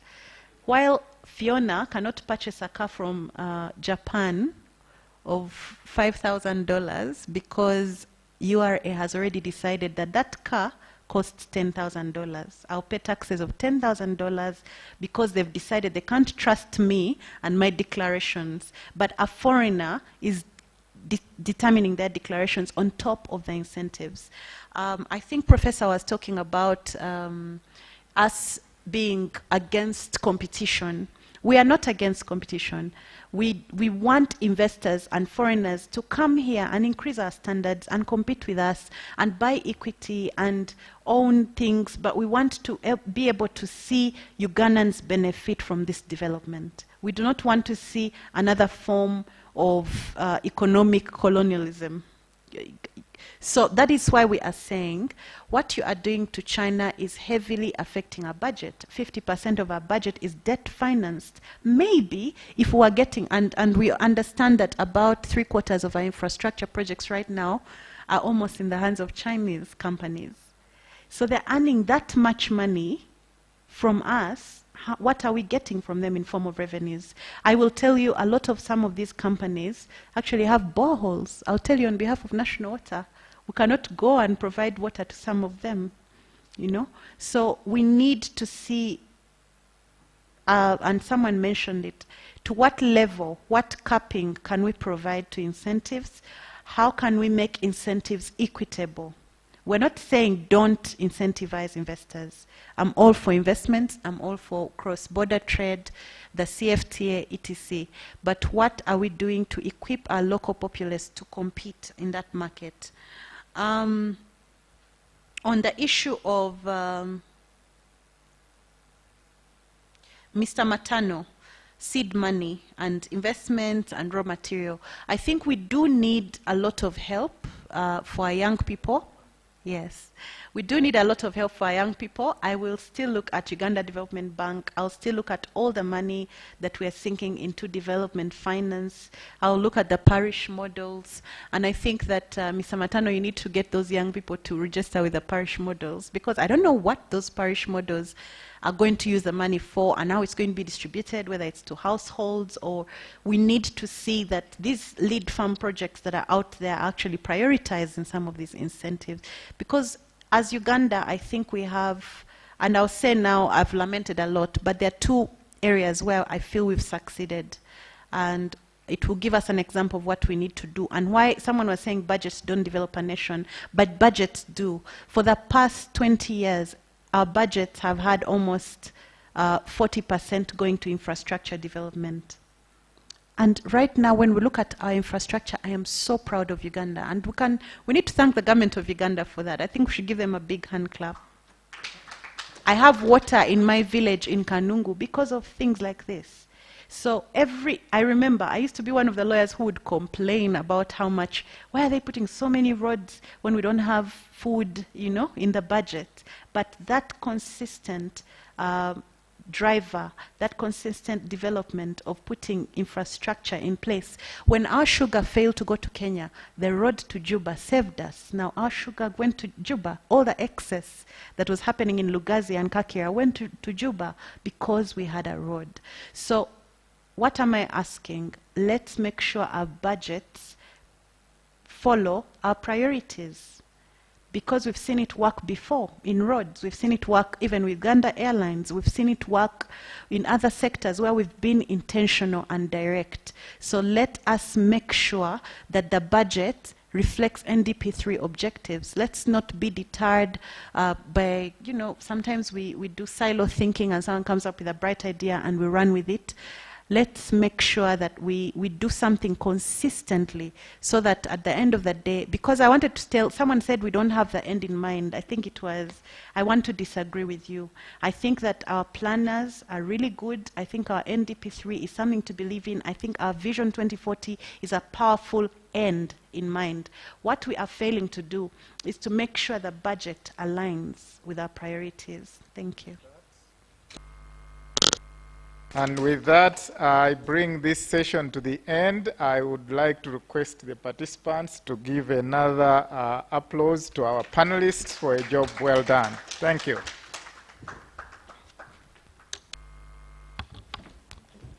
Thank you so much to the panel, and a round of applause to Mr. Sam Watasa for chairing the panel. And to the panelists, those who are online, and Madam Fiona, who is here.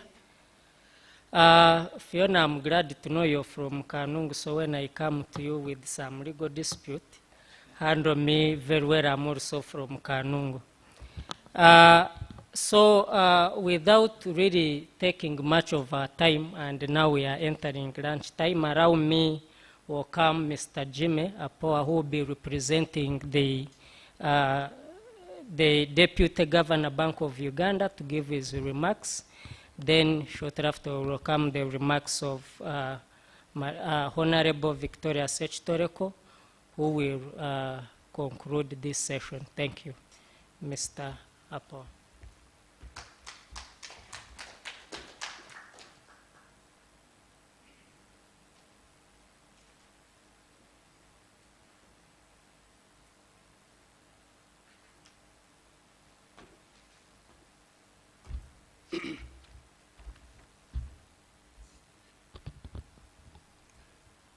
Good afternoon, everyone. My name is Jimmy Apa. I work with Bank of Uganda as Director, Economic Research. The Deputy Governor sent me to come and deliver his message. He would have loved to be here, but there was a mix-up in the program. He had thought of coming in the initial program required him to be here in the morning, so he had scheduled an important meeting for the afternoon, and he's already in that meeting. So he sends his sincere apology. I will stick to his message. He was supposed to talk about the escalating commodity prices, and also how Bank of Uganda is going to support the priority areas in the budget. I will leave the other side of the escalating prices. We have had lots of talks about it, the Ukraine, the supply shortages, the supply demand imbalances. I would stick to what he has told me to do. So the post-budget dialogue under the theme full monetization of the Ugandan economy through commercial agriculture, industrialization, market access, and digital transformation, the private sector perspective. The budget for 2022-2023 is well aligned to the theme of the dialogue, as emphasized in the chapter on the government's priorities in chapter 6. The chapter highlights the NDP3 program priorities. This is the hand, Mr. Tukume, that you are talking about for financial year 2022-2023, and the medium term under 5 objectives. The first objective is strengthen the role of the state in guiding and facilitating development. The second objective is consolidate and increase the stock and quality of productive infrastructure. The third objective is to enhance value addition in key growth opportunities. And the fourth is enhance the productivity and social well-being of the population. And the fifth is strengthen the private sector capacity to drive growth and create jobs. From our perspective as Bank of Uganda, the bank has a strategic plan which starts this financial year 2022 to 2027. We feel that the strategic plan aligns well with the aspirations of the strategies set out under the different clusters, but more evidently with clusters 3 to 5.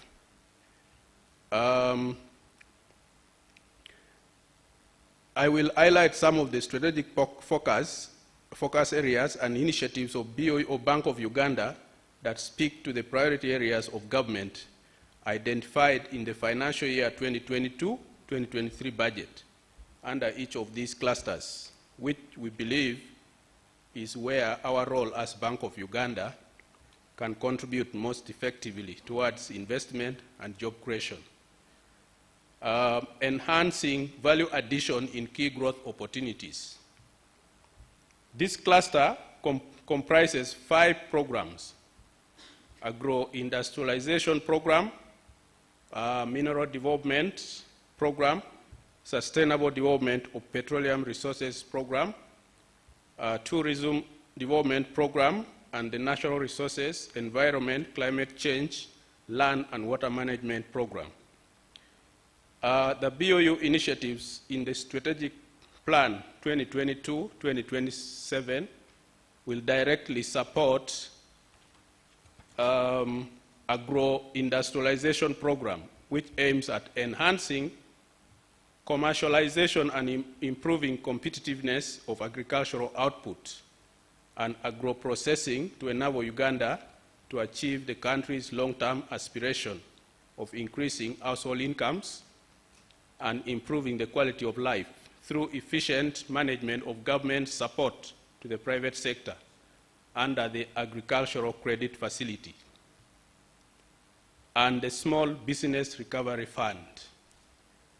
The Agricultural Credit Facility cumulative loan books as at 31st December 2021 stood at 660.5 billion, extended to 1,525 eligible projects, with financing of farmers in this category going to 4 main enterprises: cattle restocking for dairy and beef production, poultry farming, agricultural inputs, farm infrastructure, as well as grain trade.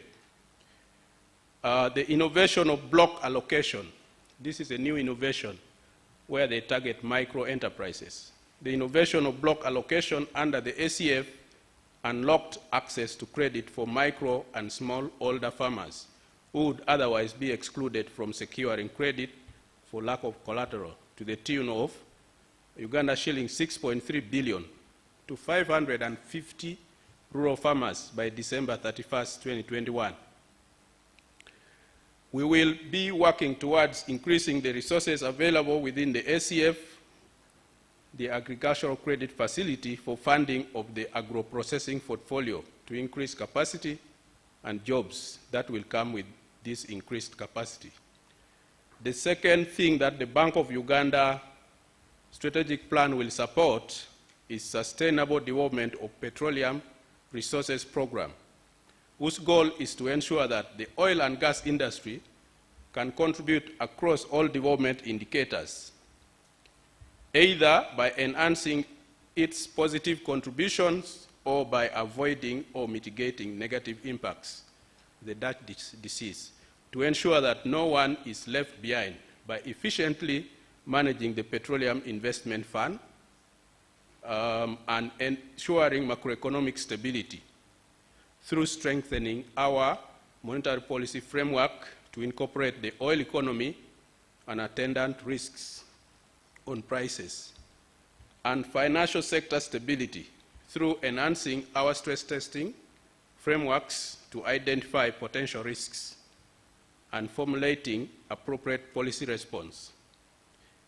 The other issue that the Bank of Uganda strategic plan intends to support is the natural resources, environment, climate change, land and water management program, whose focus is on water access, sewage, and drainage at community level, land acquisition and management, and environment conservation through our corporate social responsibility activities, and influence in the financial sector to leverage its contribution towards environmental and social sustainability.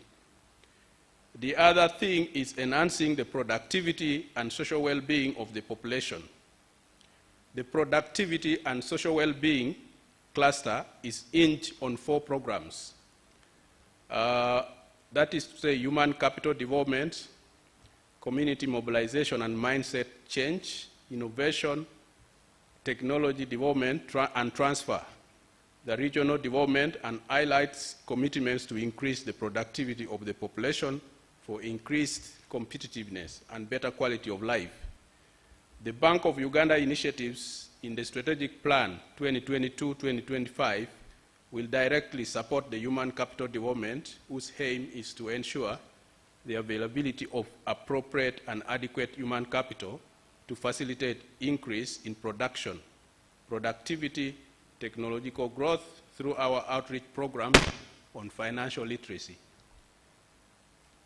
We expect this outreach program to support government's anchor programs under the social services pillar of the parish development model. We are in touch with the financial sector to see how they can support the parish development model and how we can together promote financial inclusion. Bank of Uganda is also promoting innovation in the financial space through our open door initiatives with fintechs, including provision of a safe environment that supports the different types of innovations without the burden of regulations in what we call the regulatory sandboxes. We believe that initiatives like these will pay off and set a strong foundation for technology development and transfer in the financial sector. Strengthening the capacity of the private sector to drive growth and create jobs. The government's programs in this cluster play a facilitative role in creating a conducive business environment for the private sector to flourish and prioritizes strengthening the private sector for job creation through programs. The private sector development program, manufacturing program, and digital transformation program. As a starting point and recognition of how important our contribution should be towards this government objective, we have updated our mission, the Bank of Uganda mission statement, to promote price stability and a sound financial system in support of socio-economic transformation in Uganda. Initially, our focus was to promote price stability and a sound financial system, but we have added another aspect of support of socio-economic transformation in Uganda. This is intended to provide clarity and stress that all we do over the next 5 years of the strategic plan should be in support of socio-economic transformation in Uganda. The specific initiatives on price stability and ensuring a sound financial system are intended to ultimately spur private sector investment and job creation. This, in addition to other initiatives that include our facilitation role for private sector's access to cheaper credit under the Agricultural Credit Facility and Small Business Recovery Fund, an extension of the credit relief measures to September 2022 for the educational and tourism sectors, and price stability. We also have initiatives aimed at building the savings culture, such as the Okusevinga project, which aims to facilitate the population at the bottom of the pyramid to save in treasury bills and bonds, starting with amounts as little as $3 US and leveraging technology such as mobile phones. These are baby steps, but ultimately important ones, as building a savings culture is one way of raising finance to fund domestic investors. We also have other important initiatives which are working on together with the Capital Markets Authority that aim to ease the process of raising investment funds by the private sector in the domestic markets that include working on a bond market governance framework. This will ease the private sector access and process of securing investment funds for investment from the domestic financial market. I thank you so much for your attention. This is the message from the Deputy Governor. Thank you.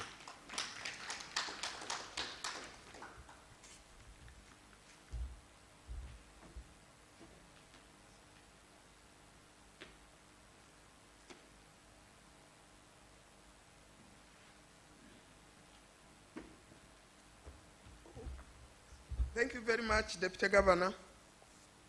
And thank you very much, everybody. Thank you to the organizers. Thank you for our participants. Thank you for all of you who are online. I know everybody is extremely hungry. And as I keep telling everybody, the reason I started agriculture is to fend off hunger at all times. So I'm not going to be between you and your lunch anymore. Thank you for coming. Enjoy your lunch.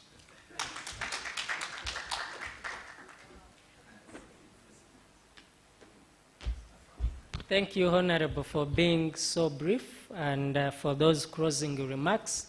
Let's quickly have a group photo here in front. And then also you'll get your lunch coupons from Catherine there.